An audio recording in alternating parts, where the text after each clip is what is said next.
Hello. Hi, folks. Can only speak.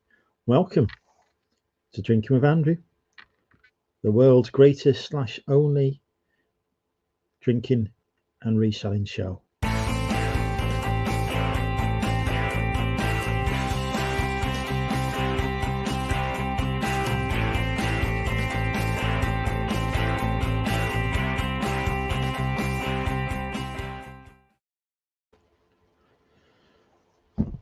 Good morning, folks. Welcome to Drinking with Andrew. I'm your host, Andrew. I'm a part-time eBay reseller, mental health advocate, and a man who has eaten too much KFC tonight. I'm here with my co-host, Bertie, the dog, and my other co-host, the Thatcher's Hayes. So let's get the show on the road. So let's see who's in the chat. I'm knackered after last night's 7-hour drinking stream, so God knows what's going to happen tonight. Dave the Jensen, boom indeed, Dave. Davey Resell, Damien's in. Hi, Damien. Stu Mandry's in. Hello, Stu.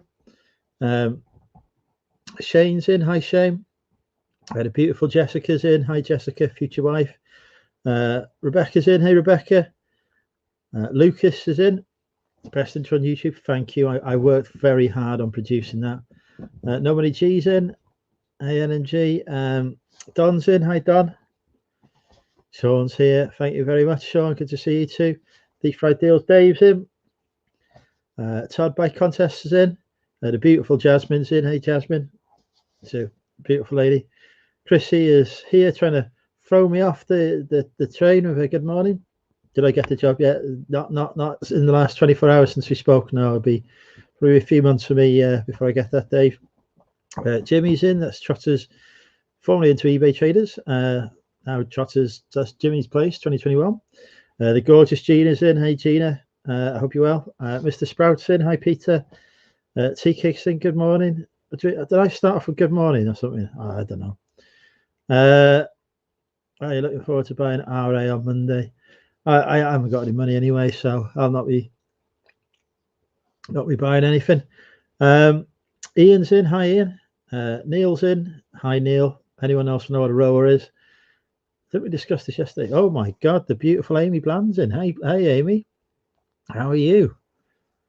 Are you currently single or are you in a relationship? First question. Second question, actually, because how are you is the first one. Lisa's in. Hey, Lisa, how are you? Simon's in. Hey, Simon. Road. Oh, does it say, right, the D key isn't working properly on my keyboard, so it's a bit sticky, so stuff it. I can't be bothered messing about with that anyway. So yeah, let's get the link in the chat. See if anyone wants to pop in. Yes, that's exactly what I meant. TK, it's all about the return on assets. Yes. Hi, Martin.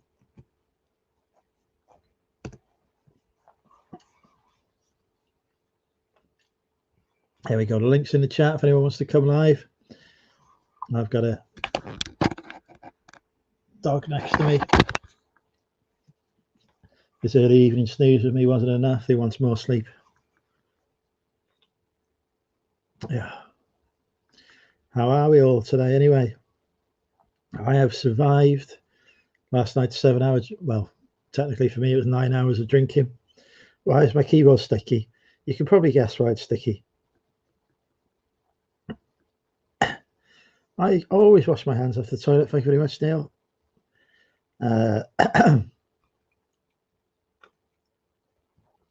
But yeah, I'll press it now and it works perfectly. Well, that's annoying. What do you do in this live? I get drunk. Is 4:30 early to start drinking? No. I'm pretty sure I started that early yesterday. T-Cake says, hello, Dave the Gent, and everyone else I said hello to earlier. Lisa is just waking up here. Isn't it like nearly midday for you, Lisa? I'm sure it must be like nearly midday for you. You should come live, Lisa. You should click the link and join us. Imagine coming live on YouTube with your YouTube crush. That'd be excellent.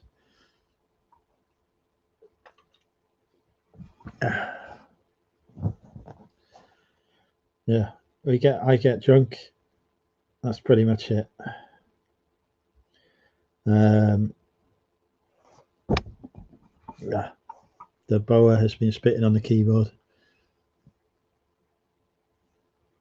I am due for a laptop replacement at some point, but that will wait. As you can see, haircuts are a thing again in Wales now. I know I've done it. Yes, 4:30 p.m. work too much. Good Lord. So you're only 4 hours behind me at the minute. That's not too bad. Looks like we've got our first guest popping in. Hello, Peter. Evening. Hello. What's new with you, Mr. Ray? Not a lot really. Nothing much, to be honest, but as per usual, muddling through life and selling stuff. Yeah, today's been a bit slow for me on the sales front. Yeah, same here. 3 sales this morning. Just the way it goes. People I sent out 3 this morning, but apart from that, it's yeah. It's hang on, we've got another guest popping in. Yep. Evening, Steve. You all right? Yeah, not bad. How are you guys? You all right? Yeah, tired. All right. I've been working far too hard. You work? Oh yeah, 7 hours. For a second. I work very hard for the Majesty. CK says, hello, Peter. Happy to see you. Please don't mention knockoff Lego. We call it Flago now. It's Flago. Lego, I thought that'll be later on when the show comes on. Who's that? Hi, everyone. Bike Contest, Ian, Tea Cakes. Hello, Mr. Sprout. Yeah, I thought say hello to your chat. Yes, there are just over 50 people watching at the moment. So thank you everyone for tuning in. I know we're up against Comic Relief tonight. So is that tonight, is it? I think, well, apparently. Yeah, apparently so, yeah. I didn't know that was on. Are we still sending millions of pounds abroad when we could really be doing with it here? Pretty much, yeah. Yeah, okay. So that's not even head, yeah. A couple of years. Yeah, Lenny Henry's still sending millions abroad. Hey, listen, I'm happy to send millions abroad if it gets me some Thai brides. With some Russian brides. Hey, Paddy. Don't be wishing out on stream, Andrew, because that'll probably happen. Not your chat's like. Yeah. We could. I'm trying to figure out who he's been requesting dick pics off for his DP to be stuck. I've not been requesting no dick pics. This is fake news. Oh, right. Why have I not got proper banners on? How do I? Why is that on? I can't. Google is broken. I can no longer use StreamYard on Google. So I'm on Microsoft Edge or whatever it's called. I hate Edge. Yeah. I don't like it. It's like if you have Edge open and then you try and open Chrome at the same time. There we go. That's better.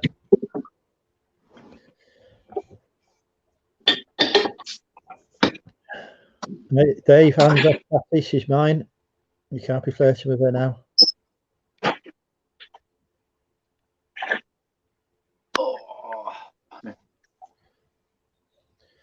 Any exciting plans for the weekend then, Peter? I was going to go.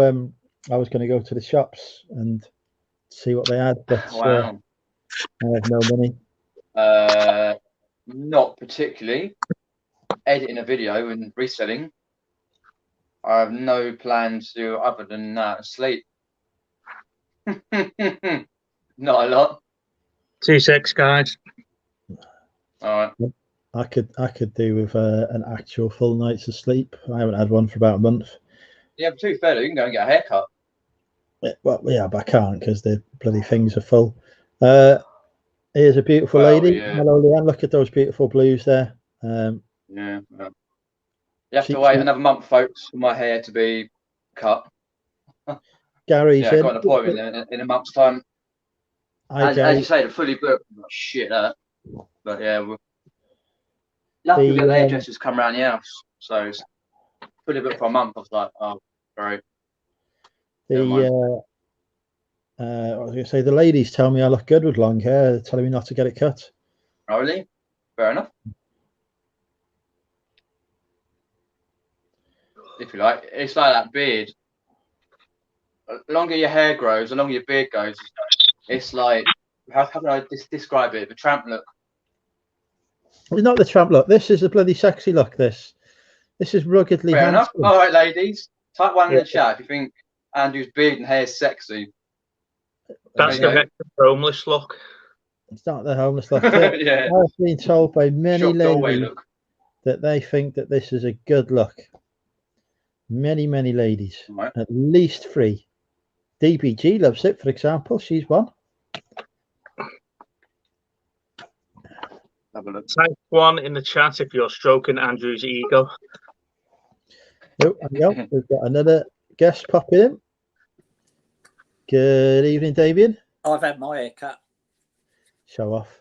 As I did it myself. Hey. Thank you very much, Amy. There you go. Listen, Hey, you all right? Hey, Oh, I'm all right. Amy has said that long hair suits me. Thank you. She agreed. See, Fair enough, Amy. Fair enough. I did the clever thing. You see, I got Lana to buy me a set of hair clippers for Christmas one year. So it cost her 15 quid, and I just get free haircuts for like that. Yeah, I like mine a little bit longer than yours. Oh no, I can't be bothered, dude. If I let mine grow, it grows up, so I look like Marge Simpson. But I also look like Marge Simpson mixed with a badger because I'm fully grey on the side. Is it naturally curly, your hair? For fuck's sake, Jim.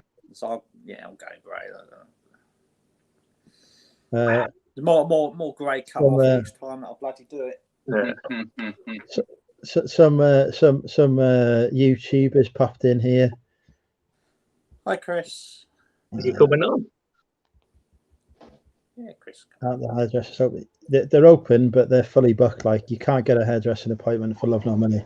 No. Because they've got quite a backlog to work through, so they've been taking bookings. I do my own because I can't have anybody. I can't stand anybody behind me. It just puts me right on edge. So I've cut my own hair for about 20 years. I swear you're autistic like me. I've definitely got some traits in there somewhere. But yeah, I can't stand it, and it like behind me in like Luke's there. So hi. It's not the fact that I can't stand people behind me. It's that I just can't stand the fact that every time I go to hairdressers, the prices have gone through the roof. I think it was about £8 last time I went and got my hair cut. Yeah, well, it was like 15, 20 quid for me just to have my head shaved. Yeah, that's the way. So if you're just going to go all over in 5 minutes, that's not. You pay to have it styled and sort of. If you're just being shorn, then just take the clippers to do it yourself. Yeah, take the clippers to it. No guard on every 2 weeks. That keeps it nice and neat. Yeah. Nah, grow it while you've got it. I'm going to look like Meatloaf before long. Yeah, I'm not going bald. God. I tell you what, Andrew, I'll make you a deal. You don't cut your hair, and I don't cut my hair. We'll see who looks like Meatloaf first. You're right. I'll probably look more like George Clooney. Bollocks. Clooney. Here's somebody who's upset eBay. I believe he's now banned from selling on eBay now. I know. Even Nick, you're right. Here's somebody who's not banned from eBay. And here's where they're all in tonight. He knows how to do things properly. Yeah. So you've got an all-star panel and an all-star chat, haven't you? Here's somebody who should be banned from eBay, but isn't. I look like Jim Morrison. Who's Jim Morrison? You can't come at me with names of people that I don't know. Jarvis Cocker. Jarvis Cocker, right? Okay, Yeah. so that's another. Yeah. Hang on. Liam We'll ask Gallagher. Siri. Yeah. Hey Siri, who is Jarvis Cocker? The fellow from Pulp, Common People, Disco 2000. As the founder, frontman, lyricist, and sole consistent member of the Never heard of him. Pulp. You'll know the songs. The Doors. What's wrong with the Doors? It's open. Do I need to shut it? No, wasn't the other fella from the Doors, the band. There's I don't know. I'm going to a music festival this year. Are you going to Renaissance? Because that's down by you, isn't it? Am I going to what? The Renaissance concert. That's down by you, isn't it? I don't know what that is, but no, I'm going to Party in the Park in Wrexham which is not on the park. It's in a field. Is that the Radio 1 one? No. No, they do Tea in the Park. No, it's Tea in the Park, isn't it? Yeah. Was it Party in the Park that was at Liverpool, Otterspool last year or the year before? Don't know. They do a different one different town every year, don't they? Mm. Yeah, true. Stop with it. They were doing it in Maidstone one year, about 15 years or so ago, and they allocate tickets to local area first, like certain, and then the wide. Applied still didn't get any tickets. It's only 20 miles up the road, so didn't go. All I know is I'm going to a music festival on my own. I don't like music. I don't like people. I don't like crowds. Why are you going then? Why did you book tickets? Because you only live once, don't you? YOLO. I thought, I'll go on a Friday night. I'll test it out. Apparently, 30,000 people have bought a freaking ticket for the Friday nights. It's sold out. Why don't you come? It was outside, don't it? Why don't you sounds go like an outbreak ready to happen. Pardon? Why don't you go Greenfields? Lana wants to go Greenfields. It's not really my type of thing. You go spend 3 days in a field full of blood with shit people that you don't know. I've got one freaking festival I'm going to, and that's in Wrexham, because I can go home if it's shit. Bloody Greenfields, a bloody hell of a walk home from there. It's only Daresbury, isn't it? It's not that far. And after a few drinks. Mm-hmm. So yeah, what was I saying? Yeah, so the Friday night had sold out, and that's like the night I wanted to go on. So then I was looking to see the tickets, and they're like, "Oh, there's one for the Friday, Saturday, and Sunday, a full weekend one." So I just thought, "Fuck it, I'll go for it." Because So who's playing at this concert then? I don't know. Nobody I've heard of. Right. So 30,000 outdoors in Wrexham, Jesus.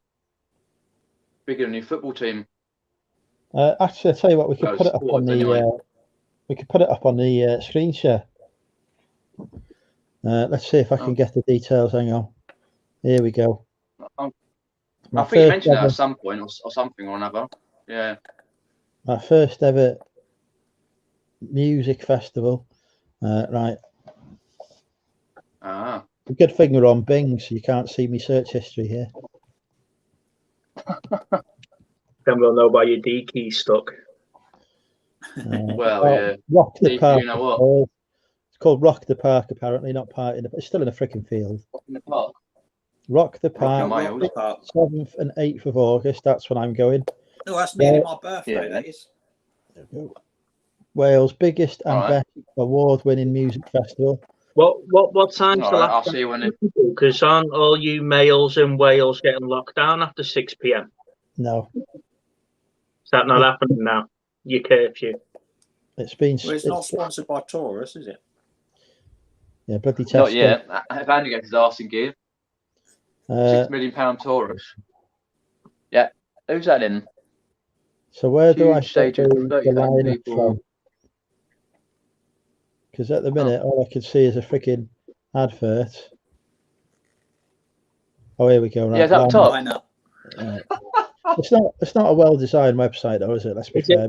Is it all your local bands? Is it like the Wrexham University bands? No, Scooter. Oh, fucking hell. Don't know who they are. Don't know who that is. I've not heard of any of them. Don't know who that is. Scooter, Darren, yeah, I know who they are. 90s dance music. It is, isn't it? Styles. Bad haircut. Yeah. Sure. Don't know any of these. None of these. Don't know him. Saturday, Killers are playing. Yeah, they tributes. It says Iron Maiden are playing. I've heard of them. Korn is playing. Bryan Adams is playing. Foo Fighters are playing. Stereophonics are playing. Some random person in a. Here we go. Queen's on.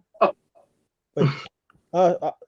Makeshift Freddie Mercury. The best tribute act I've ever seen was Red Hot Chili Peppers. I thought Queen was something like the real fucking Queen and Rex. No, all this is, Andrew, is that there's going to be one DJ on for the 3 days playing music from these bands.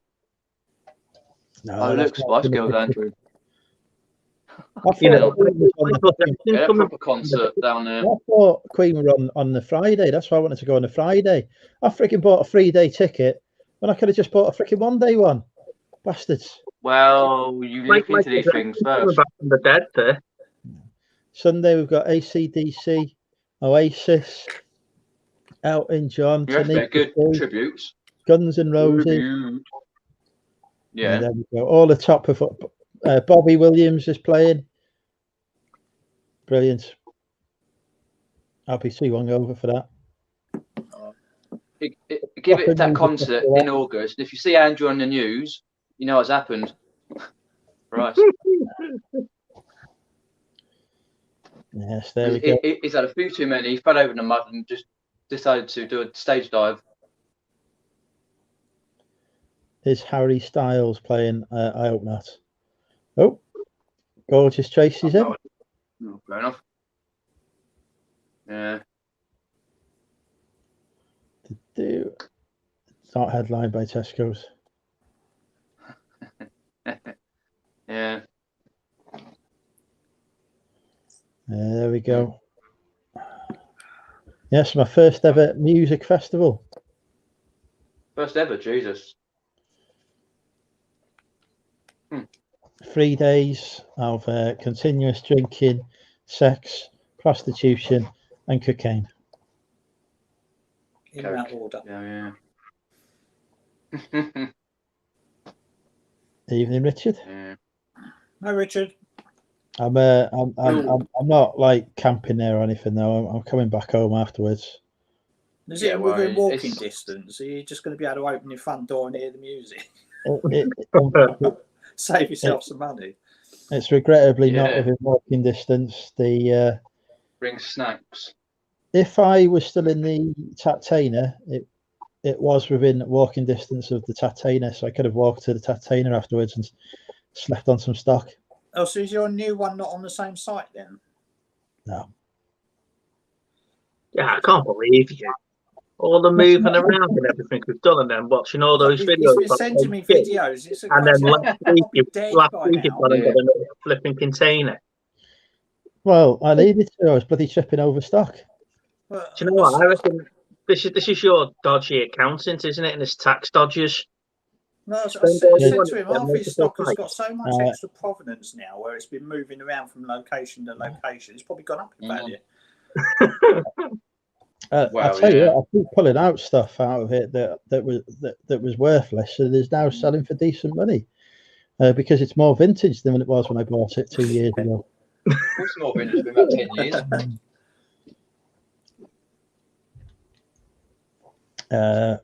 Is in the field next to the cow shed now, other side of town. The HQ is near the cow shed. They got in touch with me when I was looking for additional storage to say that I want it back. No. Did you fix the roof on that though? You're not having any more. You had loads. Have you fixed the roof on the cow shed though? I don't think it was the roof that was the issue. I think it was just shit drainage. And to be honest, because I never saw anything coming out of it. Sorry, Aaron. We did try to secure a bigger premises for me, but the estate agent was a wanker. Is this my text?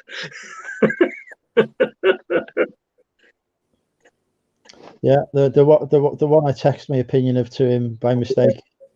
We're walking around the shops, Damien, and we get a text message of Andrew. I was looking at a bigger premises, but I've just told the estate agent looking after it he's a wanker. It's like, for fuck's sake. We've all done it. We've all sent an email and just got, oh shit. It was like Lana when she was sending me. It was like Lana when she was sending me messages, wasn't she? When she was getting her nails done, and she accidentally messaged the nail salon saying she doesn't like being in the nail salon. It's creepy. Stop scratching. Ow. Stop it. Yeah, so I've decided to stay in the HQ for the long term. Wise move. Even though it's got stairs. Yeah, the stairs is a bit of a pain, but I have got 2 sets of shelves to put up there. Oh, for fuck's sake! Can we not mention the estate agent's name, please? Jesus Christ! I think we need to put Christina on a ban now. What happened to no spend March, by the way? Because the second super chat in 2 days. We're all on a no spend March, but we're all spending. Yeah, well, yeah, we always do. I've spent so much money, I can't afford to go shopping tomorrow now. I've given Lana my bank card, so I don't spend any more money. Spend March. Yeah. That's all right. She's spending it for you. I said I wouldn't spend any money in March. At the end of February, I said I'm not spending anything else until the end of the financial year, and I've spent £450 on stock this month. Fucking hell! I've spent nothing. Even after I've got stuff for free. Mine's still free. Mine's t-shirts for me. It's all all right. I just go wild buying t-shirts, and then every other month you have to go through my wardrobe, and they all become Lana's stuff. So it's the cards off me. I can't spend. Yeah. Well, what I bought this month? I have now broken even on all the RA I bought this month. So I'm worth it. Yeah, what have I spent? I've spent well over £1,000 this month. The accountant will probably know the exact figure, but it's. I think I know the exact figure as well. Cause I'm back in a sec. Let's go and grab something.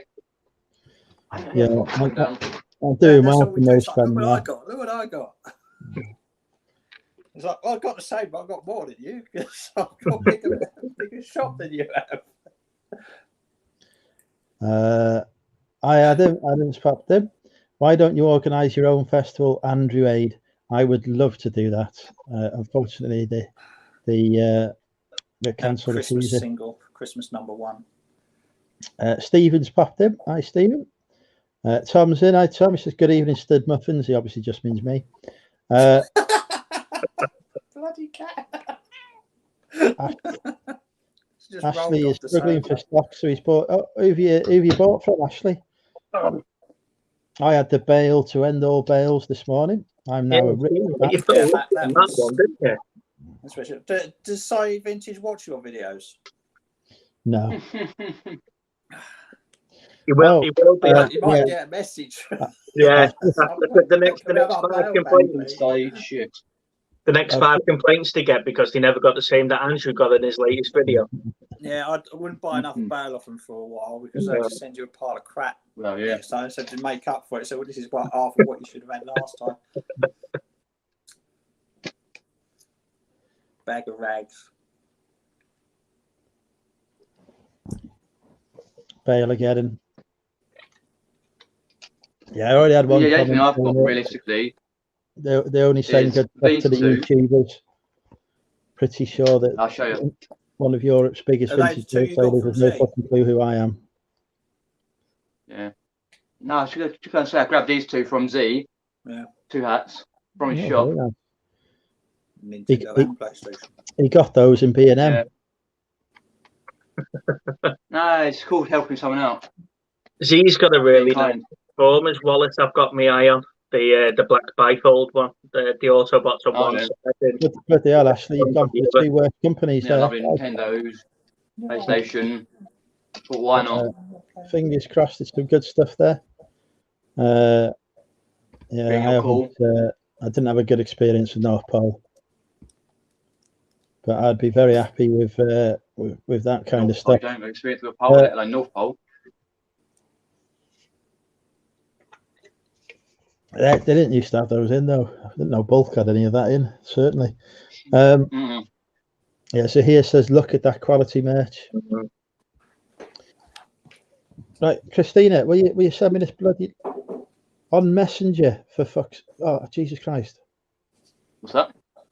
Sorry, I'm now with my accountant's future wife. Let's go.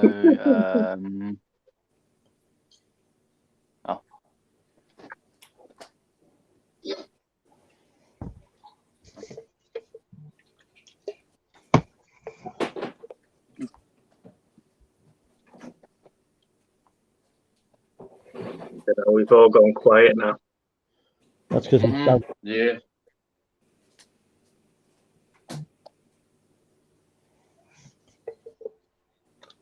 We're waiting for Andrew to have a domestic. Yeah.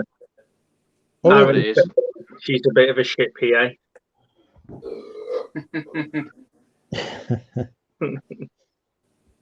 I agree, Lucas. I gave her one job. I said, send me a link to the Bofix Just Giving It a Red Nose Day page on Messenger. If you can text it to me. Can't bring up all about Red Nose Day. Can I? There's a cash for clothes shop near me. It started selling bales. Yeah, fair dues. Fair enough. Is that because they can't ship them abroad or wherever now? I probably just realised they get more money that way. Yeah. No. So there they go. They'll buy it off you for 0.0 something pence an item, and then they'll sell it back to you for £2 in a bale. Yeah. Well, yeah. Right, hang on. I need to get into Facebook. Get the link up. How do I?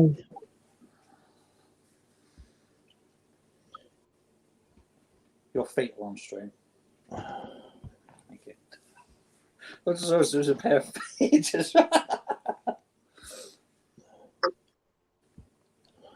How do I manipulate this computer? Right. Today's show. Has Damien got a severed foot on his sofa? Charming. Oh, all right. Has Rick been playing much Destiny recently? Right, here we go. Right, this is what I was doing. Right, let's fetch this up on screen. There we go. Right, I've just dropped a link in the chat, I hope. Today is like comic relief. And Bofix, my wonderful accountancy firm, are raising money for Red Nose Day 2021. So that ain't going to work. So if we could all, how the fuck do I put a link in? It's too long. Oh, it does work. No. Bofix Limited is running fundraising for Red Nose Day 2021. Yes, there we go. Right. Yeah. It's just giving link work. Yeah.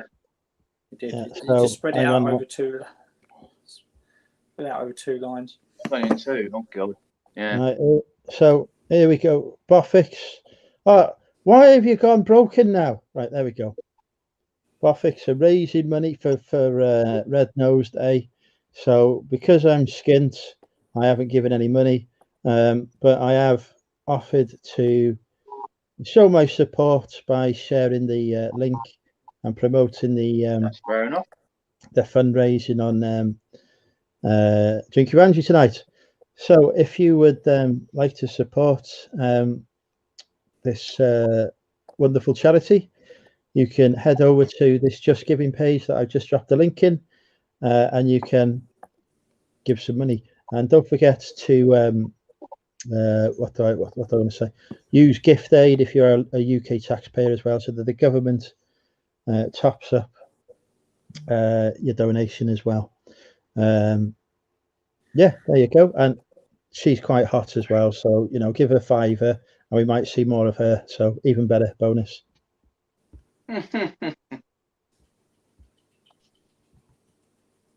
Oh, and use Bofix as your accountants, by the way.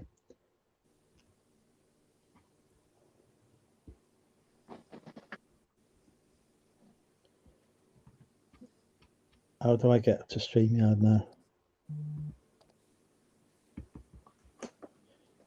This is not true.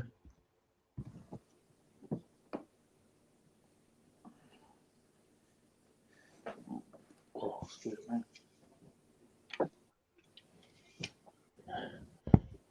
Every £1 donated gets taken off the right. Freaking hell! Right, donate now to Comic Relief. Every £1 donated gets taken off the MMUK bill. Right, well, this is it now.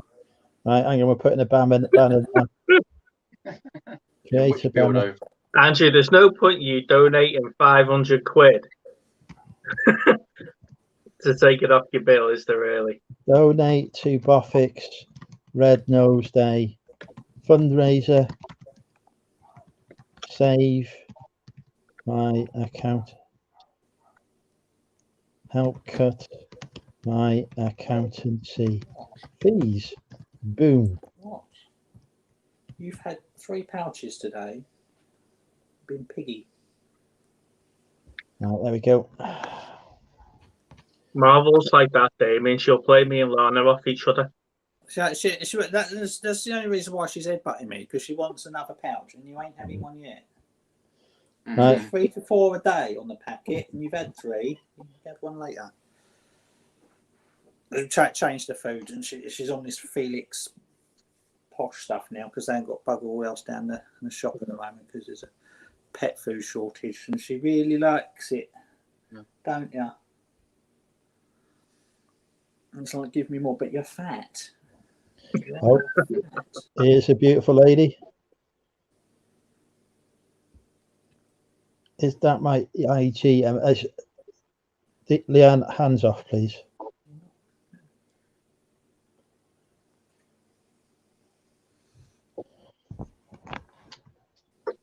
Right, yeah.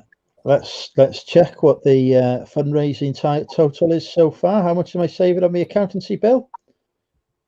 Nothing. It was at 160 quid. That is £160 already saved off. Has anyone else donated? Oh, for Christ's sake. Come on, people. Give more money. They're supposed to be saving me accountancy bill here. Look at this. Right. I'm going to bloody spam the link in the chat now. If this gets to 200 quid, I will personally wear a skirt thing tonight again. If we could get Aaron, this is it tax deductible? If we could get this to 200 quid, I will going to Lenny Henry's bed for the evening. So yes, another 40 quid there, folks, for the Comic Relief. Come on, we can do this. 40 quid off my accountancy fees. Let's get this done. Refreshing. Still 160. Get donating. Jesus Christ. We'll come back to that in a bit. Yeah, I'm skin, mate. Excuses. They're giving Lenny Henry a bed, so what more do they want? Always found £1 or £2 for charity. In this case, we need at least 40 quid. Get that thing up to 200 quid. That's free accountancy for me for the rest of the year. Financial year, obviously, not the whole year. Oh yeah, no long way left.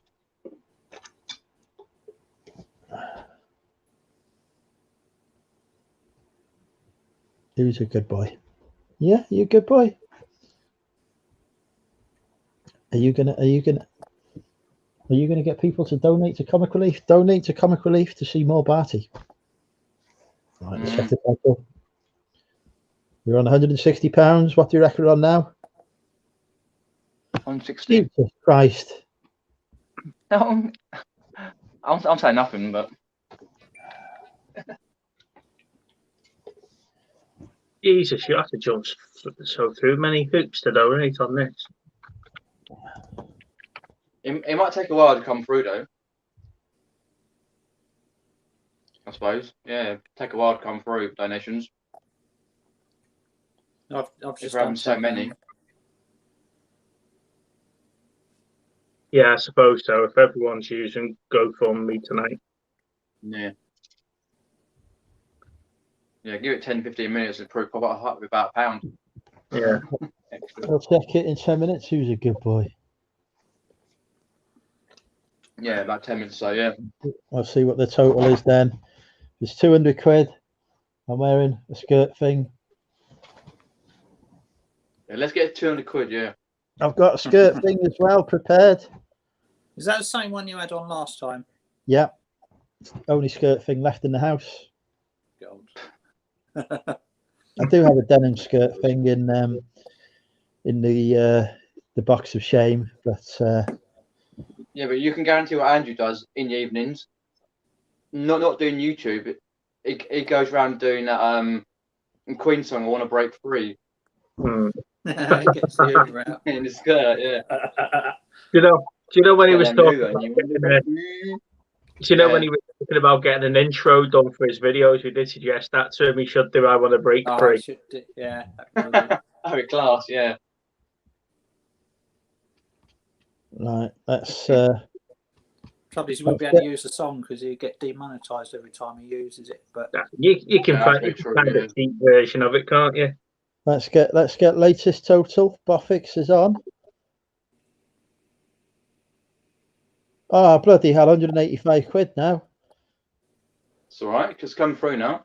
That means we're only. Mine ain't shown up yet. That means we're only 50. That means we're only 15 quid off me wearing a skirt fit. Oh, why didn't I say 250 quid for Christ's sake? Is mine come through yet? I don't know. I don't think mine's shown up yet, so you got at least 10 quid on that.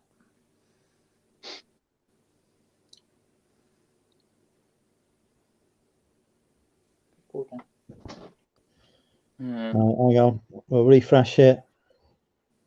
Yeah, probably still come with the same amount. Yeah, 185 quid. No, that one is there. Bloody hell. Yeah, mine's there.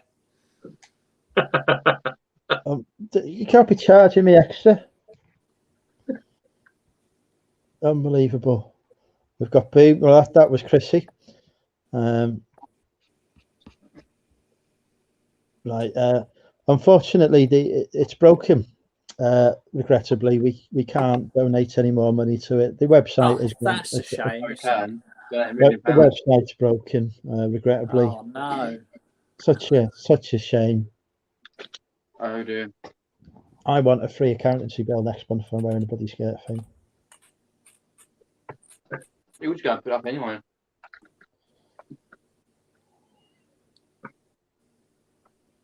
Hi, Richard. Hi, Chop Chop. Hello, Richard. Hello, Will. Is Chop Chop Will? Yeah. No, Will. Right, I'll try and remember that. I'll try to remember everybody's name. Chop Chop, busy work, Bang Bang's Paul, and Chelsea's Alan. It used to be, will you take less? Yeah, that's true. Going back a while. So. What? Let's check the total. Go and get changed. Still 185. Yes, we're okay. No need for me to wear a skirt thing yet. You know what's going to happen? How to Vintage is going to pop in again just at the moment that I'm putting the skirt thing on again. I won't share it. I'll stay to find out.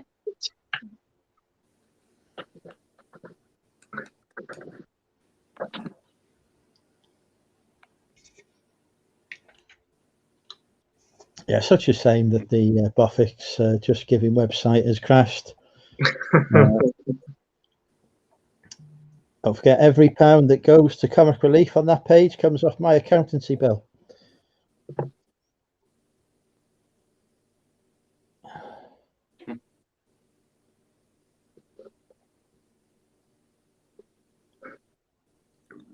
I forgot how nice these taste. The Egos, it's like the lager with the tequila in it. I like Desperados. Look at how good they taste. Order KFC, and that's I've already had my KFC. I had the rest of last night's KFC. I am suitably full after eating it.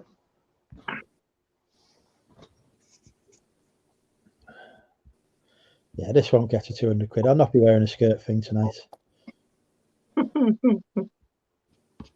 But okay. Have you posted it in the Monumental group? No. You need to go and post it in the Monumental group, don't they? free accountancy fees for life for UK if it gets to £1,000. That would be worth that would be an approved post.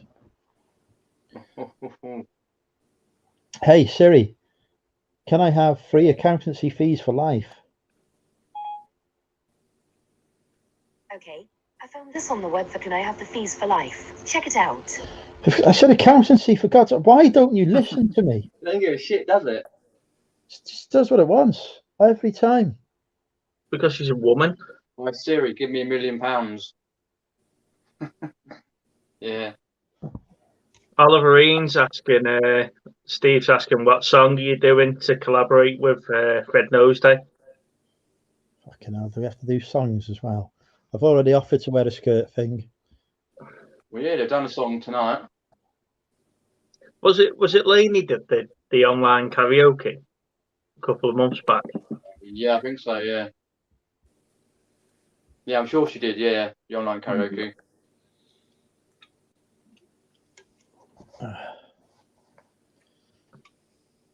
Are we playing bingo? We are not. Is there a... No, Steve, we do not need to be doing this.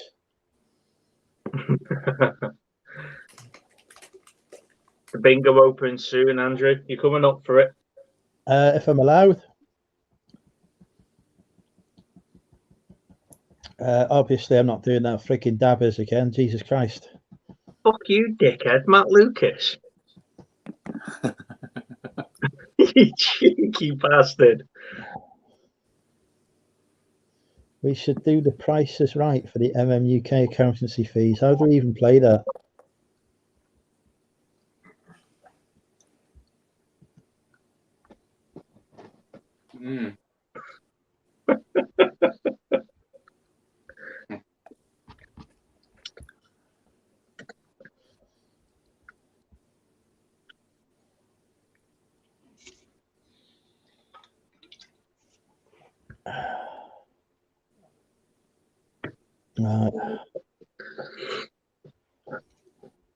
Yeah, that's not bad. That's not a bad idea. That actually, the Price is Right. We all take a price. We all take a guess on how much he pays for accountancy fees.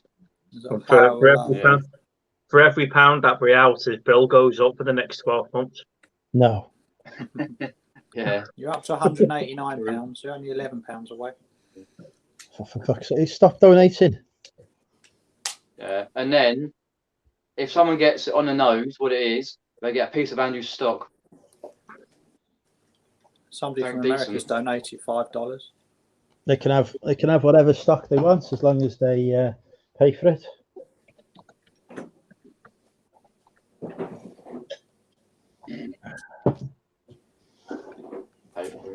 Evening, Pete.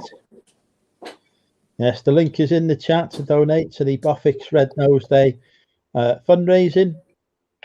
If it hits 200 quid, I get free accountancy fees and I'll wear a skirt thing.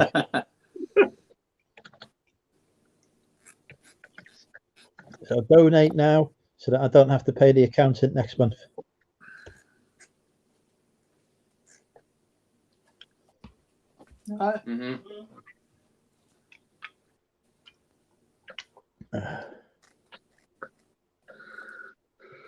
Oh, yeah. Oliver, Steve, what was the Snyder cut like on Justice League? You were watching it today, weren't you? I'm watching it tomorrow. I haven't checked my link works yet. I'm watching it on Sky. So here has found it on Now TV. Yeah, that's what we do. I'm going to use a burner. Let's get a 7-day free trial and watch it. Did you guys watch Falcon and the Winter Soldier today? Not yet. Not had a chance yet. Loki's out on the 11th of June. I'm looking forward to that.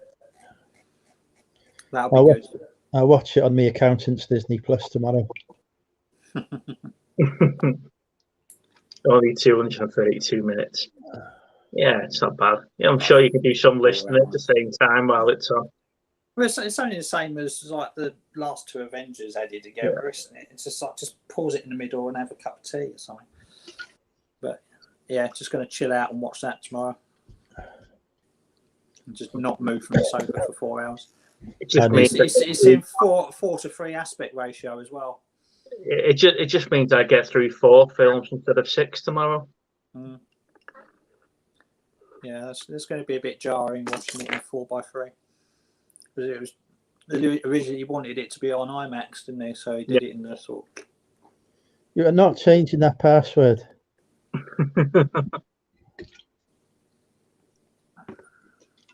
I enjoyed it, Falcon and Soldier. I enjoyed it, but there's a few bits on there that if you've watched, you need to go back and watch Captain America: Winter Soldier.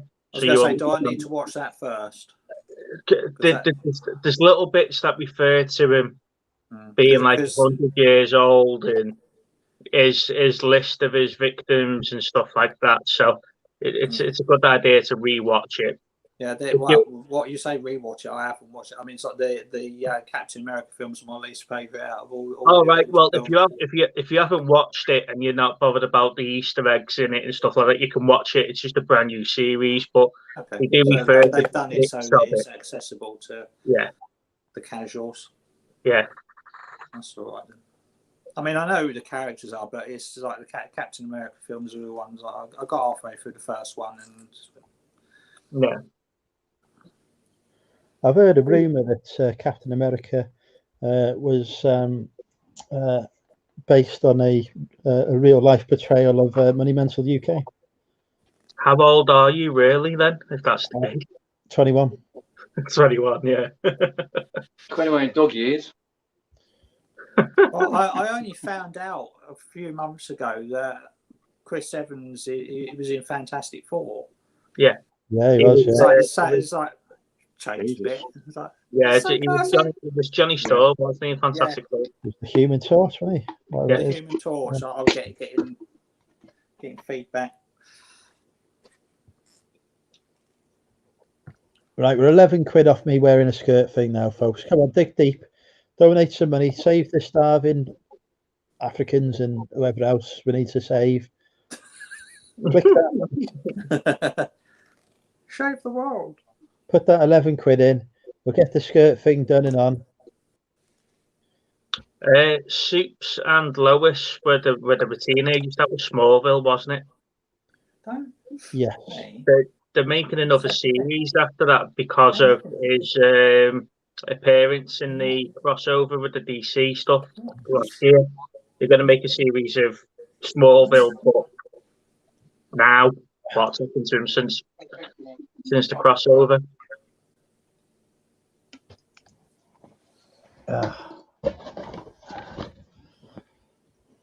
Yes, they've introduced the new Captain America at the end of this one. And his name is Money Mental UK. He's also called Captain Britain because he refuses to, you can't be Captain America because he's not American. Yeah. Well, there is actually a character called Captain Britain, isn't there? There is indeed. You're looking at him. Right. So we get latest fundraising total on. Here we go. Let's see. It's going to be £199. For 200 quid. £500. Have we made the 200 quid? I'd love and stuff. £11. Oh, come on, folks. Maybe they're bored of seeing you in a skirt. Need to do another garment.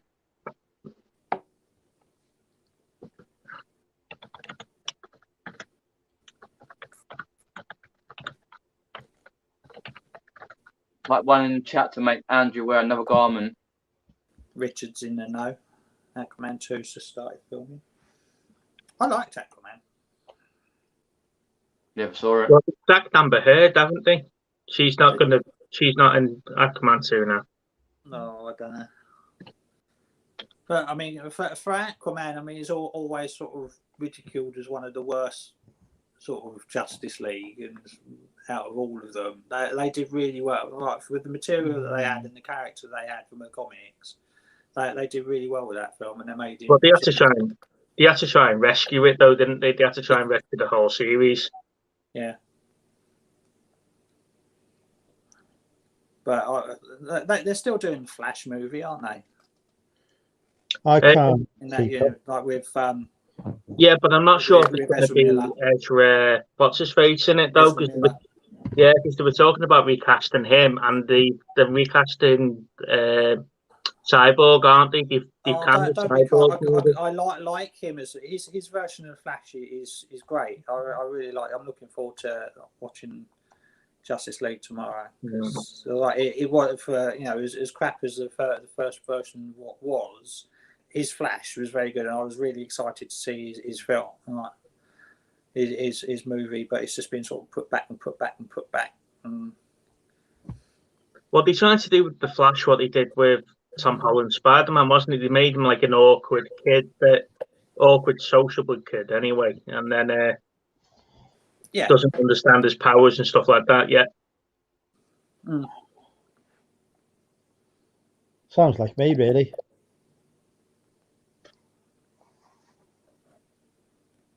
Do you think Steve Rogers is gone?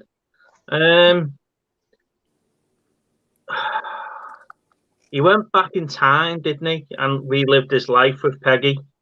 So he's not gone in a sense. He's gone as Captain America in a sense.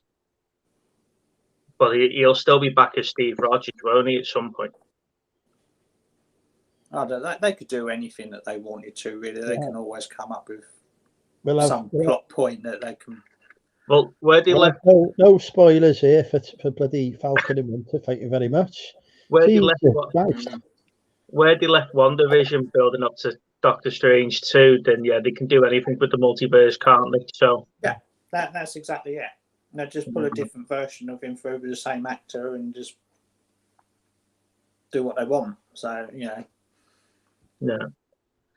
I'm sorry, I have got a tendency to spoil things, I've been told, so I won't mention anything else. Not talking about it, not until I've watched it, and then we can spoil it all. I've not watched it. Yeah.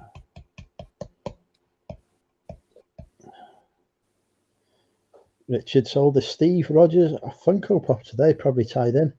I've sold 2 of my Funko Pops out of that box this week. There you go. I sold the Carla and I sold the Jaws.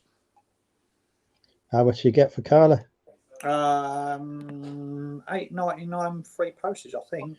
Boom! I got a tenner free postage and on Depop. Mine was damaged box. Mine was damaged box too. Were all those mystery boxes worth it though in the end? I've got my cost of mine back. I've still got the t-shirts to list. Yeah, and I got a hoodie from it. And $6.99 for Jaws. Yeah. So I've still got the Rick and Morty one. Mine was worth it, but I was lucky that Peter overpaid for a t-shirt from it. Well, I was waiting. Yeah, I did indeed, yeah. I'm waiting for Rich to list his white Megatron one from his box. I want to see how much he wants for it first. There's probably already loads listed on eBay. Because that's what I was thinking. About 8 people sent me the alien one. You know, the Wayland Yutani one, Bishop. I'm not getting any watches to send off. Chris got a good price for his. I couldn't believe how much he got for his. I've listed mine for 20 quid just to say fuck it. What's that? And I borrowed Jenny's pictures with her permission because I couldn't be asked photographing it myself. So I was looking in souls. I saw Jenny had sold one, and I said, "Oh, you've got some good pictures there. Can I just steal them?" And she said yes, and as I'd actually asked, unlike most people who take pictures. I just rob them, don't they?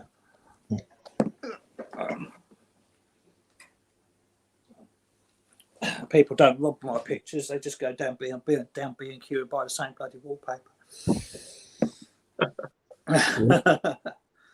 See, quite a few of mine. It's like suffering the same as what George did when everyone went out and got the turf. I did grayscale last summer, and the amount of stuff I've seen and on channels and just looking through, like eBay, where it's just everyone's doing a great because unless you've got a sort of black or whitish item, it really does make the item pop out. So everyone's so I've got to go and find another one for next year, I think. Yeah, I thought there'd be loads. Yeah, 5-6 quid. I mean, that box of t-shirts that I bought the other day, the company I bought them from, I bagged them out for $4.99 free shipping. But I still put mine on for far more, and I've sold them for far more than they're getting. So I don't get the logic on putting stuff on for so much more less than it's worth. People will still pay. I'm just going to go and finish this t-shirt. It's too tight. I'm putting on weight in the lockdown. This t-shirt's getting too small. No, don't talk about putting weight on. I've been good all week, and I ended up flipping £3 on. How's your diet with Krillin going? I don't know, because every time I ask him how his diet's going, he ignores me. So, however, we did find skinny beer in Home Bargain for $3.75 for 4 bottles, and it's only 89 calories a bottle. Oh, that's better. I've got circulation in my arms again. It'll be about 20 quid for that in Home Bargains here. Yeah, 89 calories a bottle, 4%, 4 for $3.75, and it's quite nice. It tastes like Coors. So, and I worked out for the calorie count of £2 bakery pasties. I could have 10 bottles of that. I have this problem as well, Chop. I've got a white background. Every fucker's copying me with a white background now. What time is the stamp and coin section of the show? I think Phil's probably dead. I think we killed him off last night. I go on Google now and see people using fucking white backgrounds. Bastards. No. Right. Get donating. Save my accountancy fees. Give to a worthy cause. Let's see what the total is now. I put the link in the chat. Andrew in a skirt. 11 more quid we need to get me in a skirt. How far away are we now? I should have by now. We're still 11 quid away. Unbelievable. Come on, people. Folks. This is for a worthy cause. This is to see me in a skirt thing, and to give money to Comic Relief as well. Come on, there's 72 of you watching, so if you all donate £2, it'll double whatever they've got in there now. Give generously, people. Let's save some lives today, and let's get my accountancy bill down. I think that's why people aren't donating. You know, if you just leave it and give generously. Yeah, true. Everyone's skin. People will be more than happy to pay my accountancy bill for me, I'm sure. If you put out good content. In the moment, but I did a fantastic unboxing today. I showed people exactly that one that was outside. What they're never going to get. Do you know? Yeah, one that was outside, and the stuff on the floor was all crumpled. Well, yeah, that's what comes in a bale.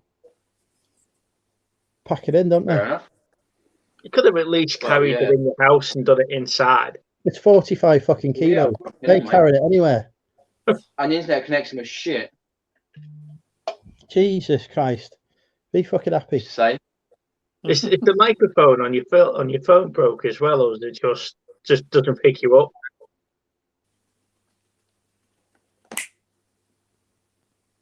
To be fair, I only saw a little bit of it. I was busy making money. Yeah, sort of volume keeps dropping, doesn't it? You've had that problem for a few months. Mm-hmm. What? Yeah. No. And then Barty was getting in the way. There he is. Bobby, how's your diet going? Hello. Which convenience have you been to today, or are you going to? I'll tell you what. We went an hour ahead now, so he's probably already eaten. We went to Subway before, and you've got a taste like chicken. You know, like a vegan chicken option now. Yeah, that was quite nice.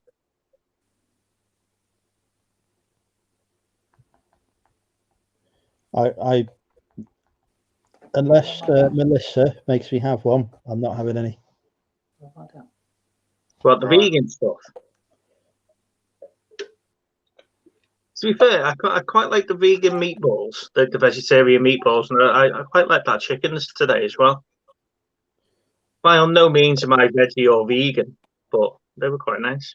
Yeah, some vegan stuff is not. You just have it because it is nice. Yeah. And, I like the Greg's vegan steak bakes.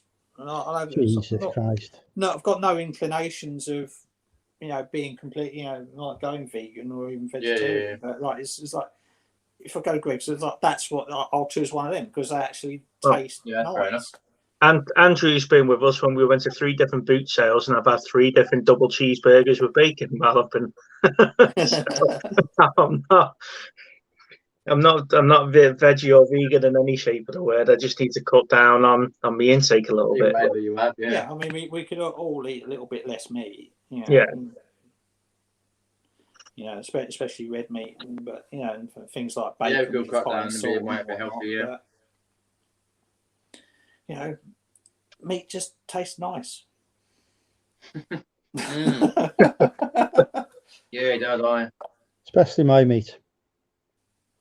I'll take Andrew. I don't want to know. Pringles with vegan. Jesus Christ, I'm not eating those then. Pringles are vegan. Right. Do you reckon we've had any more donations? Have we got to 200 quid yet? Probably, yeah. Probably 1 or 2. If they've got any sense, asking a seriously selling question. If you had to specialise in only one niche in your reselling business, what would it be? Well, it would be vintage porn, and the reason being, A, it sells for good money, and B, I can enjoy it before I sell it. I think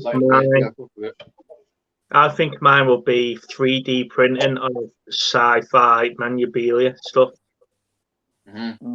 I do like my vintage electronics.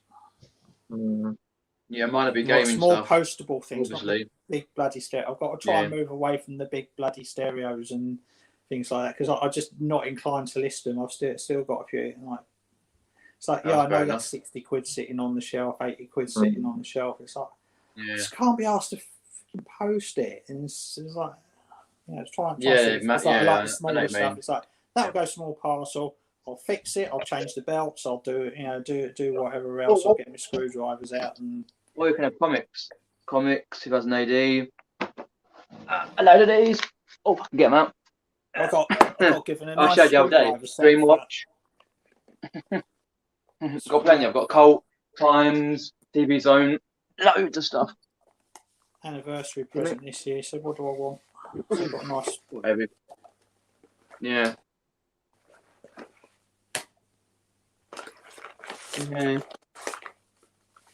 Yeah, I got a couple of comics in the Secret Santa we did the other year, and we finally got around to putting them in frames and putting them on the wall. So some good ones I got there. I don't even know where it is. Where's it gone? Yeah. Right, Rich, we'll reword that question for you. If you had to change your niche, what would it be?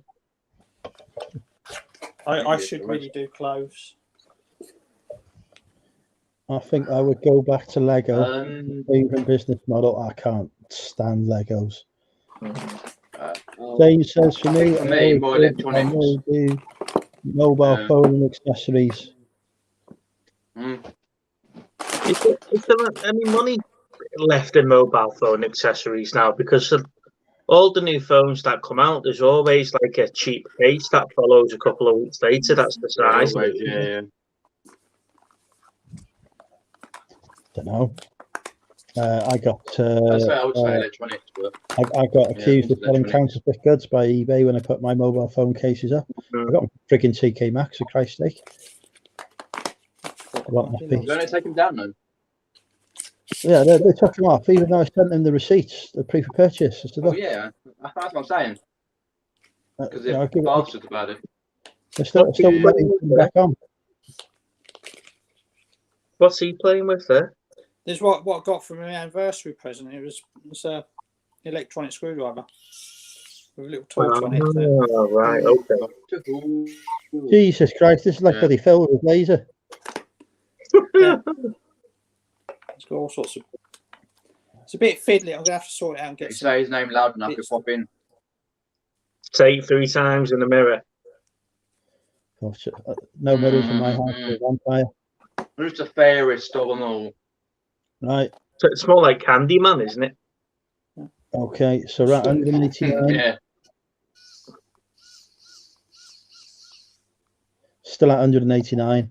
Still 11 quid off me wearing a skirt thing. I think I was going to sleep. But yeah, if I had to change, if it was like, right, there's no more electronics anywhere, I think it'd have to be closed. That's fair enough. Opposite. Have you been inspired by watching my clothing videos? I wouldn't say inspired, because I really don't have any interest, but it's just the greed of the money and the need of it, and it's like, and I know that if I want to expand the amount of turnover I do in a year, I can't just rely on boot fairs, and stuff, and like the electronics and everything like that. I think to scale it, you need to have at least some element of clothing in. I think, not necessarily all, but to the point where, because it's still fairly easy to get hold of, as you've proven today. You get it delivered, you can get it online, and that's what a lot of resellers have been living on for the last 3 or 4 months. So it's, do I want to, if I want to be knocking on the VAT threshold door in a year or two, I think I'm going to have to scale up and have an element of close. It's easy to store.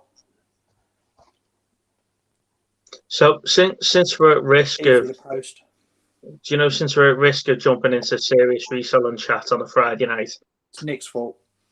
Do you think that the auctions and the vintage bundles will continue when the shops open again? Because that's been everyone's key source of sourcing, isn't it? Key. Yeah, for the last 12 to 14 months. I'm hoping that the demand for them will lessen because people lessen a lot. I mean, what you have to remember is for the last year or sort of before that, everyone was going to vintage clothing sales, and was it Glass Onion and all that? They were touring the country, and you go to it, and that was all over Facebook. And it's like, they're in this town up the road next week, and people were going that, and they were picking and choosing. But it's just a different form of delivery at the moment. Yeah, but not every reseller went to those. No, because it wasn't their first choice of stock. Because but now you see an increase in videos. All you had to see was the whole George Ross vintage unbundling video a couple of weeks ago, and then all of a sudden, every person on YouTube is doing an unboxing video to prove his point. It's the flavour of the month at the moment through necessity. I think you'll still be able to get hold of those things, but if anybody's like me, I'm absolutely sick to death of seeing vintage clothing haul bundle videos, because that's all every channel's doing. Like video. I would MMUK was the one who started the trend for that. Yeah, way back then. Like you and George and everybody else. It's like it's like every other video is. It's a clothing bundle, because that's all you get. But in 3 weeks, 3.5 weeks, boot fairs will be open, and it'll be everybody. Nobody will have any interest in clothes, but Sire Vintage will still be selling like bales, and all the others will still be selling bales, and like the kilo sales will be out and around town. So you won't be able to not get hold of them. The market's just not going to go away. It's just that people will just be buying what they usually buy. The market drops for it, I mean, I'm intending to do 100 boot fairs this season. Like I say, I talk to all you guys is what you'd consider friends and stuff like that. But I'm more of a buyer than a seller. Lana's the seller. I buy, so it'll be nice for me to have a look at all your stores and stuff like that and see what I can get from you, apart from vintage clothing that we've been looking at the last 12 months. I'm just going to read out a few comments in the chat. Okay, that's us not checking the total then. Polish Shack, Polish Shack. The Bulk Vintage have announced that they, will anybody go to them? I don't know. Bulk haven't got a great reputation, but donated. Oh, Jesus. Yeah. eBay told us they've seen a massive influx of new sellers, people on furlough, stock at home, losing their jobs. Well, yeah, that's inevitable, isn't it? Yeah. Pandemic. What's the most common men's sizes clothing that you sell most often? Or no idea. I don't pay any attention to that, to be honest. Probably large, realistically. Large men's t-shirts. Right. I do a lot of clothing, but so we get this over and check the freaking. Well, we better wait for because they're not participating. Bloody rival eBay bingo, for Christ's sake. So you get that. The freaking skirt, for fuck's sake. Jesus. I don't know. Tom's saying there that the charity shop's going to be gold for him. I just hope they don't do what they did in between lockdowns this year, the last 12 months, and put 3-4 quid on top of everything to recoup some of the money. Yeah. Bang it low, we'll buy more, and then you'll shift your stock. What's that? Charity shops?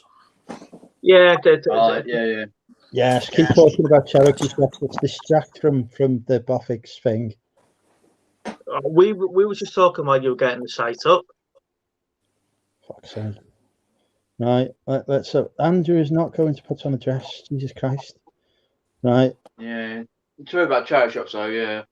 It's a pound short, unfortunately. 199 quid. We got 5 minutes.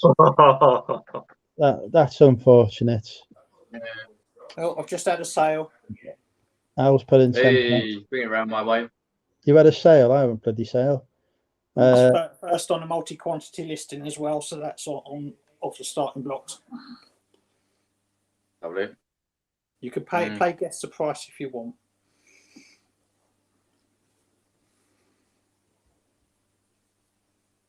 Hi, PvP. My internet connection's gone. No, it hasn't. Andrew, hello. Hello? Is this working? Yes. Well, that's a freaking thing. We can hear you. No, fuck's sake. Right, okay. So we refresh the total.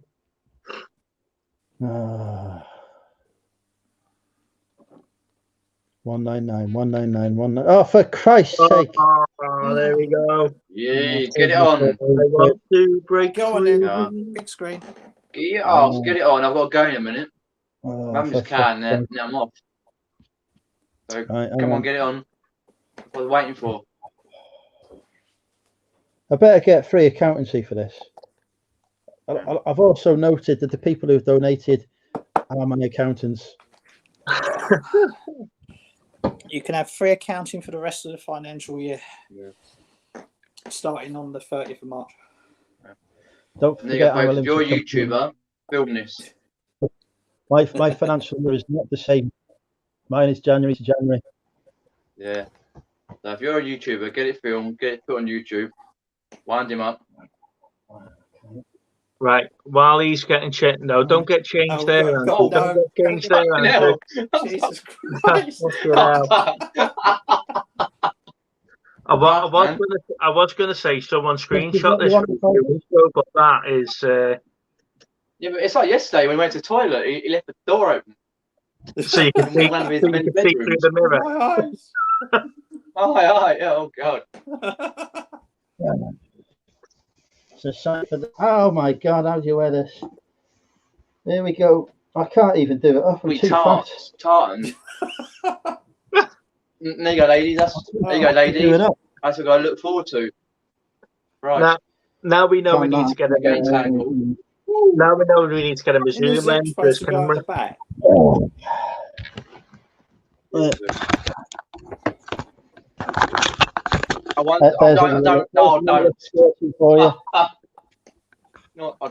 Get out. No. Now you're wearing tartan, go and toss your caber. Yeah, it's like what ladies thinking. What do Scotsmen, or in Andrew's case, people wearing tartan skirts, wear under their kilt?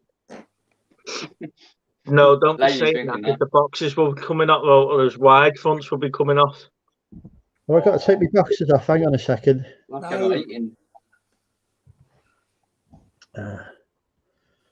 Right, there we go. Look at that. How long have I got to wear this for now for this freaking charity? Rest of the Well, story. just do a post. Someone I'll screenshot tell you it. what, right?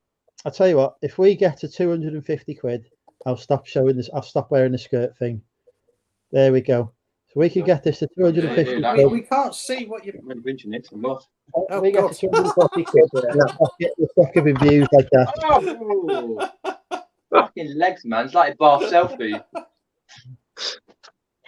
Jesus Christ. Oh my God. That's a good Right, thing, today's the ladies. challenge. Oh my God. Every so often, I'm going to give a little view, a little bit of upskirting. If we get it that's how to we get- 500 quid, you can take it off, Andrew. How's that? We get to 250 quid, I'll take it off. I'm 500. not sending Howard a pic. Right, so let's see what the total is so far. How far away are we from 250 quid? Right, so we've got another what? 37 quid to avoid seeing me wearing the skirt thing. Look at that for you there. It's not avoid seeing you.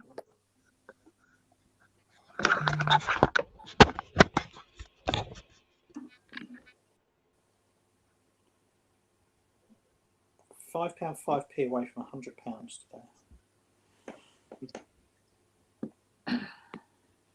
It looks like a bad advert for McEwen's Lager. How dare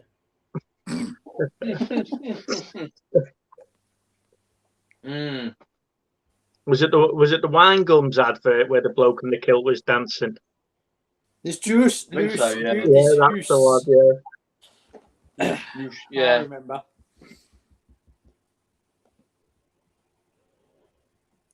It's amazing the adverts that stick in your head for like 30 years and they just come back instantly. Can't remember what you had for dinner yesterday or what you sold on eBay yesterday morning. But you can remember Mr. Soft. Mr. Soft, yeah, Mr. Soft is fucking Treebor soft mints. And... Yeah. And you should do a little. Have you tried wearing a fucking skirt thing? I can't breathe in this thing, PvP. I can't even get the freaking zip undone. I had to wear a coat. Yeah, it is.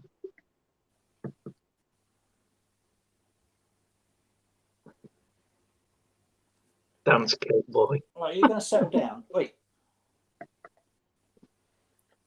Come here. And it's wool, which makes me itch. I'm freaking itching here. Meow. You lie down there. Yeah, maybe if I go this way with the camera now. Lie down. Look at that. Look at that. How tight that is.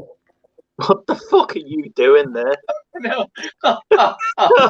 Oh dear. That's a YouTube career. Bit of Went manspreading to as well. Skirt cam. WWA Why is the camera ranking with Andrew. That's why his leg shakes a lot. When he's looking like that. We need to put the donation link in so I can take this bloody thing off. That's why the D button's broke. Yeah. Yeah, too much. Oh my God. There we go. Yeah, I'm not bloody dancing in this thing. I can't bloody move in it. Jesus Christ. Calm down. That dress is skirt thing. Right. Let's see if we've managed to get to 250 quid yet. Surely people can't want me to upskirt anymore. Right, here we go. So 213. We'll refresh. No. Oh, for Christ's sake. I'm gonna get me boss. I'm gonna start mooning YouTube in a minute.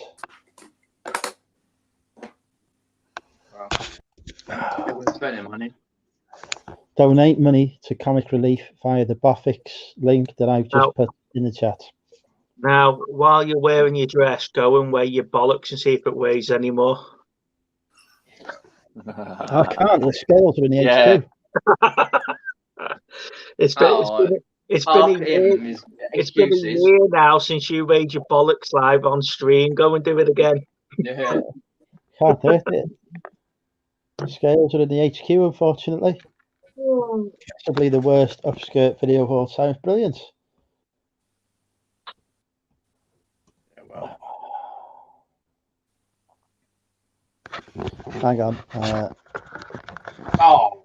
Let's change the banner. Right, here we go. You don't get this carnage on any other program, do you? No, you don't. Banner. That's what Andrew's putting it down there to check if it's still there. Christ.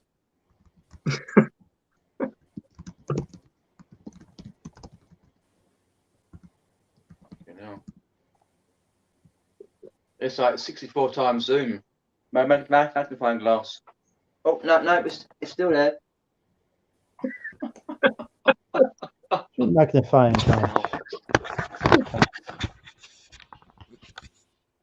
Yes, here we go.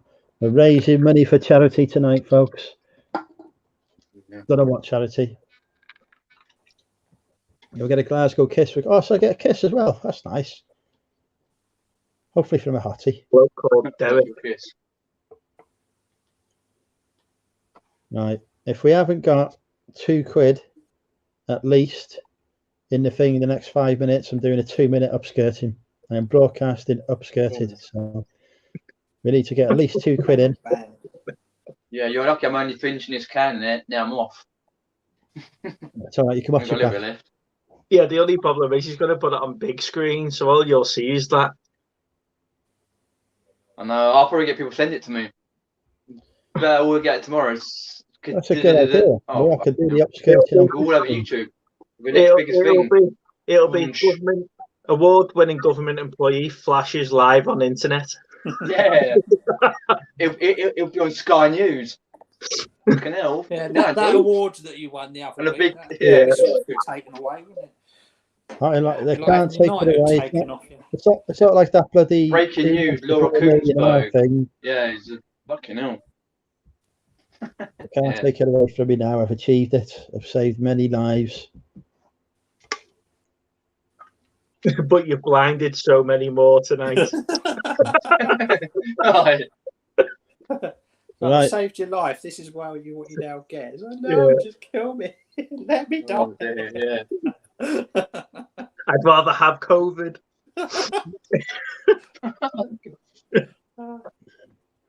Right, here we go. Right, I'm not having a joke now. Life's not worth living. Let's see.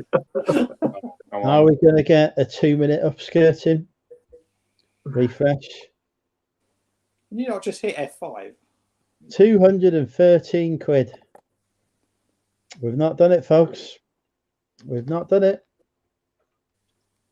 Unless somebody in the chat tells me now that they've just put a donation in. We're about to see up the skirt thing on the big screen. It'll be on the front page of the bloody Daily Star tomorrow, isn't it? Yeah, all of a sudden. Page 3 of Sun. With Andrew's cock in the middle. Yeah. He'll be on Pornhub by noon. Christ.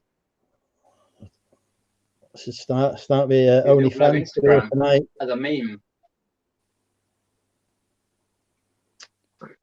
Right, we'll give it one more final refresh. Here we go. So what do I press? F5. Oh yeah, we've not done it. We've not done it. Right. Well, the threat was made. The threat has to be seen through. Did I seriously just have to teach you F5? He only works for the government. Yeah. Oh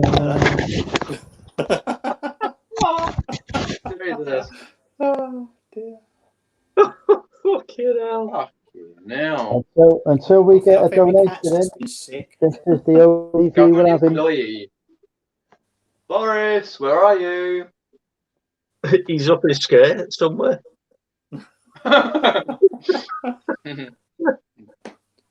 All that hair is Someone needs to screenshot this. Someone needs to screenshot this and send it to Boris and says, "This is what your award-winning employee thinks of you."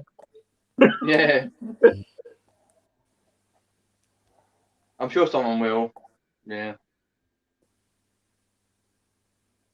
Right, I'm refreshing the total. The only saving grace, he hasn't worked out. He's not put a big screen yet. Oh, good point.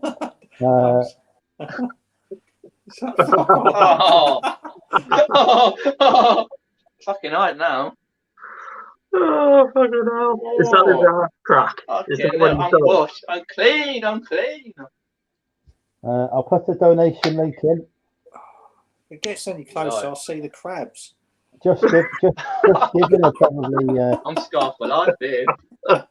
Just giving will probably. I can. Keep your hair pets to yourself. And that's just my leg. Imagine what's higher up. Oh, fucking hell. Is this where we find out you are actually gender fluid? Oh, I'm very fluid.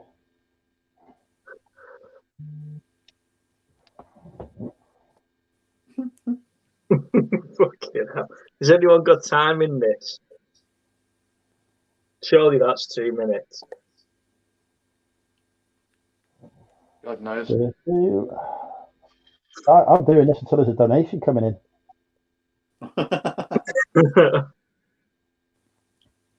We're still on 213 quid. Surely somebody, 72 people watching, surely somebody can really donate somebody to Comic Relief here. Yeah, someone donate something. Yeah, so totally agree with your PvP. If a new viewer or subscriber comes in, they're wondering what the fuck are you doing? Nick says this is a new low, but we don't want him to go any higher. He'll go and subscribe elsewhere.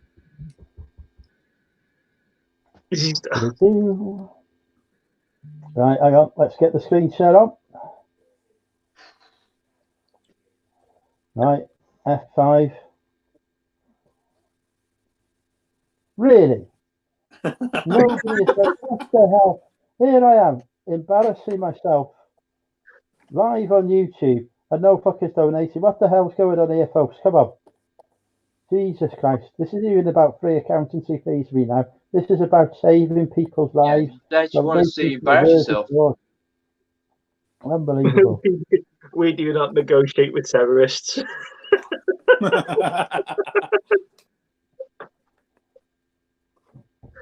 Do you know the other week when we were renaming films with the word sausage, I didn't mean this, Andrew. This is taking it a bit far now. I better get some donations in now. Right, who hasn't donated? Saving private sausage. You're renaming and shaming in a minute. Richard, you can donate something. You just get it. You only have to donate £1, folks. Live and let sausage. £1, you can see my face instead. It's 2, isn't it? Well, I was hoping more than one person would donate. Oh God, not Jurassic sausage. Fucking hell.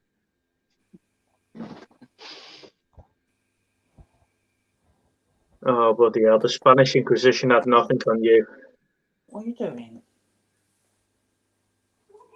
Oh, dear me.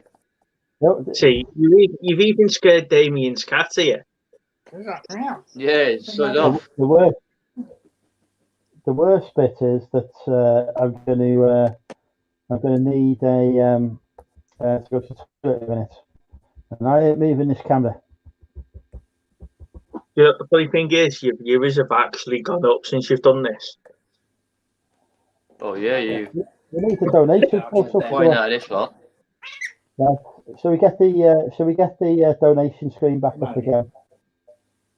Yeah, well, I happened. Woo! 243 quid. Wow. A £30 donation from Gift Aid. Excellent. There we go. Thank you there for the generous donation. Thank you. Thank you, everybody. Mr. Diggs, go on the Just Give page. Do us all a favour and bid. Adrian, you don't want to know. There we go. We're only £7 off now. Me removing the skirt thing. How come that's gone down to 160 quid? Don't know. Oh, he's gone. Where's he gone? He's gone, folks. If YouTube threw him off the screen. Yeah, like last night when I done the row with his partner. Is that what you call him, Phil, now, his partner?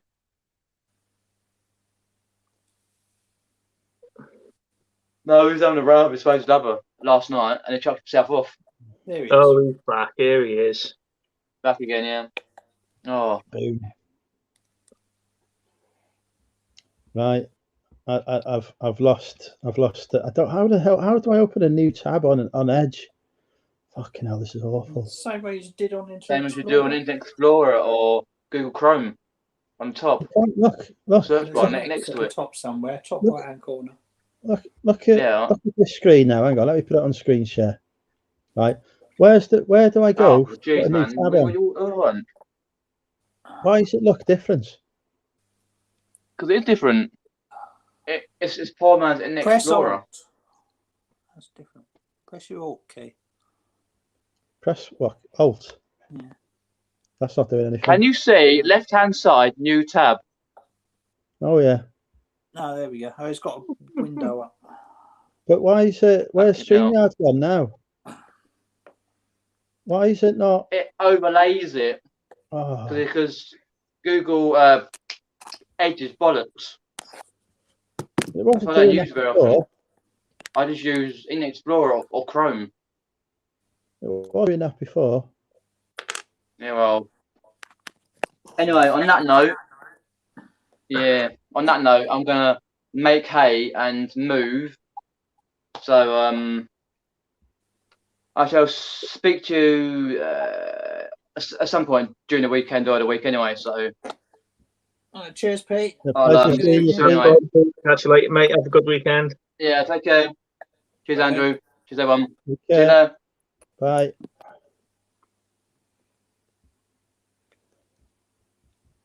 And Right, then number 3. We need 7. I can't manipulate this device. This is really pissing me off. Hang on. Right, I know what I'll do. I'll open up Edge. Not Edge, Chrome. And do it in the Chrome. It's gone into some weird full screen. How do I get rid of full screen? F11. To exit full screen. Right, okay. Oh, I can't get on with this. Right, I'm going to bring up Chrome. What have we got here now? Right, let's see if we've reached 250 quid yet.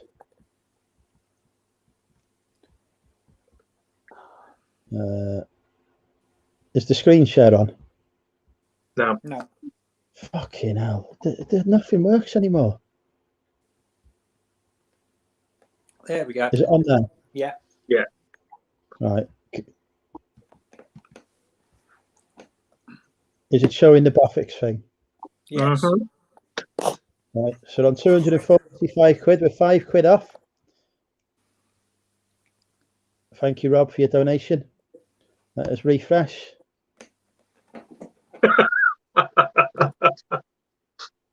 We're still 5 quid off. Right, crotch cam's coming back. 25 quid. That's all right. It's out of focus. It's fine. We need £5 more, folks, for comic relief, and then crotch cam is over, and I can get rid of the skirt thing. We must have £5 amongst our 74 viewers. £5, and you get to see less of this. Do you know what the funny thing is? Is that Laney can raise like £6,000 for charity, and you can't raise a £5. I know. It took her months to organise that, though. Yeah, I just turned up. To be fair. Yeah, but it's a £5. I'm sure somebody's got a £5 they can give to save their eyes, the horror.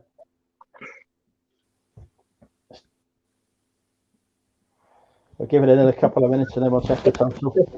Smell of vision, Stu.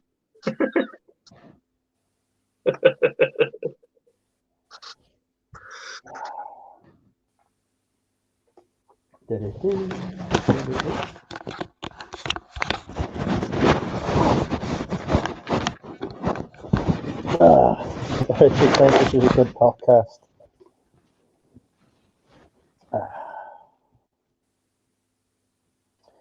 Look at that beautiful soft skin there. 21 years old.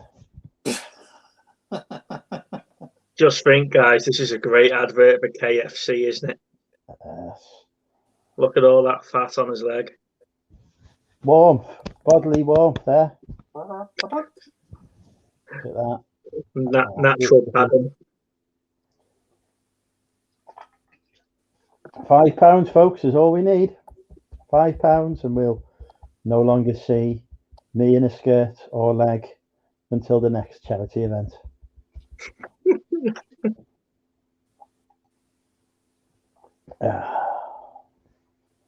Right, let's refresh the stream. My legs are amazing. Sponsored wax, yeah, do that. Donate £5. Well,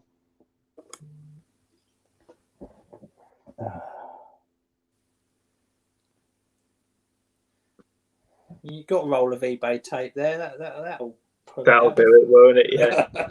Like the parcel tape. Monumental leg wax sponsored by eBay. Get some eBay gum tape on it. Right. Well, is that the only thing anyone's ever bought off eBay gum? Is the packaging tape? They're supposed to be sending me some, but nothing's arrived yet. Right, let's get the.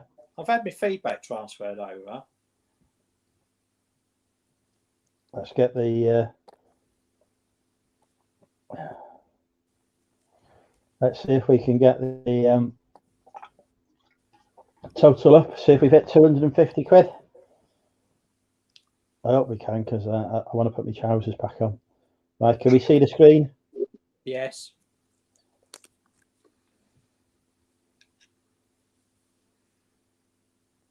Yeah, there we go.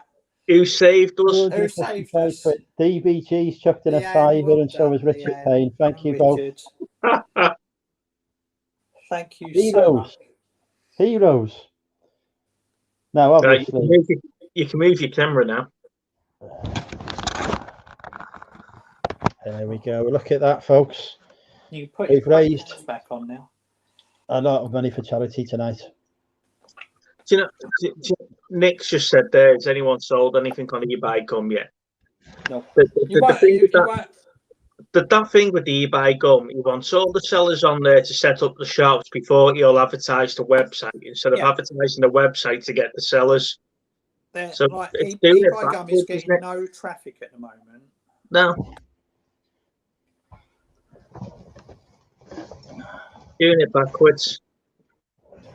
So well, no. If they get, if they can, if he's getting some on there from us resellers, so it makes it look like there's some on there. Because there's no point in advertising the site when it's about to undergo a complete overhaul and redesign.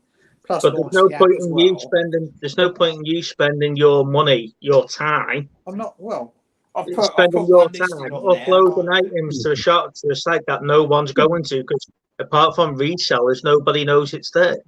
No, but at the same time, if it takes them another 3 months to get the site up and running, and if I trickle on some listings over the next 3 months, then once they do sort of do an advertising push, then my stock's already there. Well, if there's a big marketing push, and then all of a sudden it's like, like somehow a miracle they do get sort of an explosion of traffic and things in the next 3 months. Everyone's clamoring to try and get on and list stuff. I'm already there.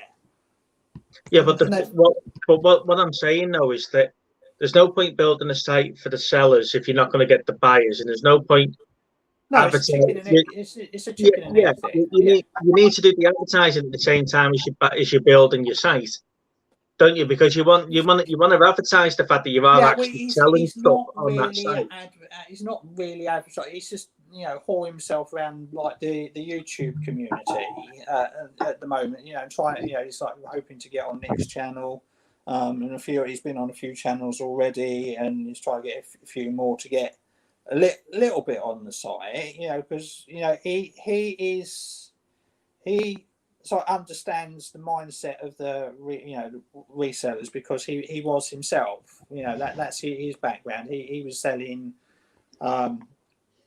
balance boards or whatever it was, the ones that blew up a few years ago, and he ended up getting his account banned off eBay. So this is a crusade against it. The whole modus operandi of eBay Gum it's an assault on eBay. It's a disgruntled business that relied heavily on eBay back 3 or 4 years ago, that is going right. I've managed to get the financial backing somehow of whatever amount it's got to take. But if that's the case, advertise your business as the competitor to eBay, and entice you guys to move over there to list your stuff and sell your stuff. Yeah, you're not going to go over there because you haven't got the sale, you haven't got the customer base to actually sell. There isn't yet. But like I said, that I wouldn't. If I was him running the business, I would not be putting, because it's going to cost hundreds of thousands, if not millions, in advertising budget to get this off the ground. And there, any money that he's putting into it on that to advertise, whether it be radio, TV, internet, Facebook ads, anything like that, at the moment, that's a complete waste of money. And because anybody, if you look at any of the forums in like things where anytime eBay Gum gets mentioned, the first thing that people say is, I went and had a look and the site is shite. So the customers are going to do exactly the same. They know the site is shit. That's why they're having a redesign. See, I've gone on eBay Gum and I've searched items, right? Because he said you can't find anything. No, because he said on Joe's chat with flipping. Yeah, the search is bought. Yeah, that there's a few items on there. So I searched for stuff and I was getting stuff completely different to what I was looking at, and that's because there's not enough adverts. There's not enough stuff being advertised on there. Yeah. So it's definitely a catch-22, but asking you guys to go on, spend your time uplisting, transferring your feedback over from the site he's trying to kill, transfer your sellers over before he does any advertising for that. It's so far I've invested about 20 minutes into it, and that's nothing. I've got one listing on there, and I will put a few on when I've got a few spare minutes, because it is only time. It's free. There's no fees. It's like anytime. There's no monthly. I'm not spending out £25-30 on a monthly recurring fee at the moment in the hope that I know that currently this eBuyGum.co.uk is currently ranked 1.6 millionth site in the world for traffic. So it is probably getting about 10 to 20 hits a day. Mm-hmm. So nothing is going to, and most of that is probably people that he's generating and things. So I'm not listing anything or doing anything there and expecting to sell anything at all until after the site's got. I might not sell anything for a year. Every time I see in the Facebook, does anybody know anybody that sold anything on it? Nobody's selling anything on there because nobody's going to the website, and that's fine.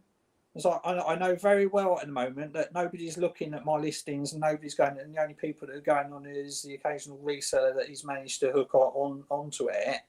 But this is all faith in the fact that they will launch a site, they will launch an app, and they have got these angel investors or whatever the money's coming from to do a big push, so that when it does, I've got a head start. And if it all goes to shit and nothing ever comes of it and it dies, and like most of the other competitors, because he's got a bloody uphill struggle to get this off the ground and to take on eBay. I mean, it's like then all I've lost is a couple of hours of time. I waste a couple of hours of time watching shit on Netflix. You do. But what's one of the big adverts on Netflix and YouTube and stuff like that at the moment? No. Netflix doesn't have adverts. Vinted on everything. In between everything, it's Vinted adverts. Yeah. But I don't watch enough. They've only been around for 12 months, Vinted, and look at the advertising campaign they've pushed through.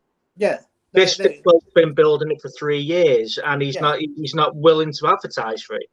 That's the downside. If you want to build your business, you've got to tell people. Yeah, I'm not saying he's necessarily going about it the right way, and I'm not saying that he will be successful at all. The chances of it succeeding and getting off the ground, even only to the levels of Depop and Vinted, where it's they're nowhere near as big as eBay. No. It's very slim, and it's going to take him years to do so. And they're not going to make any money for years, and we probably not even when they do launch the app, we probably only sell one item a month or something like that. But the difference between your Depop and your Vinted is that I know Andrew's tried Depop for the last 6 months and he's had sales. Chris has tried Depop and Vinted and both had sales. So those are people trying new platforms to resellers and making sales. And that's without this bloke doing the round on your channels telling you to come here. Oh, I know. I'm not disagreeing with you.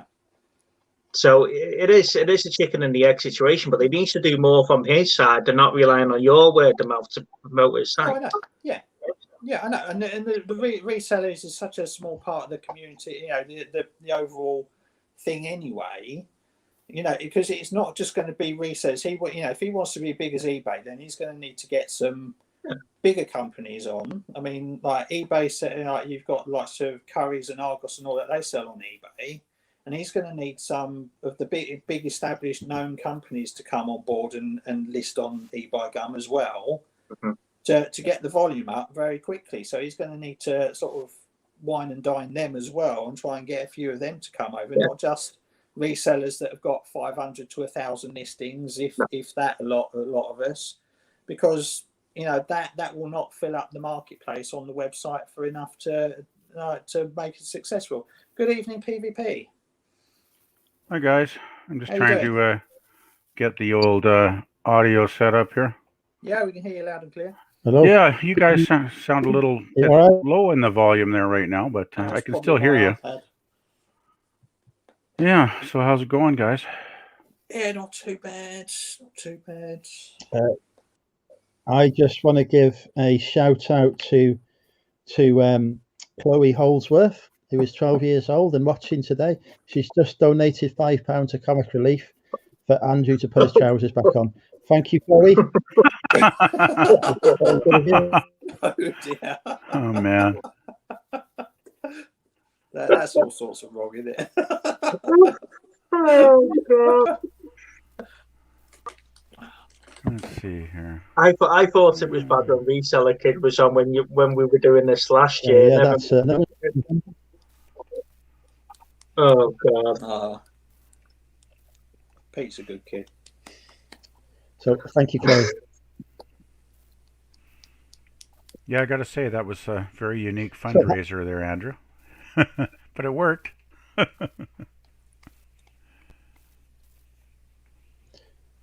It succeeded. In fact, it over exceeded. I was aiming for 250 quid. It's on 260. Job done. Wow. I might probably even go That's higher. £100 you managed to pull in. Yeah, that's great. Wow. I can literally pull anything off. That has so many meanings. Yeah, you don't need to go and pull it off. Oh God. We'll do that after the stream. I must say I was very impressed after I got home from work last night. I just checked YouTube and you were on for 7.5 hours. Wow. That's a long stream, I'm back again. Nearly 2 hours already tonight. Yeah, I'm impressed. I thought maybe you might be, hung over from yesterday after all that drinking time, but like a true champ, you're back again tonight. Nothing keeps me away from my audience. We're on 69 viewers as well, even better. Probably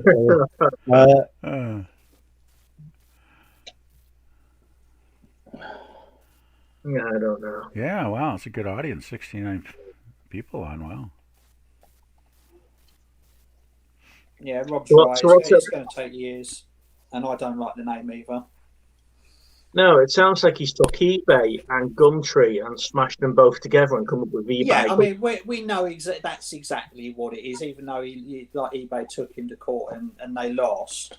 But at the end of the day, when it gets going, like if it gets big enough, you don't give a crap what the name is. If it's successful and it works, people will use it. I mean, look at Spock. Yeah. The Spock is the shittest bloody name for a fucking website. It doesn't say what it does at all, but you know, everyone calls it Spock when it's not. It's Spock, but you know, people use it, and you know, it's full of like scammers these days and all that. But they did a big marketing push 2 or 3 years ago, because that was, you know, like Vinted now. All you saw on TV adverts, it was bloody Spock every night, the advert, and that's what it needs to get going. But everybody's heard of Spock now, whether they use it or not.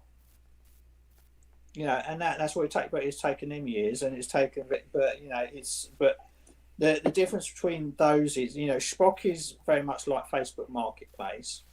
You know, it's local, buy and sell local. You've got Vinted and Depop, which are very social media sort of based selling.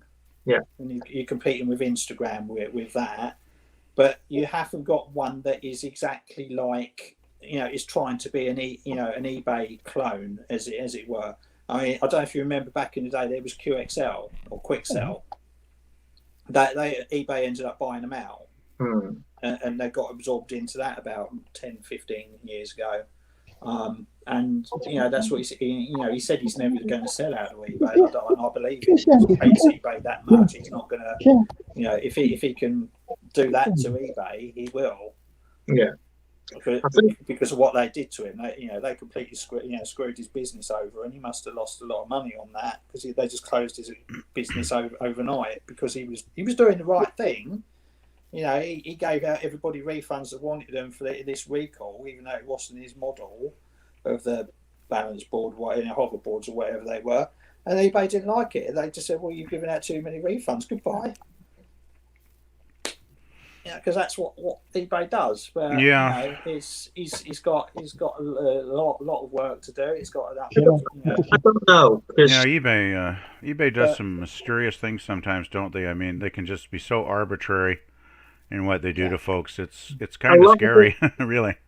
A lot of it's going to be automated, though, isn't it? And you know, I mentioned this on Z's channel before. If someone was using your account before, because Nick put the 4 big reasons why they do stuff. He read them out before. One of them was changing your items or listing stuff that you don't usually list. One was the high volume of traffic to your site. Right. One, the high value of an item. I can't remember what the other one was now. Yeah, that's to counteract sort of the because there is a trade in selling eBay accounts. And if you're selling this and that, I mean, when everyone was saying tonight, so, oh, well, we'll sell this one week and we'll sell that the next week. That's your usual pattern. But if you were selling books, and then all of a sudden you're selling mobile phones because you've sold your account to somebody that wants to, offload a crap load of, stolen phones, then that's what they mean by the change of items. So I can completely understand where eBay comes from by suspending your account, because they're protecting you as your business, and they're protecting them for any future fraud while they're investigating. I understand that it comes to a shock when you've not done anything wrong and they stop it, and they can't give you a clear answer for it, but they must have an automatic algorithm somewhere. It is. There's gotta be thousands of people using eBay. They don't. It's like I said, because Nick phoned them up and said, "Well, we're doing. This is what's happening." Even though they put a note on the computer, that note on the computer is for another person to read, not for the algorithm to read. There isn't anything in the algorithm said if this flag is raised by customer service, then ignore it. Then go to 10 continue. It's like they haven't got, and that's what they said. They haven't got that in place. That's a hole in their thing, and that's something that they would need to fix. It's like, has there been a customer service intervention because of then? If no, then flag account and lock. If yes, flag for review by person. Yeah, that's the way it should be. So this is about the way it should be. So Damien, is this about? Is this about Nick Hill's video where they had their account suspended or whatever? Yeah. He's had a phone call from eBay, and they've had a good conversation and explained, sort of explained how it's happened. Yeah, because I saw it on their channel, but I haven't gotten around to watching that yet, and it sounded like it was pretty serious. Yeah, so. I mean, I do agree with what they said, that they only suspend accounts for a good reason. I mean, everyone that says, "Oh well, my account's like I've done. I'm 100% innocent. I don't know why my accounts is hand on heart. I don't know why my accounts is spent." You may not know, and you may not have done anything wrong, but there will be a specific reason whether your account, whether you agree with it or not. If you ever find out what the reason is, well, that's the thing. They should review it with a real person. You've been suspended for a reason, not just because. They should give the account holder the chance, though, to contact them and review it with an actual person, right? And explain the details of what happened, right? They say they don't because they say, well, we're not telling you the reason because they don't want people circumventing it and go, oh well. That's no, I can see they wouldn't make the reason public, but to the particular person's account, they should be able to talk to the individual that has that account, right, and explain to them what's going on. I think listening to the reasons why they did Nick before, I think he fell into two cracks there, didn't he? Because obviously he had the YouTube video saying what it was, and that drawn a lot of attention to his eBay account, and the fact that the cartridge went so high in price. So he had multiple. But it was an anomaly. The thing is, though. Yeah. Remember when he had the cartridge he sold for like £4,000 or whatever a few years ago? Yeah, that was nearly 5 years ago, though. Yeah, but he never got flagged for that, did he? No, because for that sort of car, like that's a reasonable price for it to go for, and they probably do quite regularly. But I think a car like this, an item like this, wouldn't go to £60,000. No, but it only went to like 1,000, didn't it, yeah, Damien? Exactly. So eBay's got they've got all this data. They've set they say what these things sell for. They sell for like around about £1,000. Yeah, but you'd think they'd take into account that Nick sold cartridges previously for huge amounts, and he's been on so long. He's obviously an honest dealer, right? Yeah, but it's not the case if you're honest or you're not honest. It's been an automated thing. It's just the bots doing that, right? Yeah, okay. It's completely computer, and they fixed it when they provided the information. It's only like your bank, isn't it? If you've used your bank card, they lock you out. If there's something that seems slightly unusual, they're gonna my bank card gets blocked when I go on a particular website. It's unreal. I'm like, sorry to God, you must know by now that that's not a fraudulent transaction. Yeah, there you go. Nick's just commented there saying it's more to do with the brand new security protocols in place than what he's been told. So it's not about him or his feedback or anything else. Something's happened and it's flagged and it's gone. That comes in with managed payments. I mean, when they took Aiden on, I mean, this is why you can't sell in certain categories like coins and things like that. They've had to bring that on because they said, well, there's too much fraud around these certain categories, so it's like money laundering. So we're not going to let you do that until we get more processes in place. And it's like cell phones or something. Security. We've got another. When managed payments, we've got another member of the MMUK accountancy team. Hey, Jack. So the question is, and first of all, Nick, I apologise because I was probably one of the ones that was going onto your account quite regularly to see how much that card was going for. So I probably contributed to some of that traffic. Who else was doing it? Who else was just constantly refreshing that like every hour and a half to see how bad that was going? He was getting 2,000 views an hour. He must have been drained on the servers. So with managed payments, when it's working, managed payments works absolutely brilliant.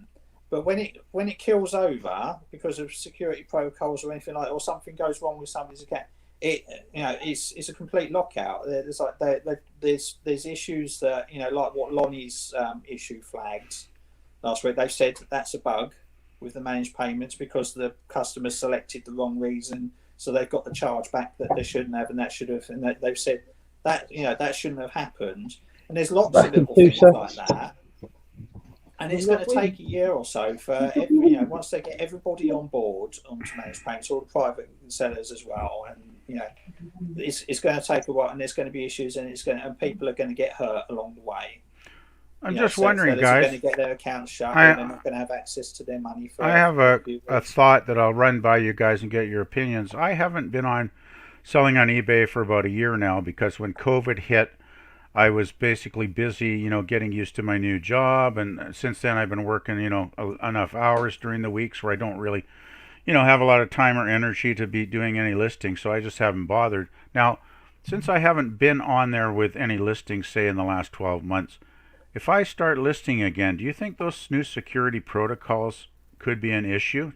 Not necessarily. Not unless you dump 500 listings in there in a two-day period or something. So if I throw up like 50 listings, it shouldn't be a problem. I guess. If you just start to build it back up, then I don't see why that should be. I mean, there's dormant accounts all the time. I mean, how many times do you sell something to somebody and they've got like 3 feedback and they created their account in 2000? Yeah, no, I've always had great feedback. It's just I haven't been on there for so long, right? That I still got plenty of stock sitting around that I really should get listing one of these days soon, and I'm planning on doing that. But if you get into a sort of normal listing routine, stick 10, 20 items up a day, and you keep that's probably what I would do. Yeah, and you're shipping and all that, then that's fine. You sort of, people come and go from websites all the time. It's not as long as I build it up slowly again, it should be no problem. Yeah, but, if you automatically dump listed if you dumped like 1,000 listings in a day on that might get red flagged. Uploaded a CSV file, then they might go, hey, can we have I think Nick made a valid point though towards the end of his video, was that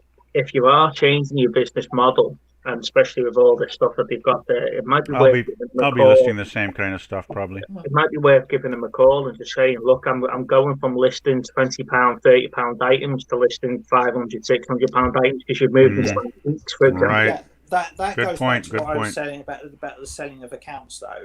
Because that if you go from if you go from selling trainers to selling high-end antiques, right. It's like that's the sort of thing that night and day change, would look like.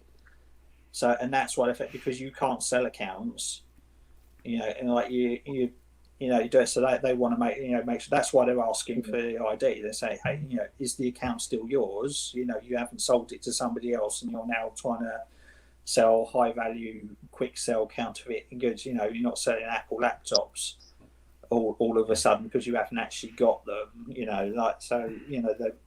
That's what that is. Not selling sort of like trainers one week and then TVs the next, and then skirts the next, and because whatever you get your hands on at the boot fest, so they're not bothered about all of a sudden you've got a job lot of 50 like VCRs when you usually sell video games. I usually sell a mix of stuff, like a lot of media, books, some electronics. I mean, it's usually just scattering of different stuff. If you sell over a dozen or 2 dozen categories, then then like that, I think that sort of thing wouldn't flat, because that's within your normal realms. I've always had a sort of a fairly wide range of stuff, so I think it should be okay. But it's definitely one rule for us all. It's not that they're going to look at your particular account separately to looking at Nick's or to Damien's or to Andrew's. Right. But whatever that protocol says or that algorithm says, it's going to flag, isn't it? So. Yeah. So what exactly did you think triggered it? It was just Nick selling that one game cartridge? It's got to be the cart. Wow. Yeah. Wow. Because they the suspension happens like a couple of days after it was sold on Buy It Now. So it's like, even though they haven't told them explicitly, they said in the video it's like this 95% that. I'll have to watch that tonight. Yeah, wow. Because that was an anomaly for them. Like I say, that those couple of the options it could have been, it fell into between 2 or 3 of them, didn't it? And it should probably raise multiple flags, and that's why it's been suspended. But it seems likely. You can't speak to the others. I think Mr. Sprout said he got his suspended and he wanted a passport check. Don't know what that was about or whatever. But, wow.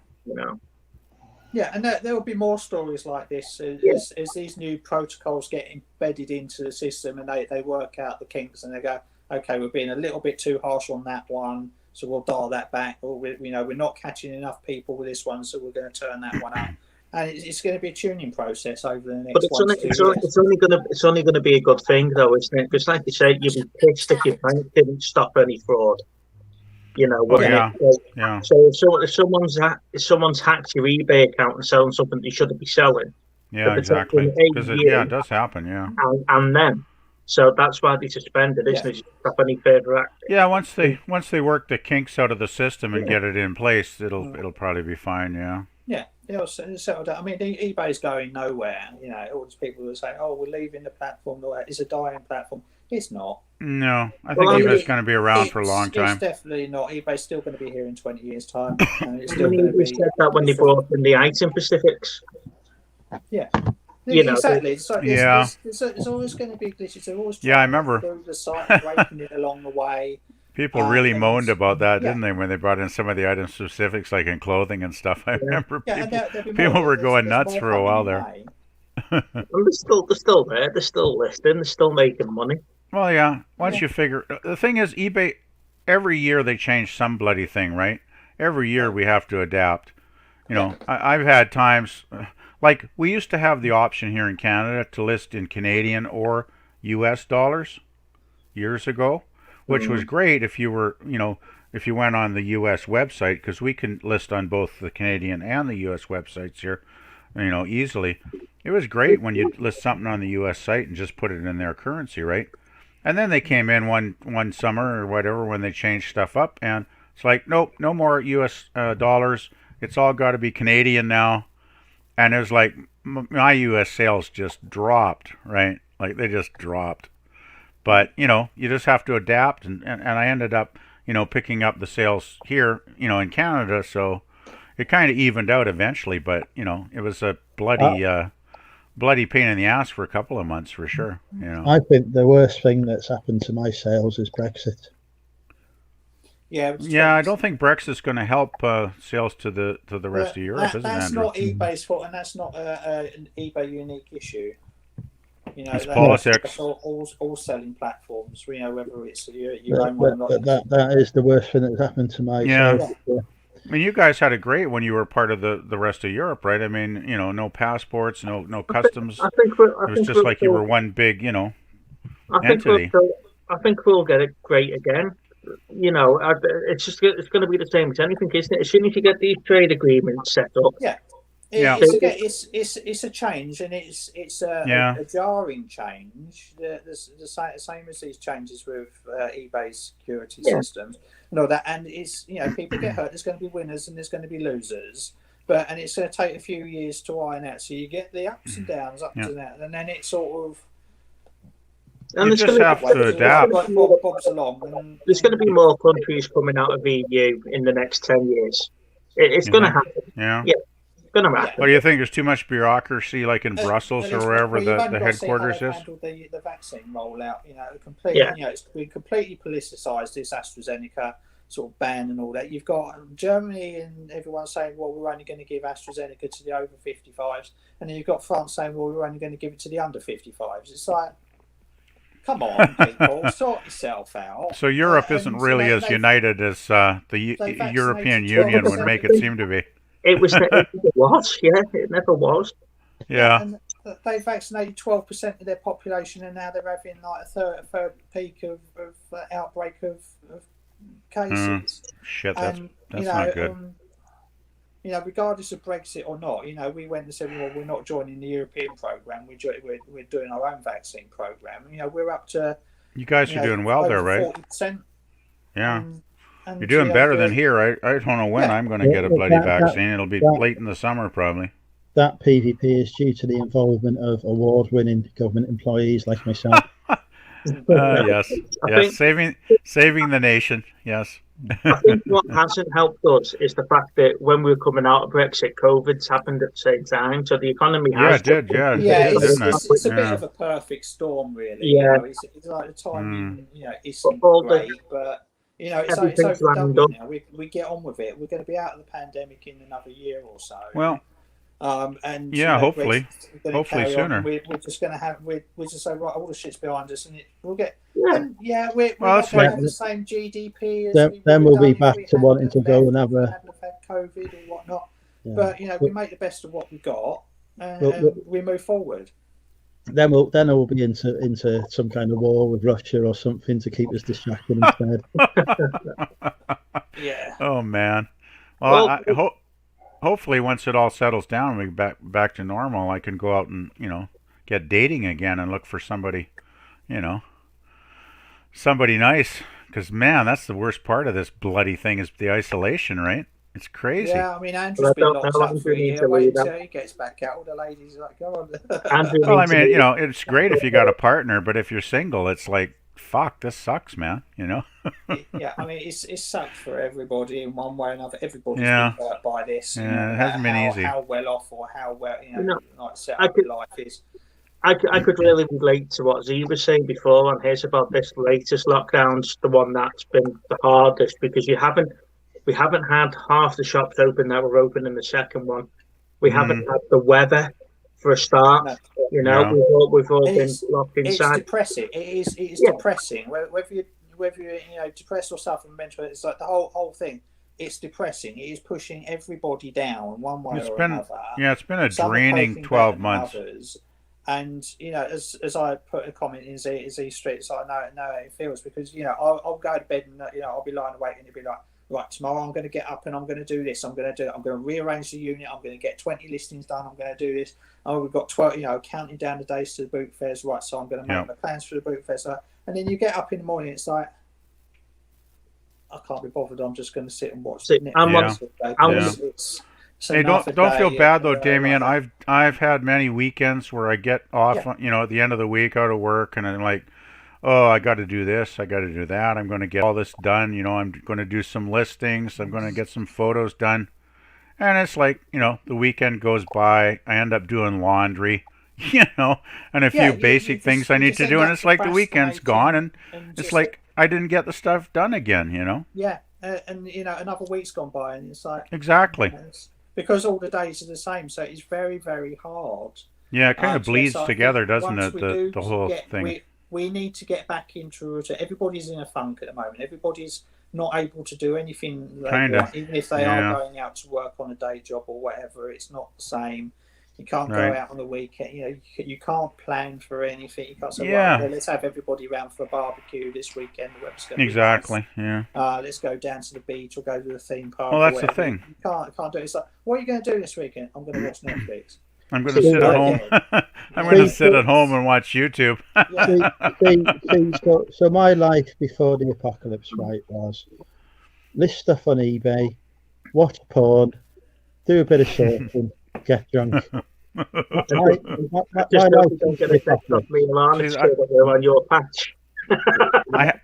I have to say I can kind of sadly relate to that general pattern quite a bit. My life. But I could leave the porn if I could just find the right woman. I think my life since the apocalypse, watch porn, do some sourcing online rather than in person, list some stuff on eBay. Nothing's changed. Oh God! I like to say for me, I'm one of the lucky ones that has got it. I've never been furloughed. I've not been entitled to furlough. I've not been entitled to any of the grants or anything because of who I work for, and I'm working from home. So it's work for me.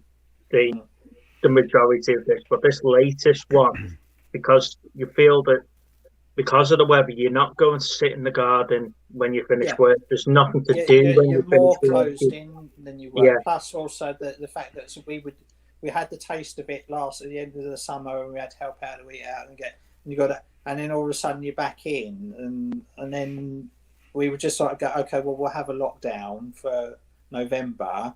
It was like, great, okay, well we could do a month. Yeah, we're all fine. We can do a month.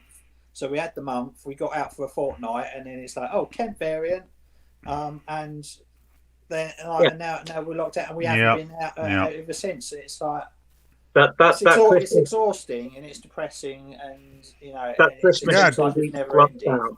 Yeah, Yeah, it drains you after a while. Just and the endless months and months and months, and now it's turned into a year, and it just does drain you after a while. I can't. Next week it is a year since we went into our first lockdown. Basically, yeah. I remember it was here in Canada. Like I got my job like last February. You know, like on February 3rd or whatever, if I remember. And by the 3rd week of March, my boss closed the office down for like 10 weeks because she was just too afraid that we'd get sick, right? I mean, she's a great boss and she wanted to keep us safe. So she closed it down, and 2.5 months of, basically having a vacation. Thank God the government stepped in and started giving people, a little bit of money to keep everything going here. But yeah, it was pretty strange. I mean, I remember the last week going to work, I was taking the bus then because my card broke down, and the last week going to work, it was like something out of a sci-fi movie because, they taped off, they wouldn't let you enter the front of the bus, you had to enter by the back. You couldn't get near the driver. They taped off like the first, 5 or 6 rows of seats. It was crazy. It was just, bizarre. And yeah, it's been a hell of a year. Well, I've just looked at the date then. It was a year yesterday since they told us to start working from home. Oh, man. Yesterday. But like I say, it hasn't affected us.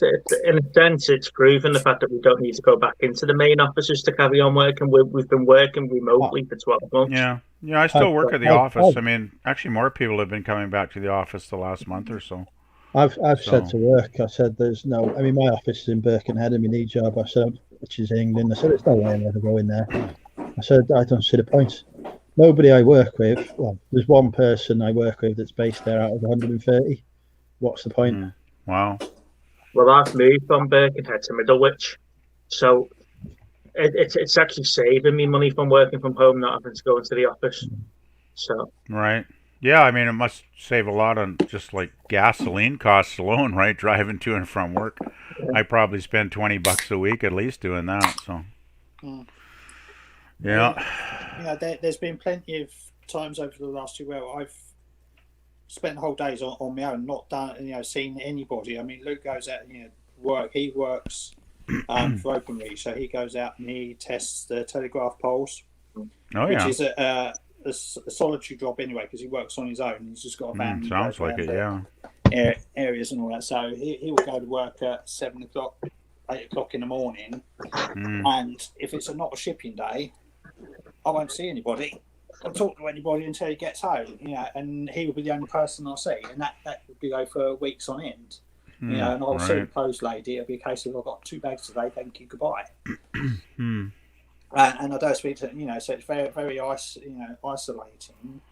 I don't have a job. I do eBay full time, so and I went full time just before the pandemic hit. I went full time in December 2019, and then. Like a month later, it's like, oh, there's this strange virus coming out of China, and and I didn't even get as far as boot sale season last year. Probably a blessing that you went full time just before it hit, though, Damien, because it's given you something to focus on and something to keep you occupied, right? I mean, otherwise, if you weren't doing eBay, I could see being home alone, like kind of basically really lonely kind of thing. Yeah, I worked for the NHS. I worked in an IT department for a local hospital.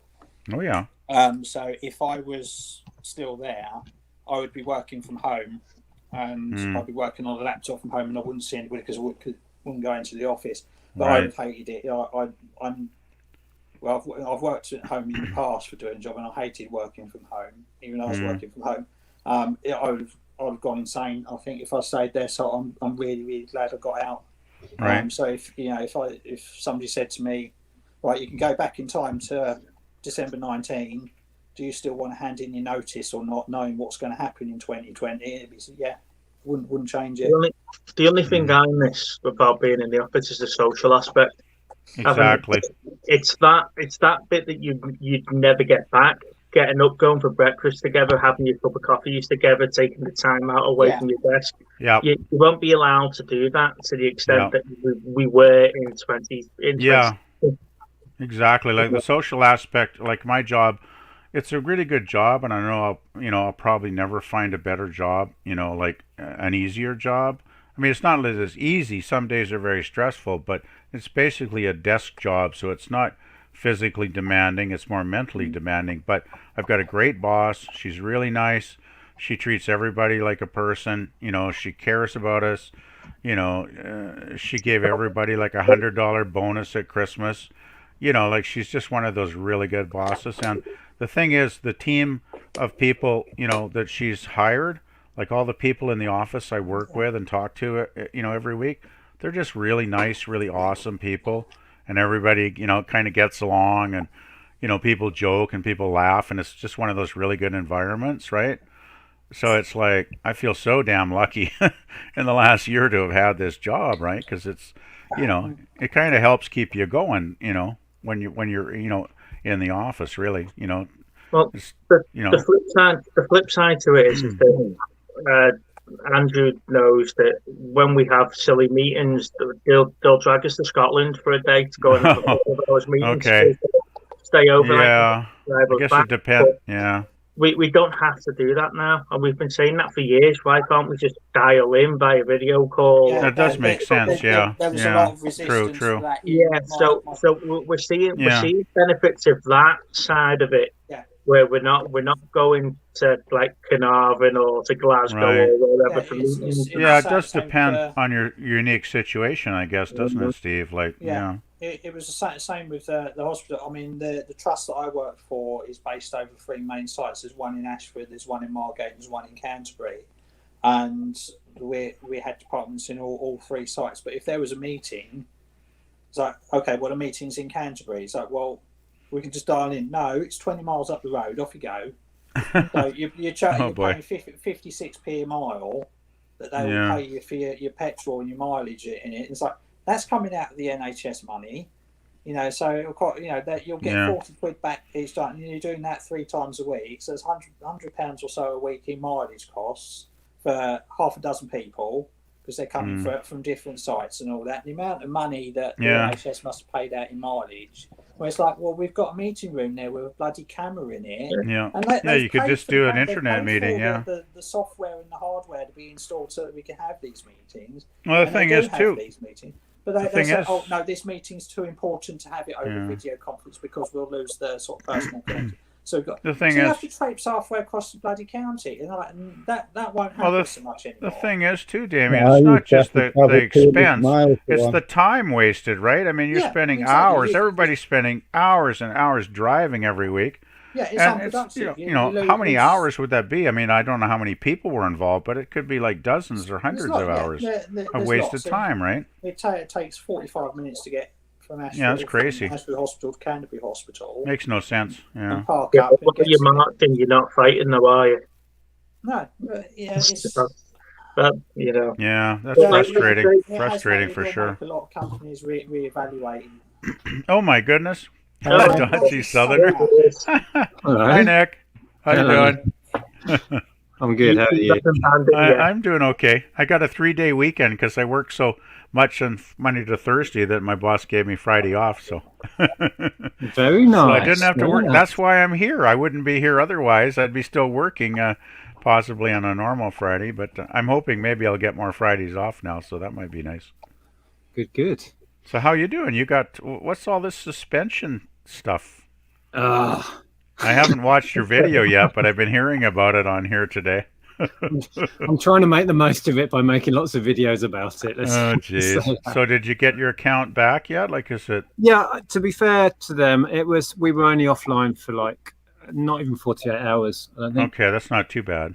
But yeah, it was a big faff that could have been easily avoided. But I explained that in the videos, and I heard you talking a little bit about it before. But yeah, it's the interesting thing that came out of our chat with eBay was they were shocked reading. They read every single comment on our open letter to eBay. Okay. And they were genuinely shocked.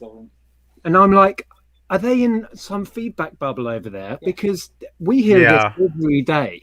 I think they are, actually. eBay lives in their own little world. You heard of the Ivory Tower? I think it kind of is that kind of setup. It's like you know, we're corporate, we don't care. It's like that in most customer service. So because no one actually sees the bigger picture of what's going on unless you're looking for the bigger picture. Yeah. They could have had 100 nicks ring up that day and said the same thing. I can't tell you why it was suspended. But then because they've seen it as a big picture, they've gone, right, we've actually got a problem here. Yeah. Yeah, they realize when there's dozens or hundreds of people that are thinking this is messed up, maybe they better do something, right? Here's the thing, if you ring up as we did, our initial response is quick ring customer services. They have no clue.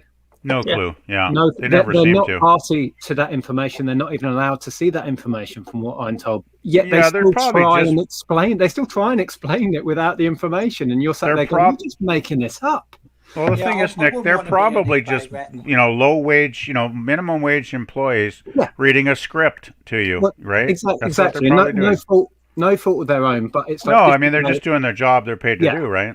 And it's layers of need to know. And they I don't think the woman we spoke to initially had any clue, but she was trying to give us reasons that didn't make sense. Right, and it wasn't helpful at all. Until we got through to, or eBay contacted us and we were kind of jumped up to the top level, then they could actually talk about reasons, but still weren't able to give us a specific reason. She basically went around the houses and told us without telling us. That's frustrating. But oh man.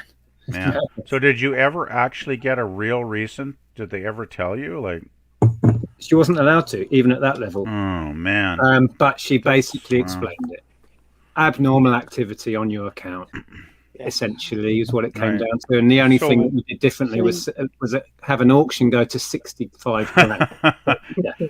Pretty never should have put the auction on, Nick. At least not with talking about it, because I think when you did the video and said you were going to do the auction, that's when the trolls jumped on board and started the fake bids. That's easy to say with hindsight, but the whole point of talking about it was exactly the same reason I did for the first cart. So the first time you had no trouble, right? No, but also I think it was naive of me because our reach is that much further now. But it still did the intended thing. It still put that cart in front of the eventual buyer who probably wouldn't have noticed if everybody wasn't talking about it. Right. And it still went for more than I hoped it would in the first place. So I think the whole thing actually paid off. But yeah, I am well aware now that me talking about an auction I'm running is a silly idea. Yeah, sometimes giving away too much information is not good, I guess, It puts me off running any auctions, to be honest, because I think, what if that happens to me? I can't afford to be having me eBay suspended. But also, and this didn't actually come up, and I wish it had when we were talking to eBay, was that this will get out there, that's a great way to stitch someone up.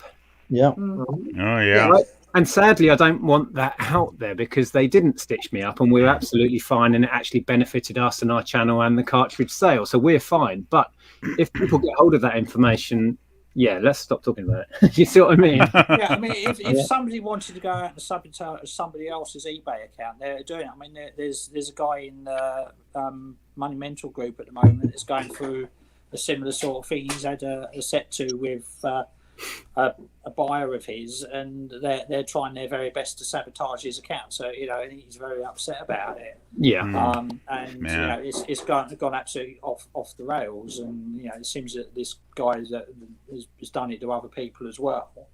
So if you wanted to go all out to get somebody's eBay business closed, there are ways of doing it. Yeah, if you really, really, really wanted to, you could get another account suspended.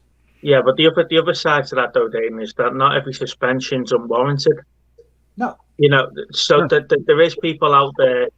All you need to do is have a look at people that have been scammed by buying stuff off other people. Yeah. They haven't received the items. The same has been delivered. How many people did we hear blaming the Royal Mail delays at Christmas for? And those items probably were never posted. It goes both ways. There's rogue sellers and there's rogue buyers. It goes both ways. The site would be an absolute mess if they didn't have loads of things running in the background we're not even party to. Yeah. It would be full of people selling, fake iPhones or laptops they don't even own, all of that stuff that we know goes on. So they're heading this horrible path. I don't think we can actually get our heads around how difficult it is for eBay. where they've got to satisfy thousands upon thousands of completely different business models all on one platform, and thousands and thousands of people trying to scam people on their platform. They've got to find a balance. It's why they side with the buyer as much as they do, because that's the the safest side to come down on, is side with the buyer, even though the buyer will be the one that's doing the scamming.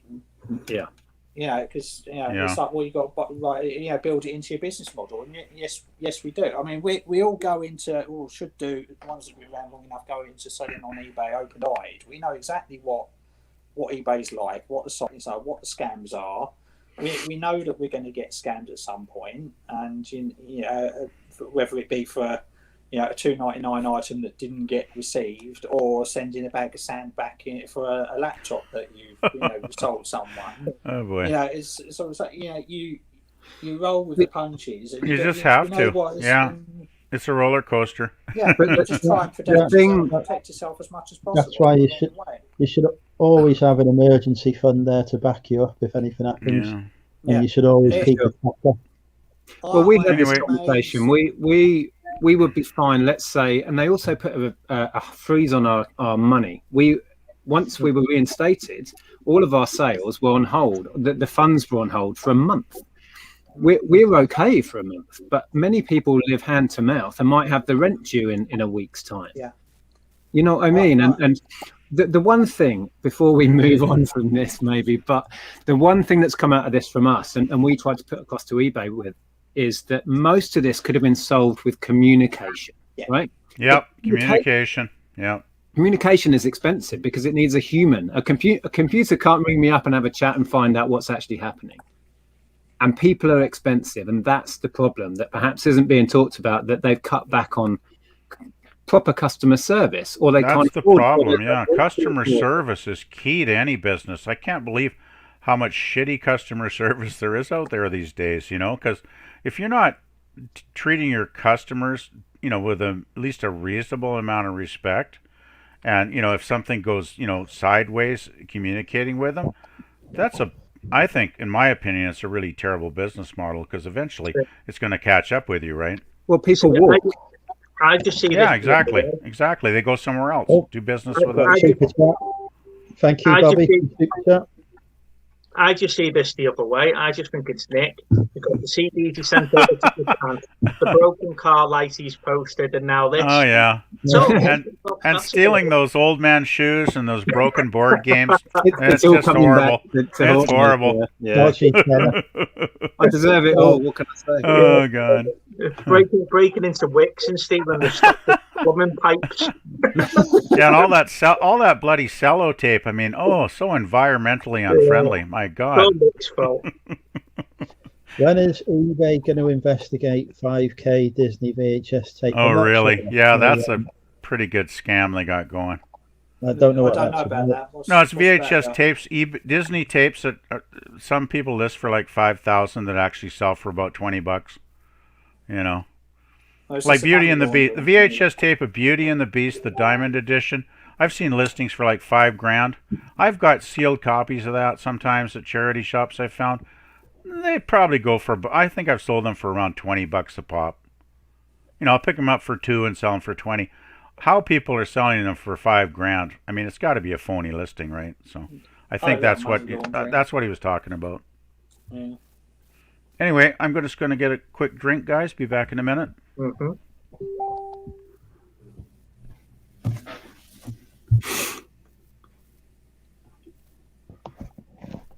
All goes quiet.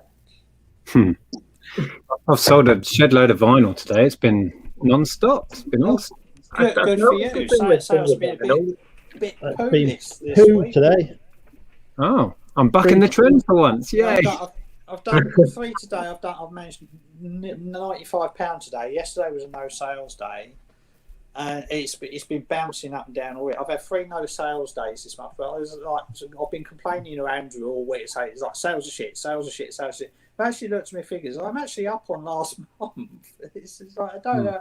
And last month was a good month. It's like, I mean, I won't be, because I've got £600 worth of sales over the course of 3 days to drop off me 31 day in a week or so.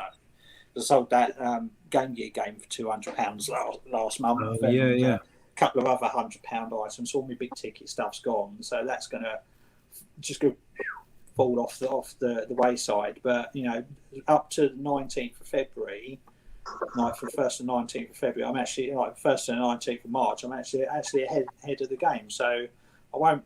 My March won't be as good as my February, but my March could still be better than my January. By the looks of it, and the way if it keeps going, even though I've had 3 no sales days this month, it's just been so choppy. But that's a consequence of not having great stock. The RA that I've bought not being seasonal, and it's selling, but it's not selling in the quantities that I would love it to sell. This goes back to what we were saying before, though, Damien, wasn't it, about the vintage clothing? Your RA, probably the same RA everybody's picking up, because you've only got I've got a few things that other people haven't. Yeah, you've got 5 minutes that have stayed open the last 14 months compared to everybody else. So. But yeah, I've had there's been a couple of things where I've been first on. This time, last year it was like I always seem to be late to the trend. It's like closely followed by me, and everybody else has already sold like a dozen or so each, and the price has crashed. But I've found a couple of things that this lockdown where I've been sort of ahead of the curve for once. So I mean that might just be me getting better at RA, because Andrew will attest to this. A year ago you say, get some RA, I'll go, no thank you, can't do it, not interested. I can't find anything. But knowledge is power, and my knowledge is growing. I went through the same journey. I was like stuck at RA to start with. Absolutely, another set of vinyl gone. It's got Hey, we're selling 2 in a row. Selling vinyl. I wasn't vinyl, actually, funnily enough. Oh, okay. I used to be down and then I stopped doing it for a while, and then I went back to it last year because it was the only way to source, or one of the primary ways to source, and made a lot of money from it. And now now I'm really into it. Well, we have virtually no RA this Christmas, or Christmas just gone, because we hadn't gone to auction and bought any pallets of new stuff. We hadn't really been going in the shops because of COVID, and I probably did maybe a fifth of what I'd normally do on RA at Christmas. Had nothing much to send to Amazon. Most of what I sent to Amazon was secondhand, which actually did really well, but I didn't have the volume of stuff to send up. So I made a fraction of my normal Amazon turnover. I've got 0 stock at Amazon right now, just because of COVID. Yeah.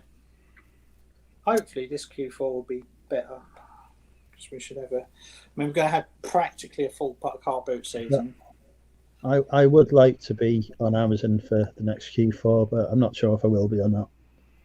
In a normal year, the car boots would be opening this might probably be the first weekend that a lot of them would open.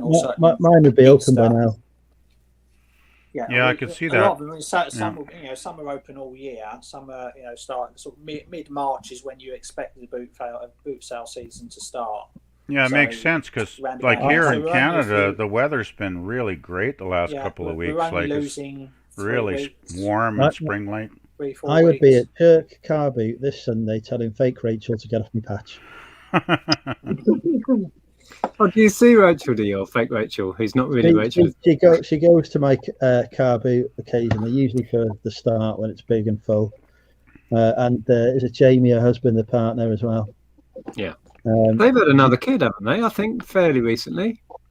She doesn't do much on. She went really into Instagram for a bit, but I don't see her on that anymore. I haven't heard that name in ages. I remember she used to be on a lot on YouTube, but fake Rachel, I don't think I've seen her on here like in the last year or something. No, she's moved away from YouTube. I think Andrea speaks to her online a bit. She's still within the community in that way, but stepped back from YouTube. Okay. Yeah. I've not seen her. Because I remember she used to be a regular. She used to be on quite a bit at one time, but it's been a long time. I don't think I've seen her on Facebook for over a year either. Wow. Maybe oh well, longer. She's probably got real life stuff going on, you know. Well, she's got a new kid. Well, exactly. That'll take up the time. Having a child will do that to you, yeah. Yeah, George has got one coming up, isn't he? That will stop his boot fest. Yeah. He's managed to produce a boy this time as well. Yeah, it's like balance of power is shifting. Can you imagine like being a single like bloke in a house of 4 girls? Yeah, God. That was my life, mate. That was my life. It still is. Most of my sisters have produced girls as well. It's like it's ridiculous in our family. We are a rare species, the male hill. It's the opposite on my side. It's all boys. Is it? Yeah, my brother's like it's like four boys, and my dad was the oldest boy of 7 boys. Holy cow! Yeah, and my granddad was the middle of 5 boys, and I'm the oldest of 3, 2 boys and a girl. Wow! So, the odds on that are astronomical. That is, that's crazy odds. It has been for generations. That's unreal. Wow! It's got to be some genetic thing or something. I mean, you know. Yeah. So all boys. Wow. Because it can't be random if the pattern is that strong, right? Yeah. You know. Yeah, it's crazy. Yeah. Oh well. As long as people are happy, you know. Doesn't really matter if the kid's a boy or a girl, I guess. Yeah, but you hear of these families, don't you? So where these couples that will end up with like 12 kids because they wanted a girl, and they've had like, boy after boy after boy after boy. They end up with 11 boys and then a girl, and then they stop. That's a lot of kids. Why did I have 12 kids? It's because I wanted a girl and she was number 12. Oh man. When I was younger, I wanted kids, but now I'm just like, no, definitely not. It was the one thing I always knew I wanted. The only thing I ever knew I wanted was to have a child. Sadly, we weren't able to have more than one, but you know. It's the only thing I ever knew in life I would enjoy and be good at vaguely.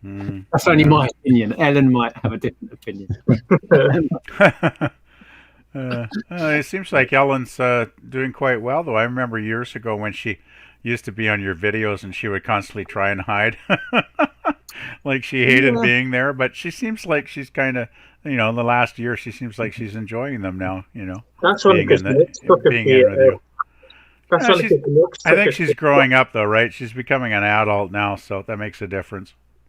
Yeah, I'm very close to missing the boat with kids. Like we're on 44 this year, so it's not quite ready to have kids. I mean, Luke's a lot younger than I am, so you know he's not really. It's like we want to get a house, which where we are now. It wouldn't be fair to have a kid. Plus, he'd have to give up his gaming PC as well because they'd have to spare it. So that would be the office gone. So it's like, if we're going to have kids, it's going to have to be, we'll obviously have to adopt. But, it would be, sort of in about 3 years or so time. So I'll be about 46, 47. And the adoption status is there can't be any more than a 45-year gap between them. So obviously, the longer I leave it, the older the child that we would adopt would have to be. So like never say never, but if he's getting close, and I don't know. I've got to look after him most of the time. I don't want to look after a kid as well. That's already got one. That's been the hardest for me in the lockdown is that I've got 2 girls, but they don't live with me. They live with the mum. So we're in different counties. So we've been in different tier systems during the lockdown. So while we've been in tier 2, they've been in 3, and while we've been in 3, they've been in 2. So video calls for most of the year for us, but yeah, everybody's got a different situation, But hey, that's life, right? I mean, sometimes you want things, and sometimes things work out, and sometimes they don't. But we just keep going, right? For sure. Yeah, we're waiting to hear if Ellen can get into university at the minute. We're on that thing. She's waiting for an interview. She just sent off her portfolio to another place. So it's all... Yeah, she wants to do photography in Brighton, ideally. But so she's going like an art college or something, or yeah, she's following in my footsteps, and I never used my art degree. That's awesome, Nick. I went to art school years ago too. Oh, cool. Yeah. I went to it's Emily Carr College of Art here in BC. It's in Vancouver. Because I took I took the first and second year where I'm living here in Kelowna, and then I transferred to Emily Carr in third and fourth year down in Vancouver, and yeah, I majored in painting, a lot of abstract stuff, and yeah, probably the 2 best years of my life, really, when I look back on it, because you know, you make so many good friends because you're kind of like in with your people, you know, when you're there, all the artsy folks, and it was just great. Good. Great times. Good stuff. Yeah, it was so fun. Helen's going to follow in your footsteps. She's got art college.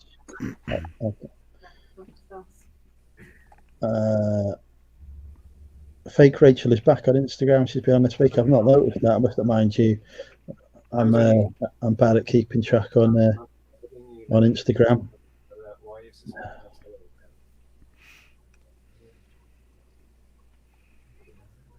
So is she using her fake Rachel name on Instagram? I guess so. I don't know who fake Rachel is.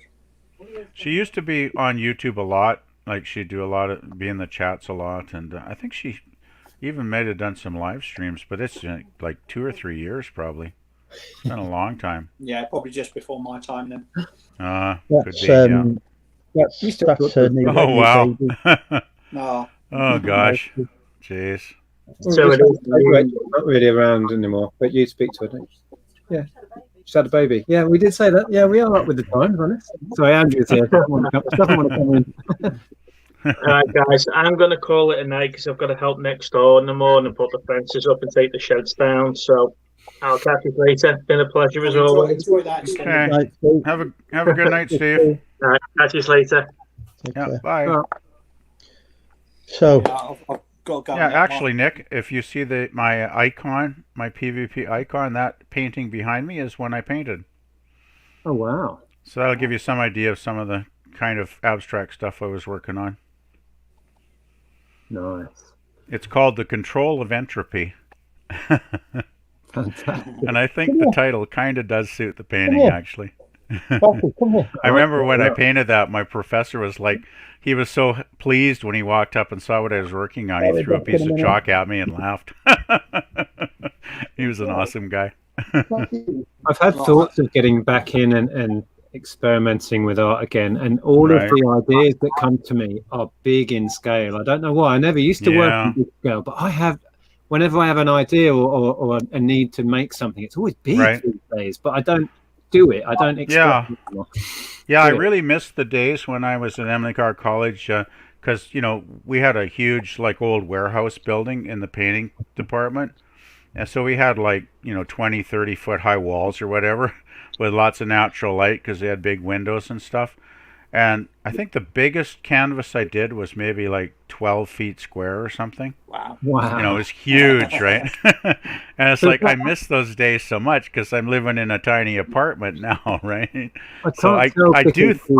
The image is so small, but is that kind of Pollock-esque? Are you throwing the Yes, Pollock was a major influence. Yeah, I did a lot of Pollock-like paintings. Actually, I've got still all my old slides and stuff of my work. I've really got to get a website up one of these days and put all my artwork up.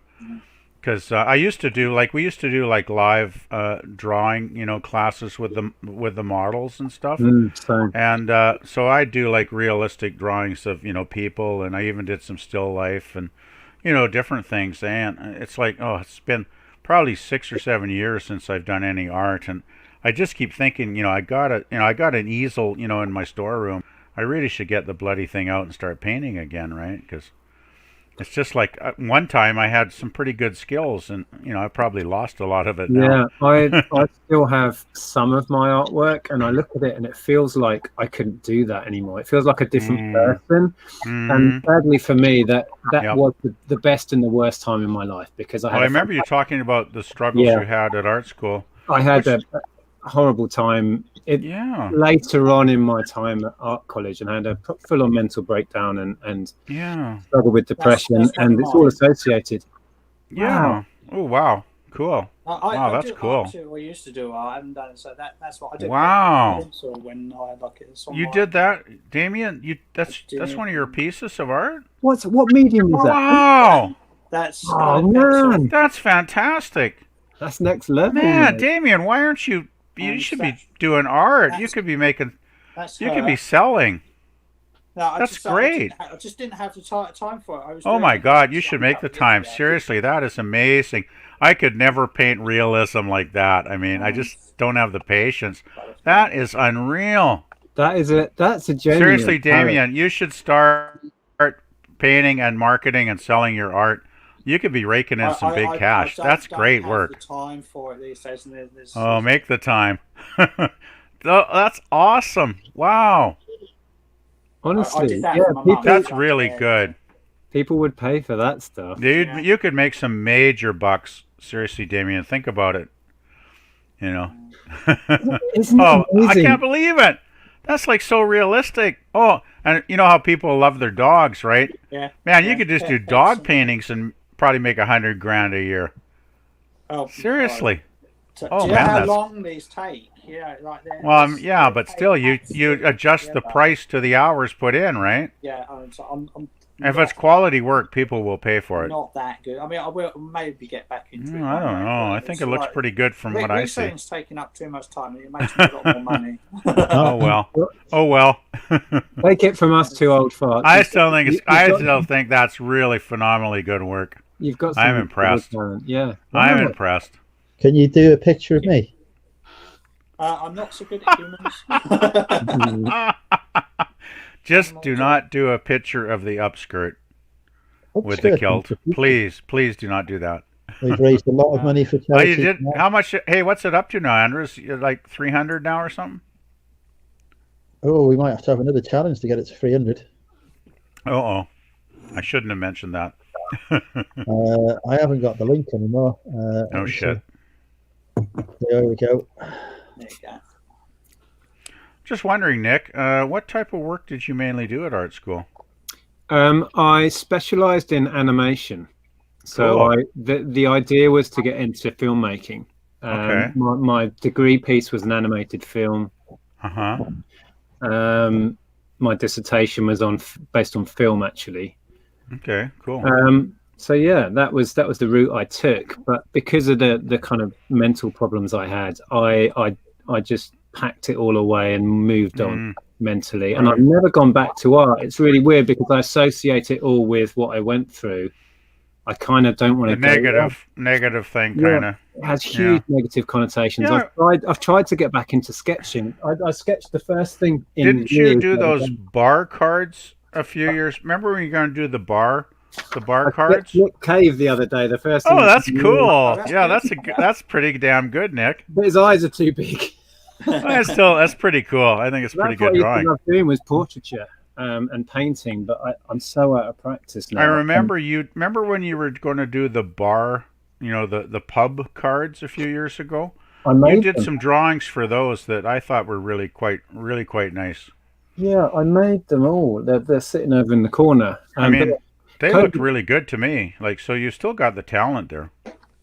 Yeah, it's just the mental associations. Yeah. I have real anxiety connected with it. It's really. I just wonder, why did you find art school so hard an experience? Like, for me, it kind of like made my life. Like, it really set me on the path to being a more sociable person. Because before I went to art school, I was quite, an introvert, quite a shy person, and I had a hard time, talking with folks. But I met so many friends at art school. It kind of set me on the path.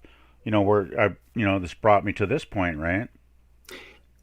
If I think if I knew the answers, I'd know the answers. But it was a combination of implied pressure that I couldn't handle, the breakdown of a relationship that threw me into a so there was someone at art school that that could be tough. And then mixing drugs and alcohol heavily with that.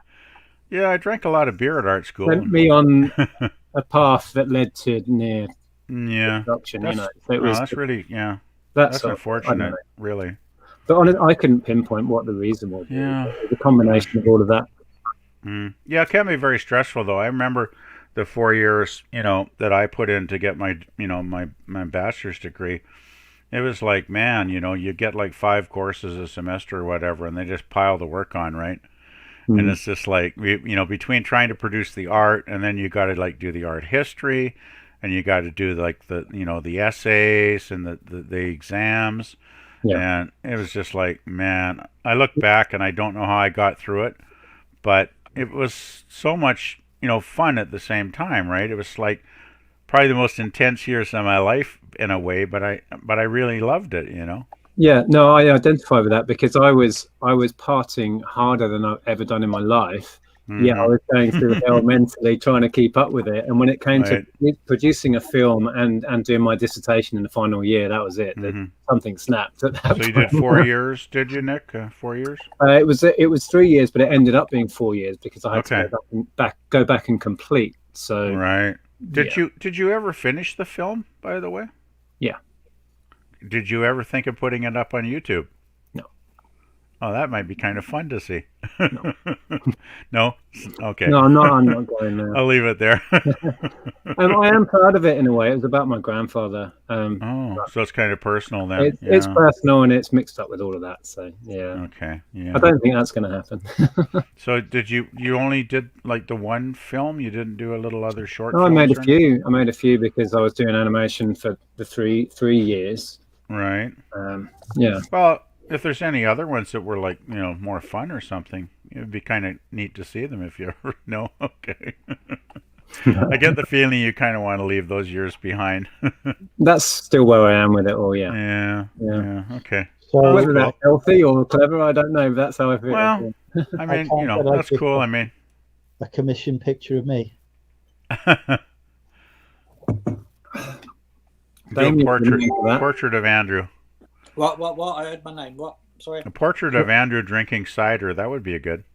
I've done commission work in the past, and I found that so stressful. When somebody's put a price on your work and you've got to deliver it, next level stress. Yeah. And then they want it their way, right? Yeah. Don't worry, I'll never pay.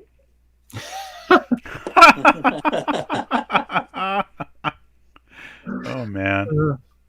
But ironically, doing a piece of art way back when I was really into it, doing a piece of art as a gift, I would love it. I would spend so long creating a piece of artwork for a gift. Yeah. But if somebody was paying me, I was stressed out instantly.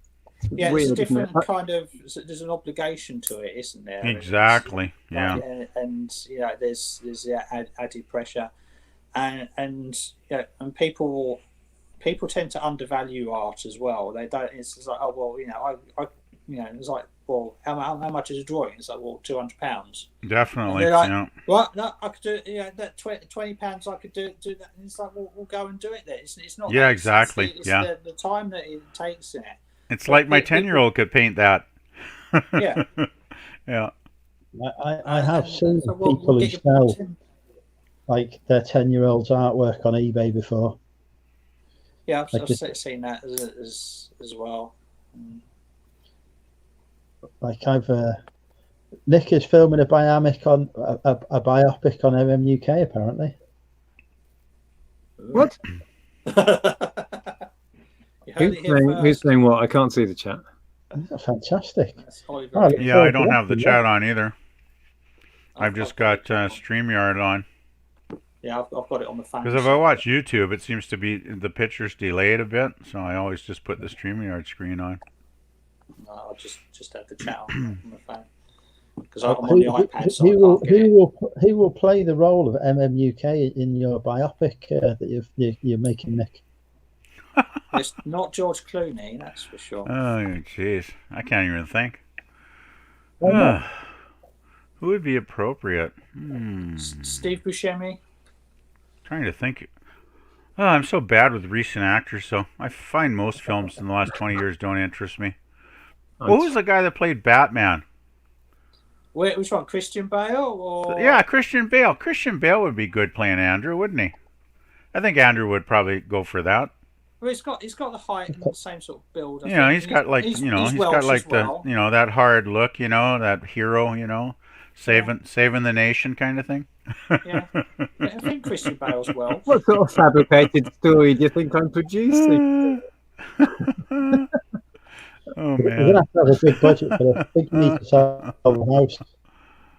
A big budget. Yeah, I'm not following the chat at all. I'm just putting on YouTube here. There's probably 1 million people saying hi, and I have ignored all of them. Stephen Merchant for Andrew. Yeah, he's got the height as well, hasn't he? Tom Hardy. Yes, Tom Hardy. Excellent choice, Shane. Oh man, I do like Tom Hardy. He's a great actor. I'm just looking through the comments. He does look a bit like me, to be honest. He's got a certain likeness about him. I don't think so. Definitely. Can't agree with you there. So, Andrew, somewhere within your vicinity, is that Star Wars spaceship wrapped in wrapping paper still there? It's in the HQ. Oh, you've actually moved it? Wow. Yes, it's in the HQ now. I've not listed it yet. It's only a matter of time before it gets put on the Facebook. Back in a minute, guys. Just going to get another drink. Okay. Are you still buying as well, Andrew? You've got the biggest mountain of gear for a part-timer I've ever seen. There was an interesting haul. He does more work on morning. eBay than a lot of part-timers do. That a lot of full-timers do. You should whip through that backlog in no time, then. I mean, keep buying more. Nice. That's the problem. That's the problem. I'm not buying anything this week. I bought a saucy bag. Oh, look what I bought! So you're on a saucy bag. It's like, that's fake news. Come on.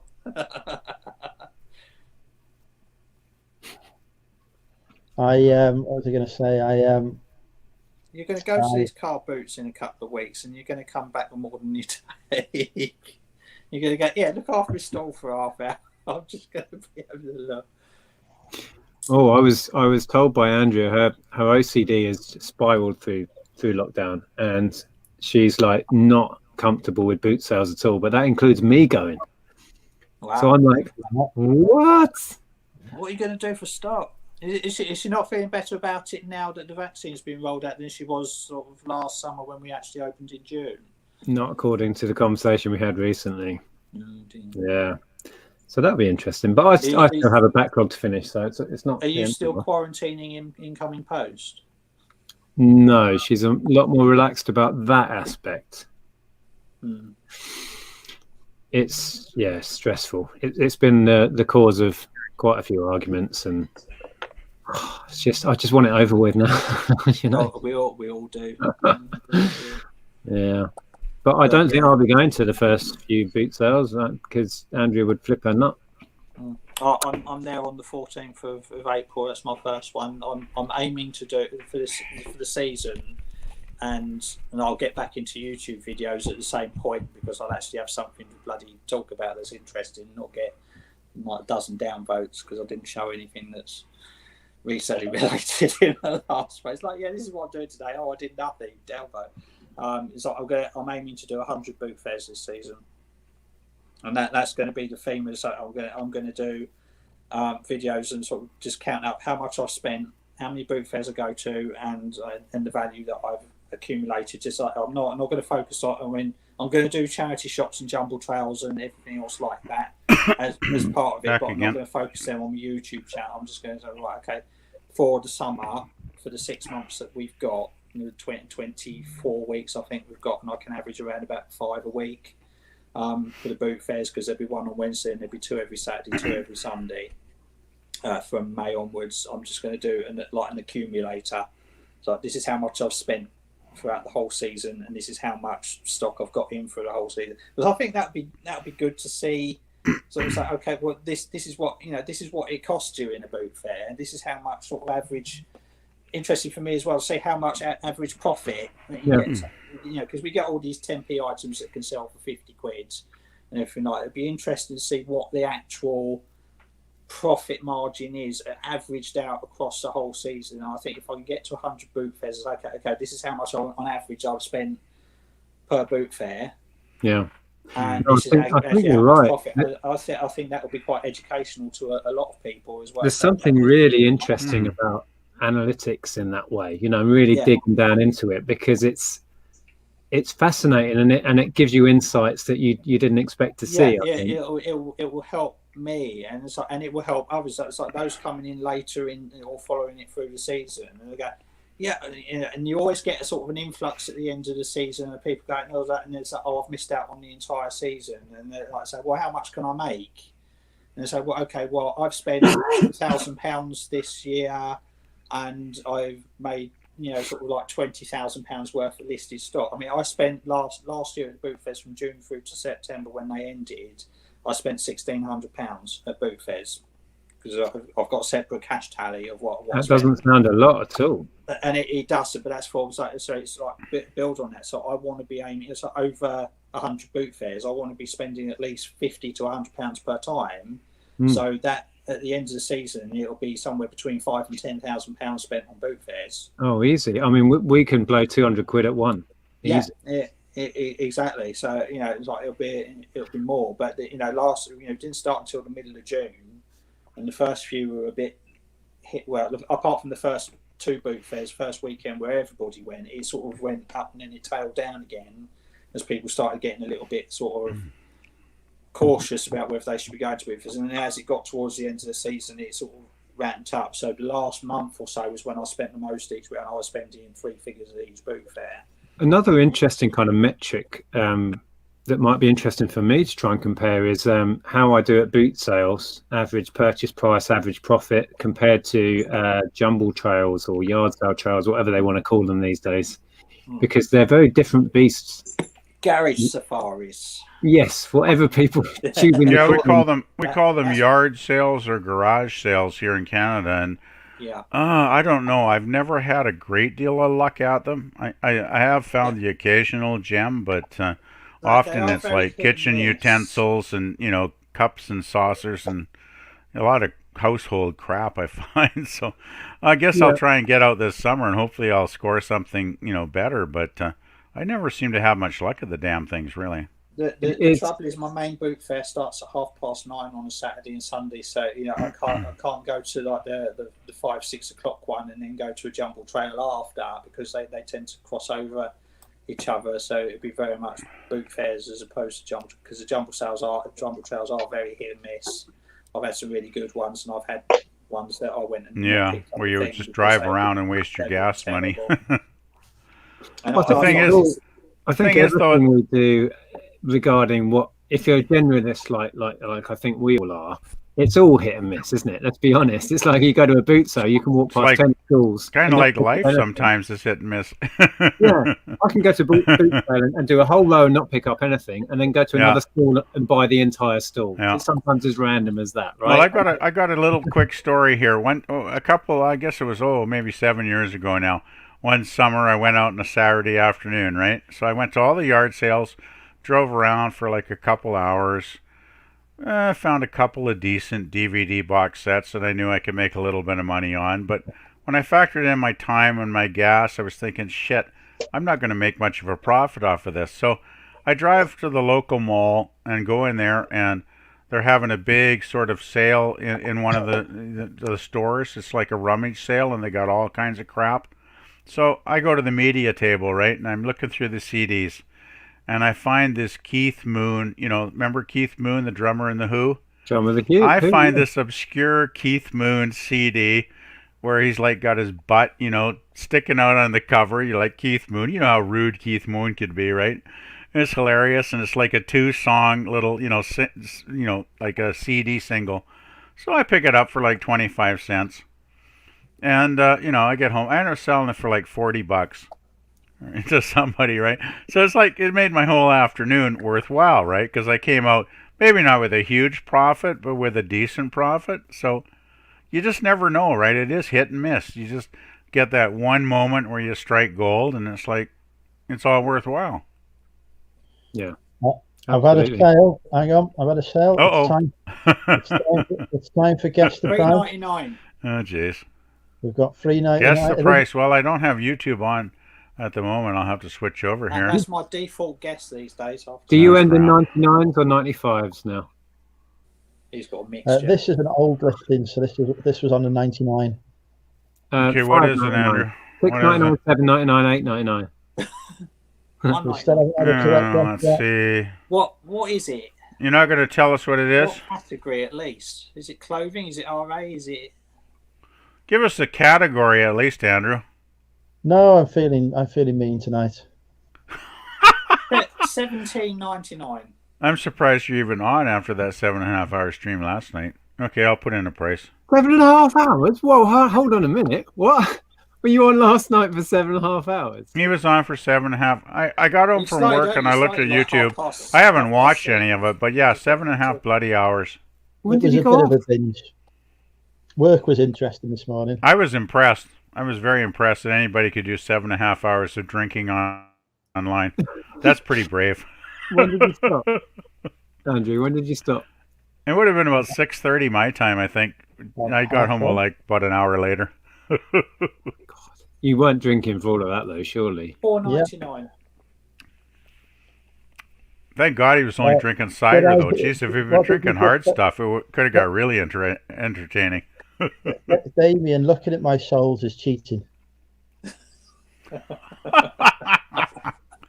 I've already put my price on the chat, so I'm probably wrong as usual. But what the hell? I'm going to say $4.99 because he's accused me of cheating. So since I have no idea what he bloody sold, I'm just taking a wild guess.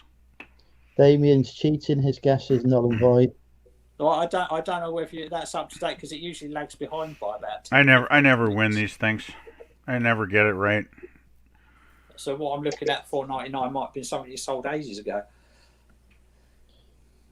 Turn the out of stock option on, and I won't see him at all. Don't like that option. Is anybody getting close yet? The suspense is killing me, man. $4.99.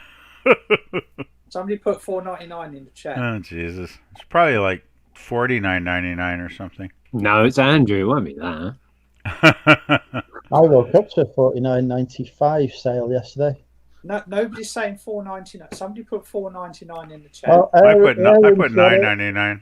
Aaron's got it. $4.99. Correct. There we go. Ouch. Wrong again as I usually am. Oh well, no big deal. All right, I'm going to have to nip off shortly. I just wanted to ask you about this music festival. Why did you buy the ticket if you don't like music and you're not really sure you want to go? Because there's a Queen tribute band. They had a Queen tribute band on, but I thought Queen was awesome. Man, Queen was great. Freddie Mercury, what a bloody singer, eh? God, that man could sing. Yeah, they got a Queen tribute band on that I thought was on Friday, and then Friday was sold out, so I could only get a ticket for the Friday. I thought the Queen tribute band were on if I bought a free day. We're losing you. Yeah, so you're freezing up, Andrew. Which actually is you haven't paid your internet bill. He could only get to see Queen if he bought a 3-day ticket because he thought they were only on the Friday, and Friday had sold out. So now he's found out that they're on the Saturday, and he didn't need to buy the 3-day ticket after. He could have just bought the Saturday ticket. Bloody Queen. Those guys, that's good marketing. Queen was such a great band. Who wouldn't want to spend more money to see Queen? That singer better be damn good, though. He's not seeing Queen.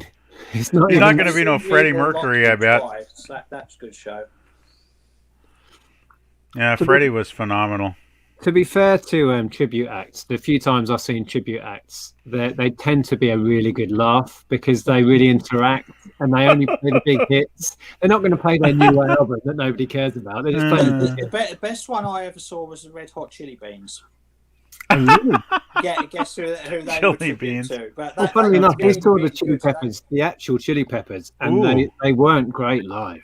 Oh, really? Oh, that's disappointing. Really you know, the worst band I ever saw live that I really loved? Back in the 70s, I had all of Cheap Trick's albums, you know, like Dream Police and, you know, all those great albums. And they came here about, 8-9 years ago and played a live concert. You know, the first 20 minutes, they bring out bar stools, right? They sit down on the bar stools, all 4 of them, and they're playing like acoustic guitars, singing some shit off their latest album that nobody knows, right? Great way to start a concert, right? And then about 20 minutes in, you know, they do this big dramatic thing where the lights come up and they had the drums covered over with like a sheet. So the sheet gets pulled off the drums and you think, oh, something's going to happen. And then they play more songs from their latest album, which nobody knows, and it's like completely fucking boring.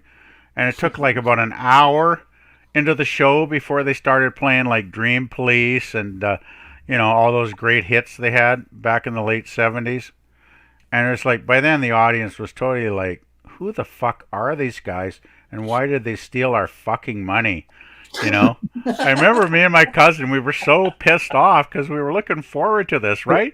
It's coming Cheap across. Trick were great, and it was like they sucked. You know, they sucked for like 2 hours. It was the worst concert I ever bloody saw. That's quite some review you've just given there. Well, I got to be honest, right? They were horrible. I mean, when they did Dream Police and stuff, about an hour in the middle, they did like Southern Girls. Remember Southern Girls? You know, a few good songs. Like maybe 10, 15 minutes they rocked out, and then they just sort of went back to newer stuff. And it was bloody awful. I think sometimes bands need to put their ego away and realise that we're there to hear what we remember as teenagers or 20-somethings. Well, we pay our hard-earned money, right? And then they take our money and they give us crap. And it's like, thanks, guys, right? Because, I mean, it was so disappointing because I was expecting to have a great time that night, right? Because they've got lots of great songs, like dozens of great songs. And I thought, it'd be like live at the Budokan album. Remember that one? Yep. I thought it'd be something like that experience, right? And it was just like, nope. Yeah. My cousin and I just spent the night just kind of chatting and like, this really sucks. And everybody around us is like, this sucks, right? Wow. It was kind of funny after a while, actually. But that's the one concert that stands out. When anybody asks me, what was the worst show you ever saw? Mine. That's the one. Just quickly before I disappear, the worst gig I ever saw was a band I was totally into at the time, which was the Cranberries. I have some of their CDs. Yeah, we sadly lost Dolores a couple of years ago. Yeah, that was kind of sad, yeah. But I went to see them in 1994 at the height of their powers. Oh, cool. That's right when they put out Zombie. Royal Albert Hall, yeah, that tour. Yeah. And it was no passion, no talking to the audience, no show, just going through the motions, and everyone was just like, what really? So we just got drunk and then went home. Disappointing. Yeah, that's awful. The worst one I went to was All American Rejects because they were drunk and they were just slurring the lyrics. but the best one I went and saw was Muse at Wembley Stadium, just after Wembley Stadium, just like their harp tour. Saw that.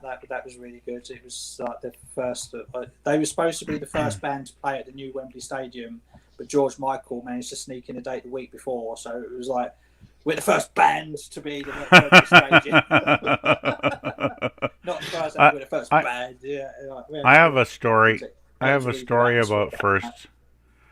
The first here in BC, we have in Vancouver, we have a big, huge arena called BC Place. Well, it was called BC Place back in the 80s, and it opened in I think it was 1983 or something.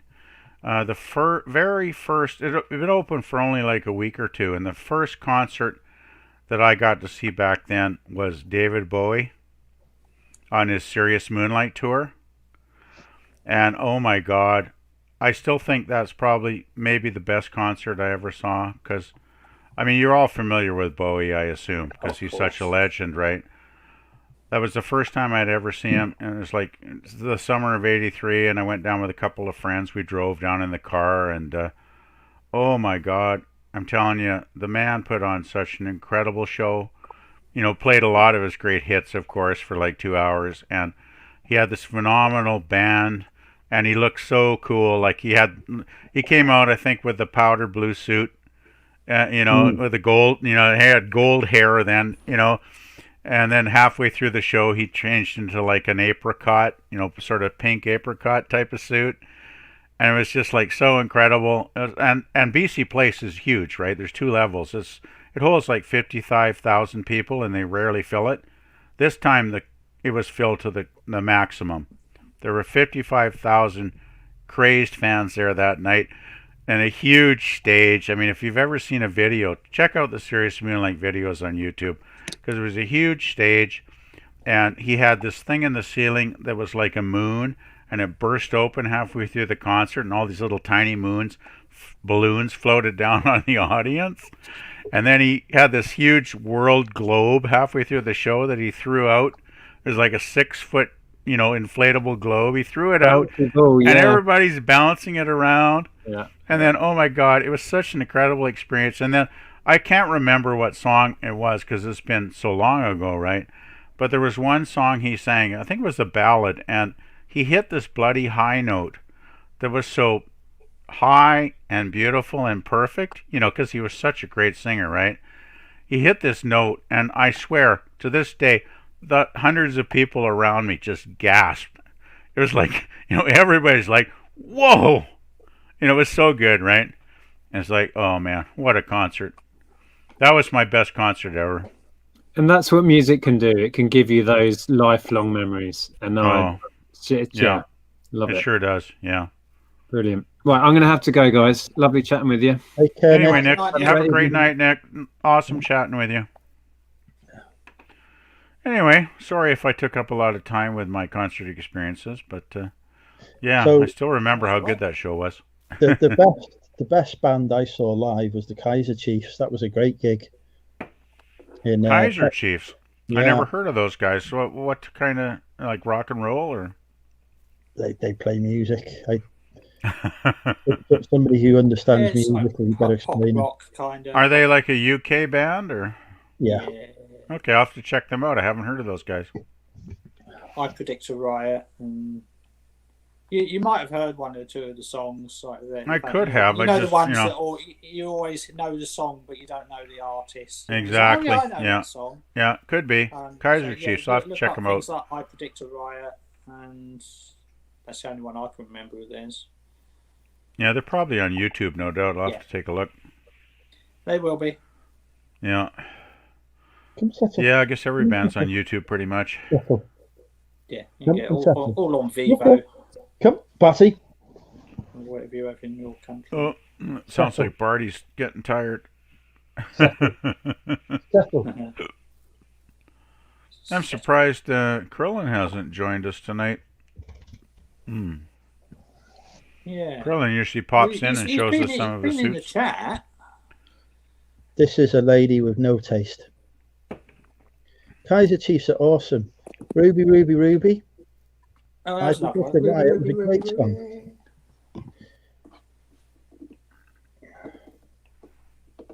Yeah, they're all right. Yeah, I mean, I'm more of a song person than an artist person. You know, it's like the amount of artists that they'll do. You know, you'll like an album and then you'll get into them and then they'll release a new album and it'll be utter shite, and it'll be like, nah. So yeah, I'm more of a song. It's like, yeah, I like that song, but I don't like that song. I like this song, but I don't like that song. I'm stuck in the 90s. I like a lot of 90s Britpop and things like that. I mean Luke's 24 and he just loves 80s rock. You know, he's like all about Bon Jovi and things like that.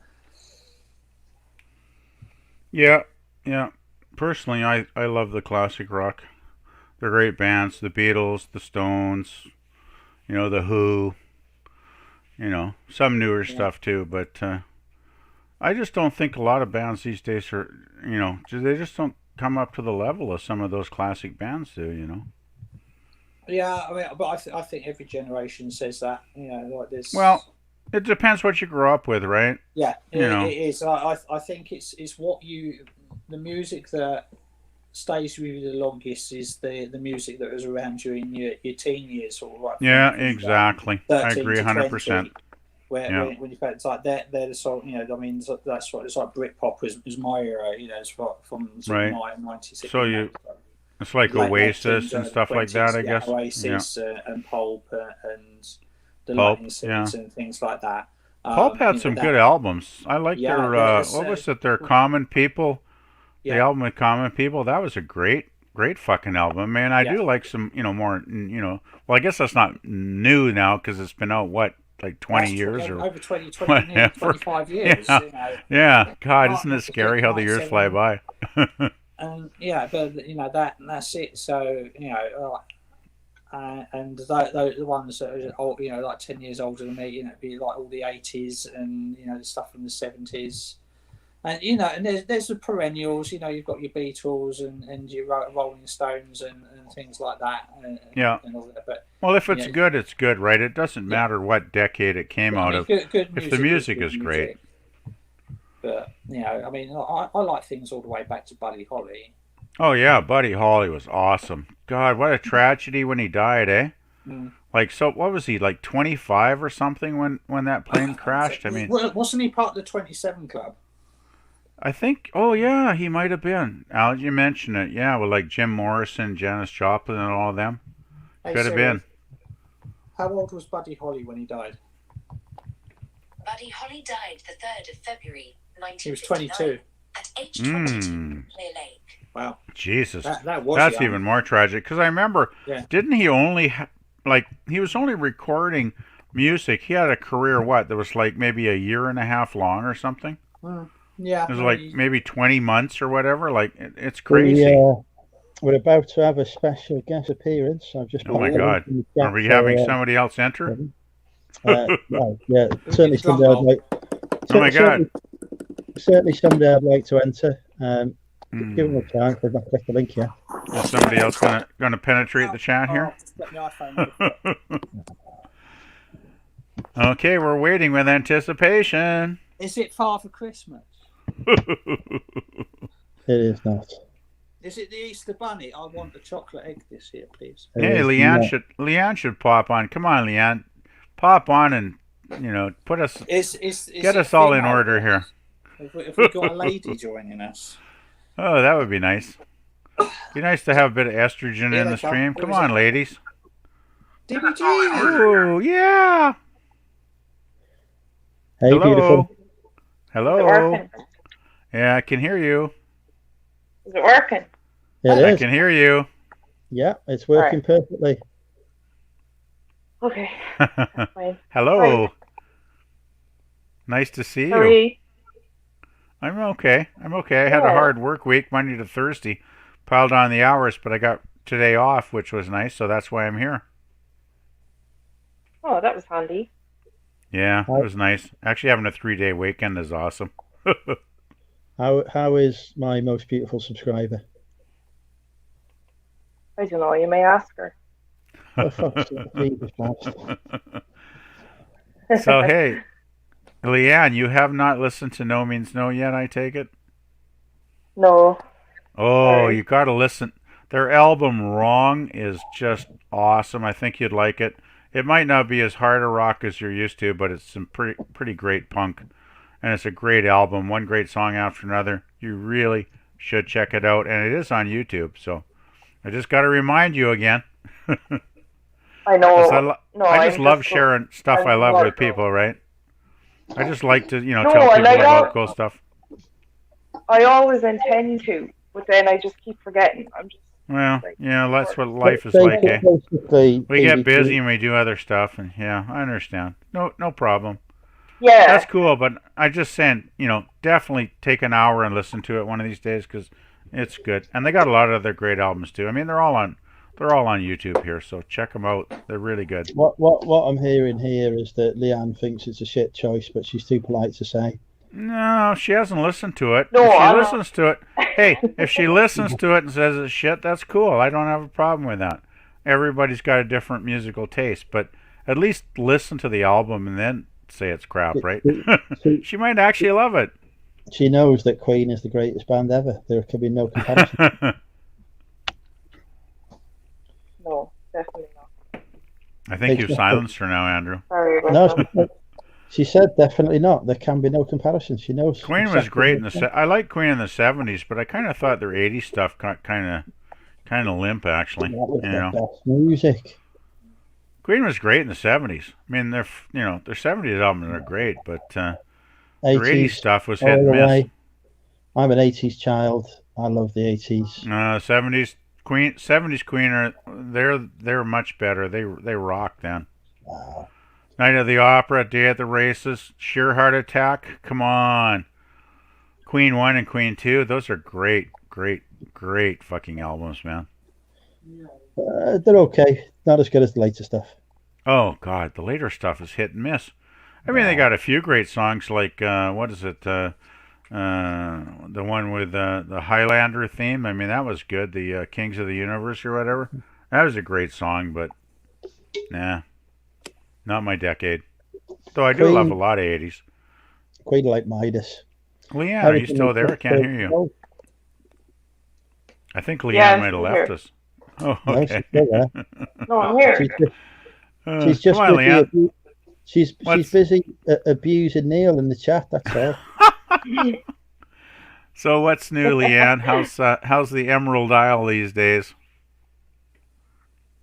Oh, sure, it's great. As usual. You doing all right? It's been a long time. I haven't chatted, like at least a month probably or something. I know, yeah. I've had a bit of a month of it. You said you had COVID or something, didn't you, a while back? Yeah. That was like that must have sucked. I hope you're 3 weeks okay now. Yeah, no, it was grand. It wasn't too bad. It was grand. Having COVID was grand. Lucky one. Well, as long as you got through it okay, that's the main thing, right? No, I mean it wasn't bad. Like I didn't get it really bad. It was only like a bad flu. That's all. Okay. You didn't have that's not too bad then. The need for a respirator. I'm still a little bit hoarse. No. As long as you got through it okay, because it can be really bad. Like one of my co-workers at the office, like yesterday, I guess actually, she said that somebody she knew had, that had like compromised immune system, actually got sick and went in the hospital like a week ago, and they passed away. Jesus. So like she was kind of really bummed out, right? But yeah, don't worry, like, oh shit, you'll be absolutely fine with yours. But as long as you got through it okay, that's great. Yeah, God, but it's scary, isn't it? It was so concerning. I was actually sending messages to Leanne to say, how are you doing? Rather than just abuse. Oh, you're breaking up. I can't hear you. I was just saying I was concerned when I heard you had it. You were in your hole. What? What's the matter with you now? I can't hear you. You're all chopping. Oh shit. Sounds like an internet problem. Turn the volume up. Sounds fine this end. I can hear you okay, Leanne. Well, maybe it's my internet then. Yeah, it sounds like something with the internet connection. Okay. Yeah, he went all robot. It does happen sometimes, yeah. Maybe try loading on again or something, like going off and coming back on. That maybe you'll get a better connection that way. No, you're fine. It's just Andrew. What the fuck's wrong with me? Okay. Is she doing this to wind me up? No. Oh man. No, I'm swear I'm not. I'm glad I'm fine at least. I think I'm usually pretty good though, most of the time. Probably. There I was expressing bloody concern for her and everything. Well, that's the way it goes, Andrew. Sometimes we give ladies our honest affection, and they can just slap us down, right? It's like, nah, you're not that great. But that's okay. That's okay. Hey, Jonathan, who was the guy who sells military wear in my premiere the other day? I'm not sure. It wasn't somebody that I don't think it was somebody that I knew, to be honest, Jonathan. I remember the conversation, but I don't think I recognised the name of the person who commented. I'll be back in a minute. Just going to refresh my drink, guys. Okay. No worries. Oh, Peter. How are you, Damien? I'm fine, thank you. And not spoken to you before on voice. Nice to meet you. I know, yeah. How you doing? Nice to meet you too. Hi, girl. She knows if she comes on with her face, I'll be sending her messages. Nah. Yeah, but no, I'm really not camera-able this evening. I never am. Look at this face now. I mean, I know it looks attractive to you because you're only human, but it's not. It's not the usual high standard. No, I'm like I don't know. What would you say? Something scary, anyway.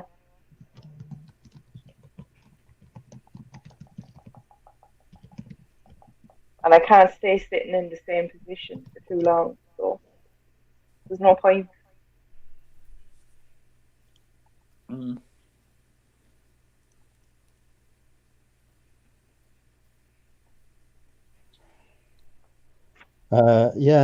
Yeah, painful stuff that sounds. I can't sit still for too long, but that's because I'm a bloody figure. Yeah, no, it is painful. You got a premiere. If you need me to come over and give massage with these magic hands, when it's legal, I am more than happy to. No, I'll pass. What? Thanks anyway. Though. Jesus Christ! You shot down again.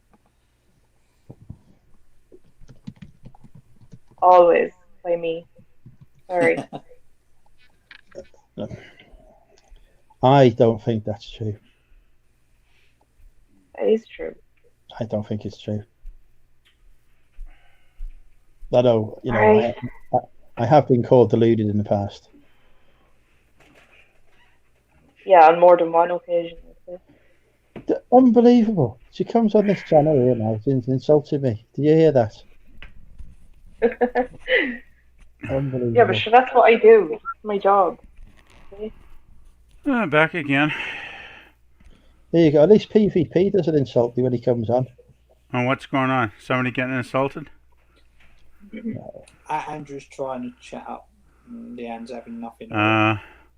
Yeah, it's always kind of risky chatting up a lady, isn't it? Like, sometimes I think the best thing to do if you're affectionate towards a woman is not to chat her up, and just like, you know, just treat her as a person and a friend, and eventually maybe she'll come around. You know, that might work better. That's called the friend zone.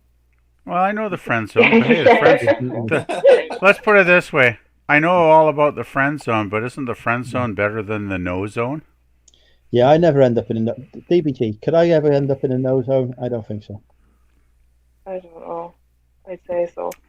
I bet DBG could put you in the no zone real fast. She would never want to do that to me. I have that feeling.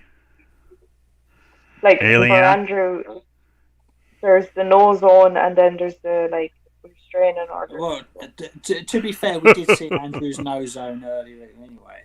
The thing is, you got to be realistic, right? Basically, if a woman's unavailable because she's married or she's, you know, miles away, you're not going to get lucky with her anyway. So why bother, you know, hitting on her? Dashing your hopes here, Andrew. Challenge accepted. Do you hear that, Peter? Challenge accepted now. Hey, I have a lady on YouTube I'm very fond of, but you know, Andrew's now in the market for a holiday home. When you're 8,000 miles away from somebody, it's like, no, I'm not going to be asking them out for a coffee anytime soon. So, you know, why not just be, you know, friends, right? From Canada? Well, I'm in Western Canada, so I'm just taking a rough guess, of course. But I think probably from here to the UK is around 8,000 miles. It's a ways. Let's put it this way. So I ain't going to be asking them out for coffee next week. Let's put it this way. So it's someone in the UK then? Oh, yes, definitely. Oh, don't start trying to guess. The last thing I want to do is... I'm not going to tell anybody who she is because I value her friendship too much. And if she thought I was talking about her, she'd probably say, you know, go piss up a rope and go away. Where in Canada are you again? I'm in British Columbia. British Columbia. Hey Siri, how far away is British Columbia? I'm not sure how far away Victoria, Canada is by car, but it's about 1,000. By car. That's hilarious. How close are you to Victoria? That's what it said. Oh God, this is good. Not sure, but yeah, about 5,000 miles away. Oh, it's more than that. I guarantee. Canada itself, I think it's like 3,000 or 4,000 miles across. And then you've got the bloody Atlantic Ocean, right? How far is British Columbia in Canada? I'm not sure how far. No, it keeps saying Victoria. They probably British Columbia. Yeah. I don't know. You could do a Google map search and find it that way, I guess, but it's a long ways. We'll do it on the proper. Yeah, but don't do that. Well, according to Siri, I can get there by car. Hey Siri, how far away? Yeah, you ain't going to get. I'm going to get to the U-Bay by car unless I have a submarine or something. We'll go by ferry, but no. Let's put it this way, though. No, She's just... no, Siri. Hey Siri. Sigh. Have you heard of British Columbia? Probably not. Hey Siri. This is why I don't believe in these internet gadgets. God. She needs to be stopped. Why is it coming out of Victoria? Where's Victoria? Victoria is the capital. Australia. It's the capital city of British Columbia. It's on the island. It's on Vancouver. It's on Vancouver Island. It's the capital city of the province here. Right, you're 4,603 miles from me. It's got to be more than that, Andrew, because that sounds like from here to like the East Coast. That's from here to British Columbia. Hey Siri. I have a problem with that. I'll have to look it up. I'm sure it's more than that. Let me look it up here. 603 miles. I can get directions. It's about 4,770 miles as the crow flies. I'm closer than you. From here to Vancouver is 4,752. What does that mean? As the crow flies. So. Yeah, what does that mean? What, as the crow flies? That's direct straight line. Okay.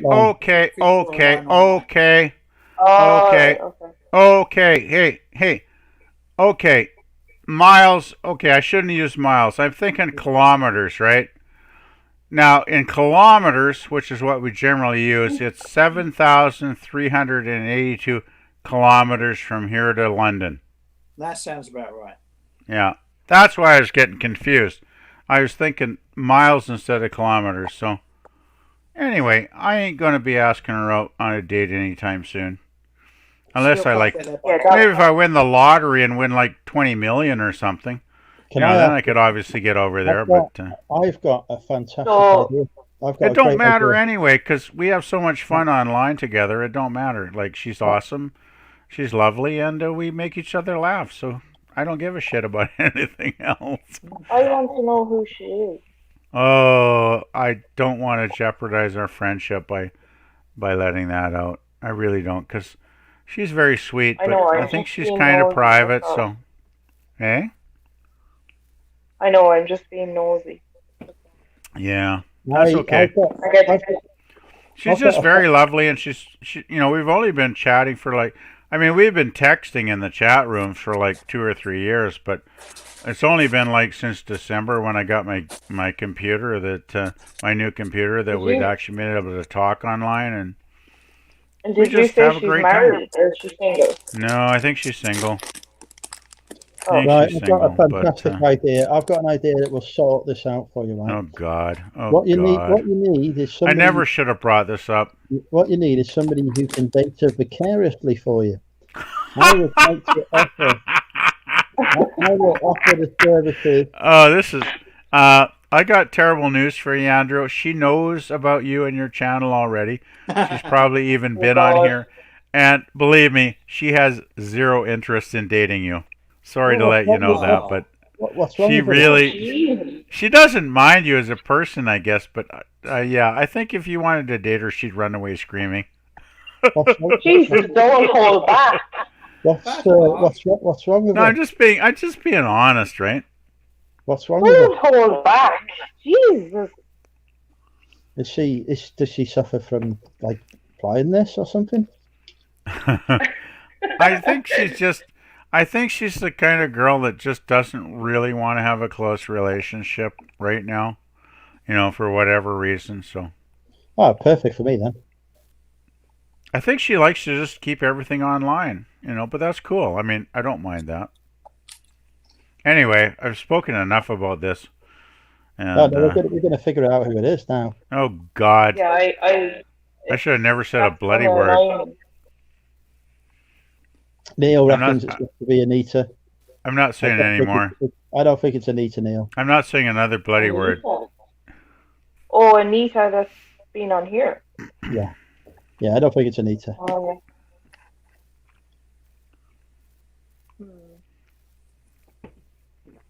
That's going to annoy me now. Anyway, I'm good just being friends with her, and that's good enough for now. We need to narrow it down.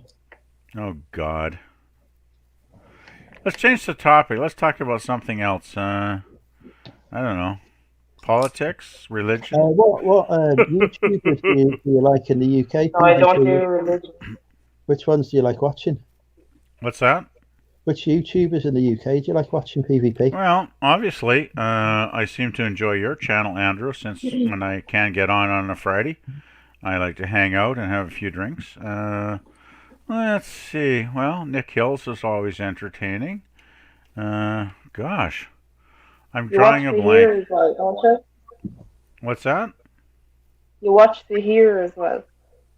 Oh, yeah, Zahir. Oh, gosh. I feel kind of bad about that. I don't think I've watched him in like a month now, because with bloody work, you know, and I've been working on Fridays, you know, and I just don't get to go on the live chat anymore much. And yeah, I don't think I've watched one of his... I haven't watched him in like a month. Eh? His Friday streams are hard for me to watch because it's like right in the middle of like trying to get the kids to bed and clean up after dinner, and it's all just craziness in my house.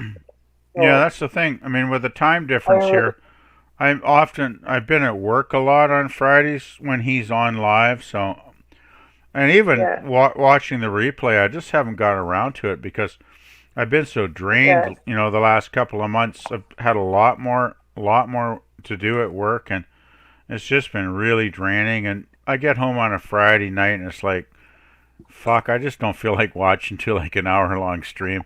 I'm just not into it, right? So I haven't watched him in like a month, but yeah, Z's always awesome, of course, but I just haven't got around to it. I usually put on like some music videos and just, you know, listen to some tunes, right? Yeah. And I go on Fortnite. I go on Fortnite. I go on Fortnite and play some Fortnite since I got my gaming computer. That's always a good way to empty the brain cells out, right? After a hard work week. Do you do a Sahir and die before you even get to the beach?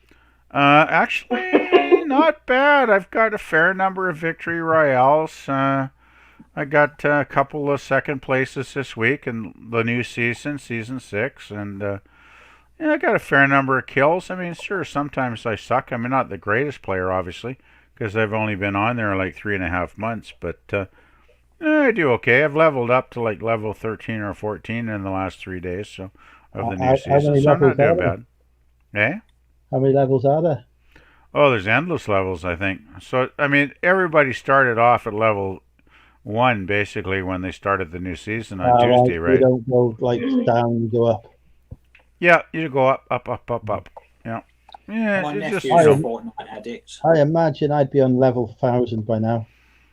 Well, if they never changed the seasons, I was like at level 130 when the season 5 ended, right?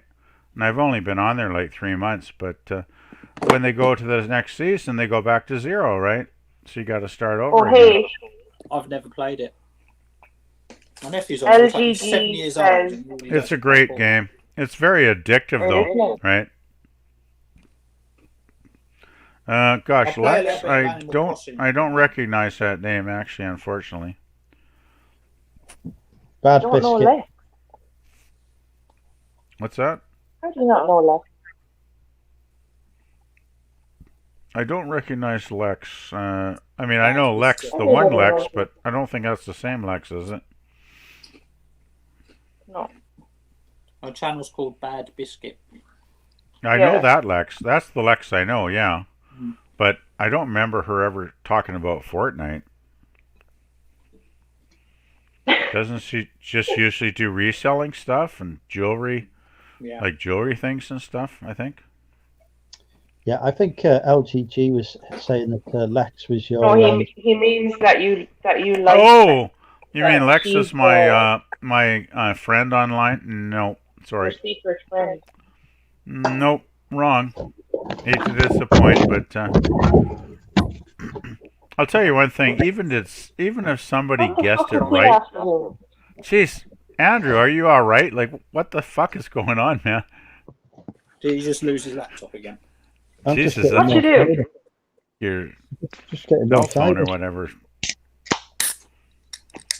Anyway, I'll put it this way. If you guys guessed exactly who this person was, I will never, ever fucking admit it, because she's so lovely and we have such a good friendship. There's no way I want to jeopardize it, right?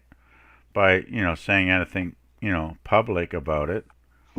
Like, we have fun and we do our thing, and that's good, right? And I know you guys are probably dying of nosiness now. Yeah, I'm just doing I kind of love torturing you guys. Actually, it's kind of fun. It's only DBG you're torturing. Me and Damien. No. What is this? Something about a woman to woman thing? Like, women want to know who's talking to the guys? Like, I don't know. I'm just a clueless guy. What do I fucking know? All I know is I have a really nice woman to talk to every week, and I enjoy her company, and that's good enough, right? Especially with fucking COVID. Like, I mean, with fucking COVID, it's not like I can go out and date somebody in the real world, right? Well, you know, you can. Well, I guess you could if you put like a hazmat suit on and when you made love or whatever. Christ. I mean, I can't go out of my bloody apartment without putting a mask on these days, right? It's basically the frickin' law now, so. Yeah. Even though we got it easier here than you because we have more open here than you guys do, but still, I mean, you got to put a mask on every bloody place, and God, I'm so looking forward to this stuff ending. We've got 10 days, and then we're allowed in other people's back gardens. Awesome. So everything's ending. So things are ending in April for you guys, more or less. No, a little bit.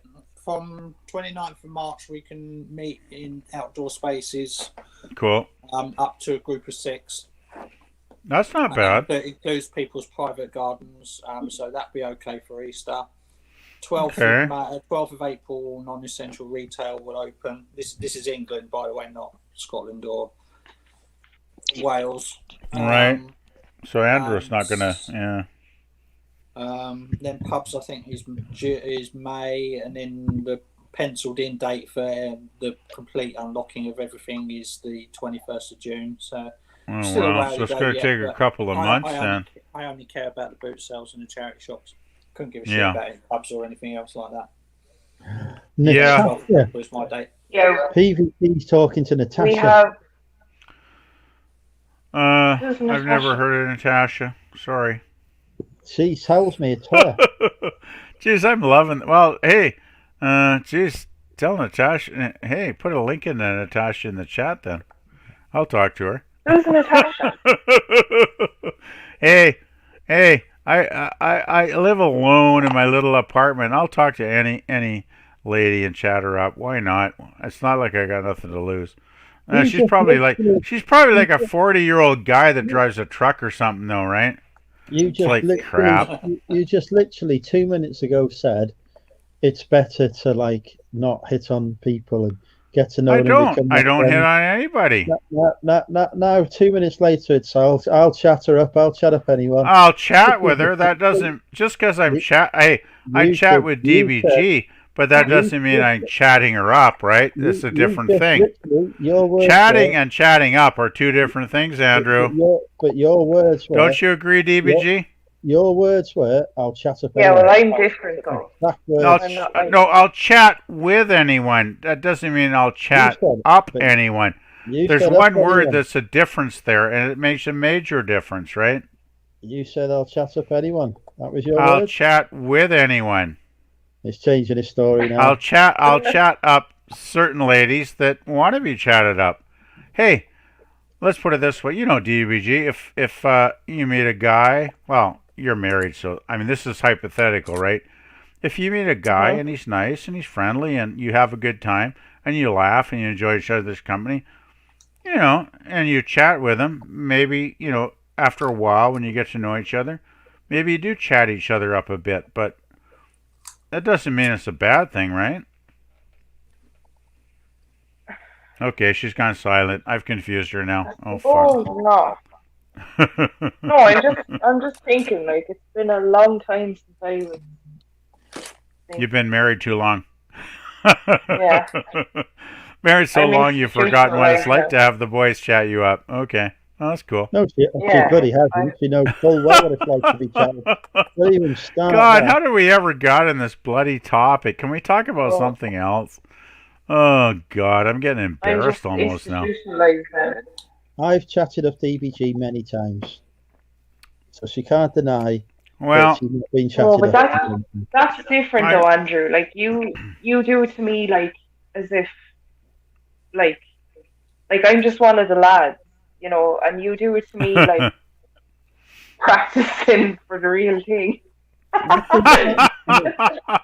That's kind of the way I feel about my online friend. It's like I'm so far away. It's not like I don't expect anything will ever happen. It's just like we're friends, right? And that's great because it's like, I mean, let's put it this way: if I ever do meet a lady here locally, the friend I've chatted to over the last few months, I mean, it's good practice, right? When you're talking to someone of the opposite sex and you have a great time and you make each other laugh, it's like, wow, fuck, I must be doing something right. So once I get, you know, something going on when the whole COVID shit is over here, it's like I'll be ready, right?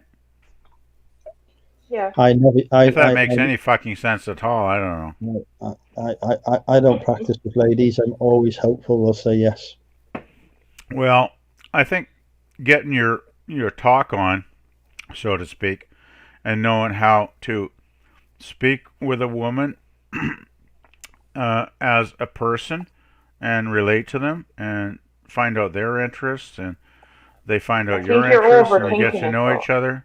I mean, DBG, don't you think it's important that you speak to women as people and get to know them in a respectful way? Oh, yeah. I mean, yeah, but I think you're overthinking it too. Oh, God, yes. Of course I'm overthinking it because I'm head over heels about this gal. But she's so far away, it's like no fucking chance, right? I don't know. I think in that part of the world it's so different towards over our side of the world. If you notice that, like, even in America, on American TV and all that, like, dating is so complex. Like, there's rules and there's, you know, all this crazy shit over in America. Right, like, right. Whereas over here, it's like, you know, you meet someone in a pub and you just go home with them and that's it. You end up marrying them. So, you know, it's like a one-night stand turns into a 30-year marriage. Yeah, you have a bone. You have a bone. Well, yeah. Yeah, I guess it's like, a little different. You guys do seem to be a bit more relaxed over in the UK about relationships. From what I've, you know, learned in the last few years talking to you. Yeah, like there's none of this overthinking. Like over that side of the world, I found. Yeah, like, maybe it's just true. Maybe it's just from watching TV or whatever. But I think I'm one of those. Oh no, you have to wait till the second date before you can discuss this. Before you can like get it on, right? Yeah. Well, the thing is, you can't send this signal, and you have to wait certain amount of days before you call and all this shit. Like, what are you on about? Like, if you like them, just go for it. You know? Well, I would if I was like living in the UK, but since I'm like so many miles away, it's like kind of futile to like start hitting on them, right? Yeah. And I figure she seems like the type of girl, if you hit on her, she will just like disappear. You know, she'll just like go fuck you and go away if you hit on her too hard. Because, you know, I don't know why, but she seems to be a person that is quite happy to be alone. So I respect that. If that's, you know, where she's at this point in her life, I'm not going to pressure her. And as I say, we've had so much fucking fun together, laughing and enjoying each other's company over the months. It's like, I don't want to ruin that, right? I'd rather have a really good friendship than lose that. So, and the thing is, I'm not expecting anything, out of it. I'm just kind of enjoying, the ride as I go along. And as I say, she's an awesome person, and I just enjoy her company, so I don't want to fuck it up, right? Yeah, well then. It's grand. It's like, when you meet somebody nice, you enjoy them, and you kind of have to respect their barriers, right? Their parameters, right, as to what they want, if you know what I mean, if that makes any fucking sense. Yeah. Because the last thing you... Yes? Hello? No, I was going to say then just like... Oh, Richard Benson, hey, Kath. I just think if you like someone, you tell him, and that's it. Yeah. I've told her that. I've told her I like her. I told her I enjoy her company, but, it's like... Yeah, but there's a difference between enjoying your company and, like, wanting to rage it, Like, watch this now. Right, Liam, I want to jump your bones. Well, you can't. But you know how I feel now, don't you? Yeah. There you go. You see, sorted. Okay, great. Now, I could tell her that, and she might laugh and think I was joking, but if she thought I was serious, that might be the last time I ever talked to her, right? Because she just doesn't seem like she's wanting a relationship on that level right now, right? That sounds like you don't have to be as vulgar as Andrew either. Well, no, I'm never vulgar when I'm talking to some woman I care about, but it's just like, I think she's just at this point in her life when she wants to be single, and I respect that, right? I don't want to like force something she's not ready for, and I'd rather have the friendship than just completely lose her, right? So why not say that? Why not just say, look, I really like you. I enjoy our friendship. I'm interested in you as more than a friend, but I appreciate if you don't feel the same way. Have a think. Yeah, that's not bad. Yeah, that's possible, but yeah, maybe a few months down the road. But as I say, we've only been talking for like 3 months now, and that's usually the stage. I don't feel quite comfortable with it yet, but yeah, maybe at some point. But okay, so we've probably got some ladies in the chat that I've talked to. Anyway, God, can we get on to another topic? I'm really starting to feel uncomfortable talking about this. I reckon we've got some ladies in the chat that. Oh God, here we go. That I've talked to before. I reckon they could. Everybody will give me advice on I reckon ladies in the chat could tell me how long it took. I should not have said a goddamn word. I'm really thinking now. Oh God. Let's ask the ladies in the chat. How long has it taken from me speaking to them to me expressing a romantic interest in them? Let's see if we've got any that go past 5 minutes. I know if I did that, she'd probably. I mean, DBG, it took all of 10 minutes. As I said, I just don't think she wants a relationship with anybody right now. You can't remember my winning chat-up line to you? No, I can't. That was like years ago. I called you the most beautiful girl in Ireland. Oh, yeah. And then you followed it by, then again, you're the only Irish girl I know.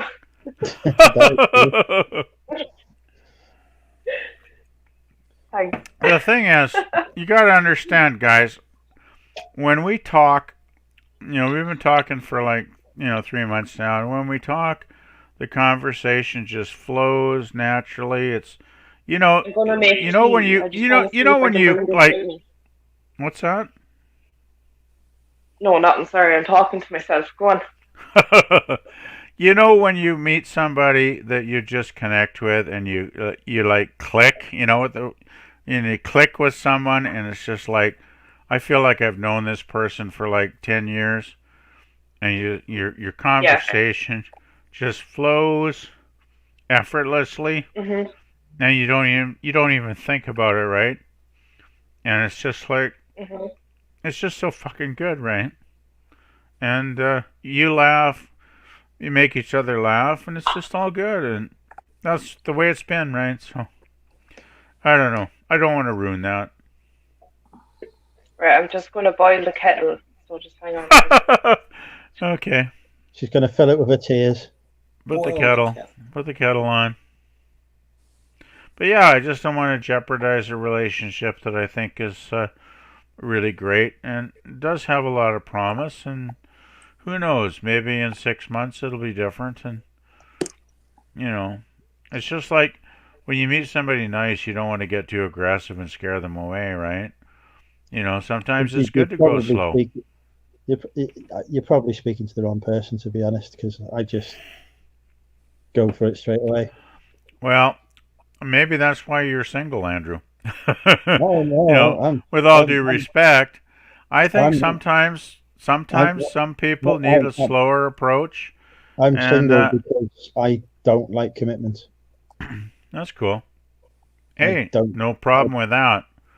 Everybody's different. Everybody's got their thresholds, right? We all have what we find acceptable and unacceptable, and I don't have a problem with that. And I just think this girl, I just think for whatever reason, she's quite happy being single right now. And there's no reason for me to pressure her into anything else, especially since we're so many miles apart. It would be silly, and that's not likely to change in the next 6 months or a year, where anybody's going to be able to travel anyway. So I'm not going to have any chance of ever meeting her in person in the near future. So it's like, give her space that she needs and just continue to have fun together, right? Because I think, you know, the more fun you have as a person with another person, the more likely they might start to actually think about you, right? Oh, I'll swap positions. Hey, DBG, you got your microphone turned off. Yes, she's gone to make a cup of tea. Maybe she just wants to listen to us crazy bastards and she doesn't want to talk. She's gone to make a cup of tea. Oh, yeah. She's got the kettle on, right? Actually, speaking of the kettle, I'm just about done with my drink, so I'm going to head off in a minute and refresh it. Damien's got I'm still here. She's back. Anyway, I don't know if you heard any of that. You probably didn't hear any of that, DBG, but I just think, I let's put it this way. I treat women as people. I know some guys don't, but I try and respect everybody, and I respect their limits. I respect their barriers. If they're not comfortable with something, as she seems to be, I respect that, and I don't push it, right? And I think in the long run, I've got a better chance of connecting with this woman if I do show her respect and, not push things and take it slow. And I think, in the long run, I've got a better chance to maybe move things, forward from our friendship that way. I mean, I don't know. Maybe I'm crazy. I don't know. I don't fucking know. I think you're right. As long as you're progressing. Yeah, even if you're only progressing. I think we are, because the thing is, I've been chatting with this girl for like probably 2 or 3 years in like the chats, the little typing chats on the side where you type, because I only got my microphone and headphones going like, 3.5 months ago or whatever. So, we chat and we, sort of joke and, make each other laugh, over the last few years typing. And in the last 3 months, it's been great because we finally get to speak and hear each other's voices. And it's like, I think there's been a level of trust we've built with each other over the last, 2 or 3 years. And there seems to be a real connection there. So, yeah, I'm happy with that. And I don't want to do anything stupid to jeopardize her, right? No. I mean, because there's no reason to pressure her since I'm so far away. It's not like we're going to see each other. Maybe we'll never meet in person, right? Mm-hmm. I mean, communication is key. Communication is a two-way thing. One of the things I'm definitely doing is meeting Liam. Hey, Hey, I'd love to meet Leanne too, but I know if I met Leanne, it would only be in the pub for a few beers or whatever. I mean, it wouldn't be anything more than that, right, Leanne? Well, she's married. Well, of course. Yeah. That's what I understand. That's what I just said. It'd be for a few beers, and that would be it, right? But it would be fun. Oh yeah. Actually, I wouldn't mind getting. I wouldn't mind drinking beers all night with Leanne. Going out to the pub and getting wasted would be fun too, right? If that's what Leanne was I don't into, really drink. Oh, okay. Well, screw that idea then. Well, once the boot sales start, I'm stopping drinking on a Friday night. That's for sure. Anyway, I think I'll go refresh my drink Yeah, and I'll shut up for a while. Going to start off. Didn't hear that at all. No, me neither. I think he's going to refresh his drink. I think he said. Okay. All right. So what's going on? Once the boot sales start, that's it. No more drinking on a Friday night because otherwise I won't get up Saturday morning. Boot sales. When do you hope we're going to start back? 12th of April. The first one will be Wednesday the 14th. So Saturday the 17th. Oh. So only 3.5 weeks to go. I'll probably find out. Isn't it not? You can look forward to it, isn't it? Oh, it's going to be raining that week. I can bloody guarantee it. Yeah, but sure, you're not going to care.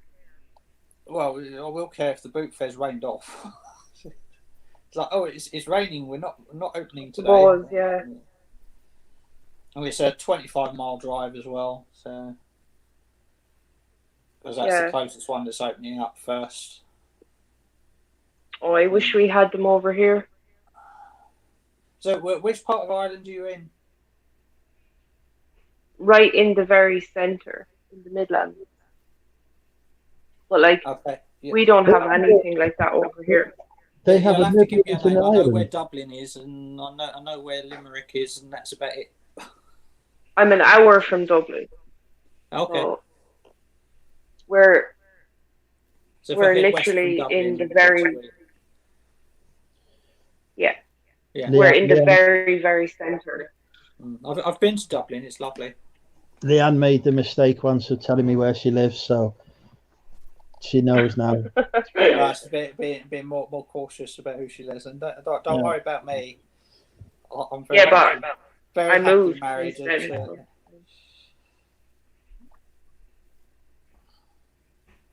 But yeah, I've been to Dublin. Went to Dublin Zoo. Went to the Guinness Factory. Done all the touristy stuff. Yes. Yeah, Dublin's a lovely city. Yeah. It's very rough in places, but sure, any city is as well. Well, yeah. I mean, London if you're doing the touristy stuff, you it's go to much better. you go to all the touristy locations, and did the ghost bus tour, and I would much rather be. Did you do the Viking tour? No, didn't get to do the Viking tour. No. Yeah, it's good. We were only there for a weekend, I think, sort of 4-day week. I would much rather be in Dublin than most European cities. I find it a good place to be. What? Because there's alcohol. Oh yeah, it is. The people are good as well. You know, it's not like. I mean, I do like my Jamesons. Do like my Irish whiskey. I mean, I'm drinking Jack Daniels and Coke, but that's because it's cheaper at the moment. No, Dublin is a nice city. It is. No, I do like the Irish accent as well. Oh, back again. Well, the Dublin accent. Yeah, a lot different than mine. Do like the Irish accent. I'm not, sort of not Belfast. Yeah. It's sort of not harsh, but the nice soft Irish accent. The Belfast is northern. I could listen to Leanne's accent.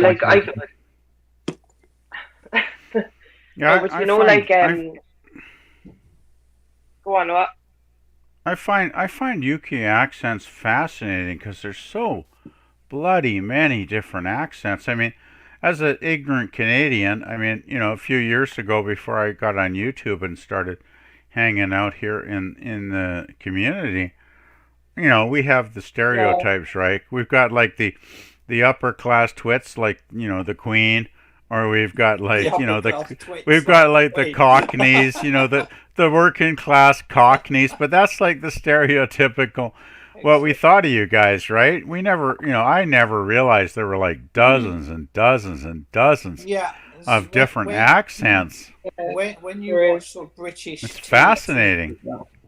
Like you watch like English accents, like, you know, sort of American sitcoms, so you get an English character. They're very, very sort of, they're either very Cockney, is like, or they're upper class, right? Or they're very posh.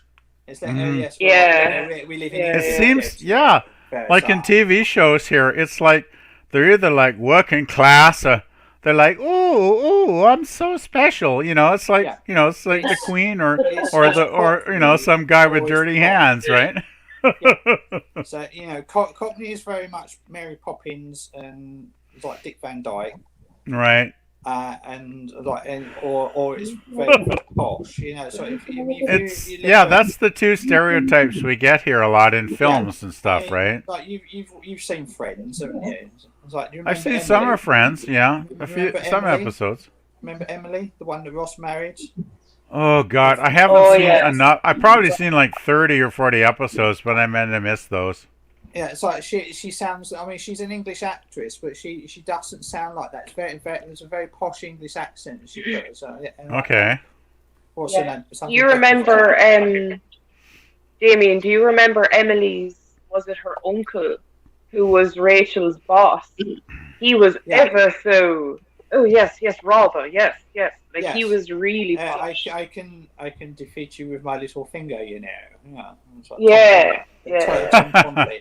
You guys have seen a lot more Friends than I have, then. Yeah, I've seen it. I like Friends, but I've only seen maybe 40 episodes. That's a bit. Oh, jolly good show. You know, we'll just go out for a couple. Yeah. That's how it's portrayed. I mean, it was the same in ER. You had Alex Kingston. She was a character in ER, and her English accent in that was very sort of American, sort of stereotypical English. And then you see her on like the likes of Doctor Who as River Song, and it's like you know, she speaks how she would normally, you know, her normal British accent, and right. And well, that's the thing. That's where a lot of Americans get their sort of view of how we speak over. Well, that's as a Canadian, that's what surprised me, right? Because when I started hanging out, I don't know, like 4 years ago or whatever it's been, when I started hanging out on YouTube. I started with Nick Hill's channel. That's how I discovered the community, right? Because I wanted, you know, more information on my eBay at that time, and Nick seemed to be a channel that had a lot of stuff going on. And I soon realized, like, going in the chats and starting to listen to folks that, like, oh my God, there's like dozens and dozens of regional accents. And I love it because it's awesome. Like, I don't know what you guys think, but I don't know. What do you think of my accent? Do I sound American or? Well, I used to think. The thing is, to us Canadians sound American until they say certain words like a. Yeah, exactly. How's it going, exactly. And the So the A thing is very, very much Canadian. Because American and mainstream American TV that is mostly one sort of American accent. There's a standard American accent. Right. There is a sort of New York kind of thing. But then you go into. You have your dialects as well. You know, you'll get somebody from Texas, like Sheldon from Friends, and you know, and you can tell they're from the South, and they talk like that. And then you go to New York, and it's like, hey, how you doing? And so we do get that. But there is a standard generic American accent. There are definitely regions, Yeah. And then you get the Canadian sound very much like that. So, you're from America, and it's like, and you think, hang on a minute, no, you Canadian, and it's like, and you just pick up. It'll just be certain phrases or certain words that you use that will differentiate you from the standard. Yeah, because the thing is, I don't think I sound American, but then I really don't know. You know, I think I sound different from a lot of Americans, but out west here especially, I don't think we have too like. There's this bloody thing with the fucking Americans who think we say a boot when we say a boat. And I say a boat, not a boot. And it drives me nuts when Americans think I'm saying a boot, because I've never heard anybody say that word. It's always a boat here in British Columbia, right? Now, maybe if you're in Newfoundland or some bloody place on the East Coast, they might pronounce it that way, but they sure as to hell don't out here, right? I think that's sort of more an American caricature of how Canadians speak, isn't it? Oh, God, it drives me nuts. Sort of knowledge of there is a tiny twang of it, though. Yeah. A tiny one. Very, very subtle. Yeah, I remember one time I got in a blood, you get in a chat with somebody, you leave the comments under a video. This bloody American guy, it's like I said, look, I've lived here all my life. Nobody's ever said a boot. And this guy kept coming back saying, no, you fuckers say a boot. And I say, no, we say a boat. I after about 4 attempts to straighten this guy out, I just said fuck it and I gave up and I never went back to the chat again. But like fucking Americans, I mean, I love Americans. Like, there's some great fucking people down there, but some of them can be so fucking ignorant, right? It drives me crazy when people do shit like that. I don't know. Well, we have the same problem here, PvP, with people from England. Fucking nightmare. Oh, please tell me. Hello. Leave it to us for being stereotyped. Yeah, I guess that happens everywhere in the world, doesn't it? We all get stereotypical ideas about each other. Yeah. Oh yeah, totally. It's like I've always thought DBG was a leprechaun, but I'm sure she isn't. Well, I'm just kidding, of course. I have the same beard. Do you have the pot of gold though? No, I mean, so the Irish, we go, so top of the morning, we like to top of the morning, that's the good one, eh? Top of the morning, oh my god. And it's I mean that's it's like phrases and things like that. So we like to eat the potatoes, don't you know? Yeah, potatoes. I forgot about potatoes. Didn't they have that horrible potato famine in Ireland, though, DBG, like 100 years ago or whatever? God, that must have been awful, eh?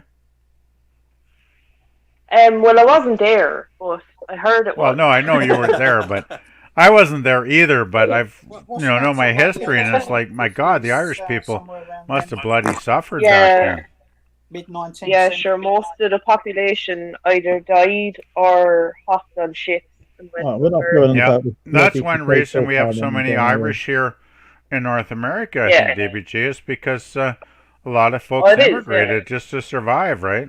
Yeah, 1845 to 1849. But I mean, it worked out because, we got all those great people immigrating, to the U.S. and Canada, and I think, it makes our country better, right? So, because there's lots of people with Irish descent here. Between that and then all the British coming and burning all the houses. Well, I'll tell you something that maybe you don't know. My mom was born in the UK. She was British, and she came over on a ship. Back, way back, and so my mom was an immigrant here to Canada. Oh. So, yeah. So I'm 50% British. Yeah, but most Americans, if they actually trace back, like, the majority of their ancestors were Irish anyway, came from Ireland. Yeah, a lot of the Irish went to America. A good chunk of them, yeah. There's a lot of Irish in North America, yeah.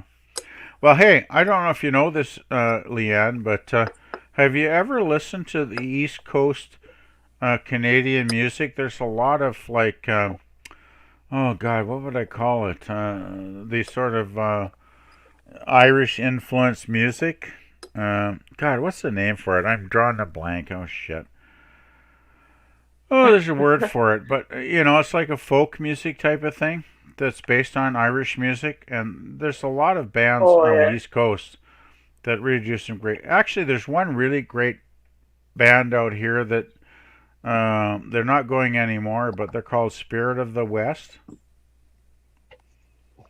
All right. Write this down. Spirit of the West. They do like a, oh God, what is it called? What is it's like Celtic type of music? Gaelic. Yeah. It's like Celtic rock type of thing, and really Spirit of the West. Check them out on YouTube. You know what, though? They've got some great songs. Eh? I said I'm not really like into the traditional. Check them out anyway because they're really they had some really awesome songs. They really are good. I mean, you know, they kind of rock out too. There's one called, what is it? Check out their video Home for Arrest, because that was years ago when they did a tour of the UK, and they basically spent the tour like getting drunk and playing concerts. It's a great video. Home for Arrest. Spirit of the West, Home for Arrest. Check that one out. I think you might enjoy it because it rocks pretty good, and it's such a fun video where the band is having such a good time. It's really worth checking out. It's a great song. Check it out if you can. I'll try to remember. You need to get a pen and paper handy when we talk, Leanne. I need to get like a personal assistant who's just gonna that's it. Get somebody with a pen and paper to write it out for you. I just need a fucking carer. I'll just say one more time. No means no. No means no. Wrong. No means no. Wrong. Check that album out. It's great. Okay. I feel though if you mention it enough times, it will sink in. Yeah, it will. Eventually. No means no. The album is wrong. Check it out. It kicks ass. Andy Care's guitar playing is insane on that album. Seriously, it might not be heavy enough for you, Leanne, but give it a chance. Listen to the whole album through. I think you will enjoy it. I really do think you'll enjoy it. Okay. I'll try. Anyway, I always try to share. Even if people don't listen. That's cool. Whatever. Anyway, anybody got a topic they want to talk about? I'm just so featherbrained. You what? Sorry? What's everybody else doing? Everyone else what? What? What? I'm just sitting here at my computer right now. I'm reading the chat here. Oh God, I haven't looked at the chat in ages. Oh, I never look at the bloody chat. I just get on StreamYard. Yeah, I totally ignore the bloody chat. When we were kids, there was this place out the road from us, and it was an old workhouse. So when they took the Irish as slaves, like they took all the women and children, put them in a workhouse, and it was like something you'd seen in old movies, you know? And the kids were made work, and they were all sick, and they were all dying, malnourished, whatever. So the workhouse was still there, and it was all boarded up, and it was so cool. And we used to break in there, and like the atmosphere when you went in there, like you could feel it and you could smell it. You know, like the smell of death. Oh, God, that sounds horrible. And there's like old, really tiny little children's shoes, like just thrown on the floor, and oh, it's so creepy. Fuck, that sounds horrible. Yeah, and like they were still going. Those workhouses were still going, like nearly up until the 1940s or 50s. Like, Jesus, that's fucking crazy. Horrible, Leanne. Yeah, that's disgusting. Well, you know, I'll tell you. Like, God. I'll tell you a comparable story here in Canada. We have an indigenous population, right? Which we refer to them as First Nations people now, because They were here thousands of years before the before our European, the Europeans we settled here. But, it's like we used to have something in Canada called the residential school system, where the Catholics basically put the native people into the school system to educate them into European ways, so to speak, and strip away their native culture. So they'd basically, tell them to speak English, not their, original tongues. And, there's lots of beatings and all kinds of abuse. And, over the years in Canada, it went on to the 1960s, basically. And, as I never even knew this shit was going on until I heard about it, in the last 30 years or whatever. But there'd be all kinds of, abuse, mental, physical, sexual abuse going on in these Catholic schools. And there was even a lot of kids that would die and they just bury them. And it was horrible, right? It's like one of Canada's great shames. Yeah, just look up, in Canada, look up Canada residential schools, and you'll probably, on YouTube. I know, sure, we had them here. Yeah, you had them only there this too, year, actually. Oh yeah, when the mother and baby homes, and only this year actually they uncovered in Tuam, in County Galway. There was a certain mother and baby home that was there, and they uncovered nearly 4,000 infant bodies. God. Buried on the ground that were never registered or anything like that. It's the church, the fucking Catholic Church. It's the most corrupt organization. It's horrible, isn't it? It's horrible, isn't it? Yeah. Yeah, it's like, people with the power, especially doing that to children it just makes me want to puke, right? When I think about how horrible that is, Leanne. It's like, God damn, like, what was wrong with these people? They were supposed to be, they talk they're about supposed to be looking after these kids, and they abused them, right? They talk about Nazis, and they talk about terrorists, and they talk about war and all this shit. The fucking Catholic Church is the biggest evil organization that ever existed. Yeah. I'm not a fan of organized religion either. Very much not a fan of organized religion. So much evil that's been uncovered over the years. Well, that's the problem, isn't it, with Leanne, though? It's like whether it's politics or religion, when you get an organization that gets too fucking powerful, they can just fuck people over at their will, and it can get really, really ugly, right? Right, well, I'm jumping off. Been a pleasure seeing you. Anyway, have a great evening there, Damien. Nice to speak with you again, man. I always enjoy it. Yeah, me too. I'll see you soon. Nice to see you. Right. Good night. Night. Good night. Bye. Okay. Yeah, I mean, that sucks, doesn't it, Leanne, when people that have a privileged position where they should take care of folks and make their lives better, and they screw them and make it worse. Like, that's awful. Oh, they're all just out to line their own pockets. That's all. The thing is, I'm sure not.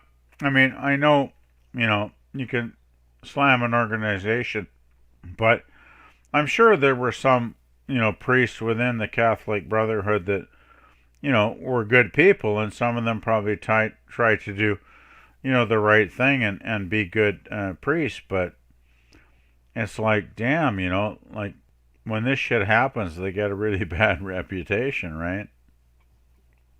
Yeah, but sure, it doesn't matter because they answer from above, or they answer to above, sorry. Yeah. Yeah, any organization that gets too powerful, it can be a pretty fucking scary thing for sure. I'm going to have to go in a minute, chaps. The dog is wanting to... Oh, shit. Well, I guess that's the end of another live stream. Been loads of fun. Loads of fun, guys. With you both, and I'm glad that you're feeling better now, Leanne, after the brush with the apocalypse. Yeah, I'm glad you're healthy again, Leanne. Yeah. Stay well and stay safe, and have awesome days ahead there in Ireland. What's that expression? God only takes the good. Jeez, I hope that's not true. If that's true, I think I'll be dead by next week. He doesn't fucking want me. Well, I guess I better get more evil then, eh, Leanne? Yeah. All right. Maybe I'll have to start hitting on my internet friend then. I'll say goodbye to everyone in the chat. Thank you all for watching, folks. Yeah. Good night, Leanne. Good night, Andrew. Thank you for streaming. Yeah. Bye now. Bye. Night.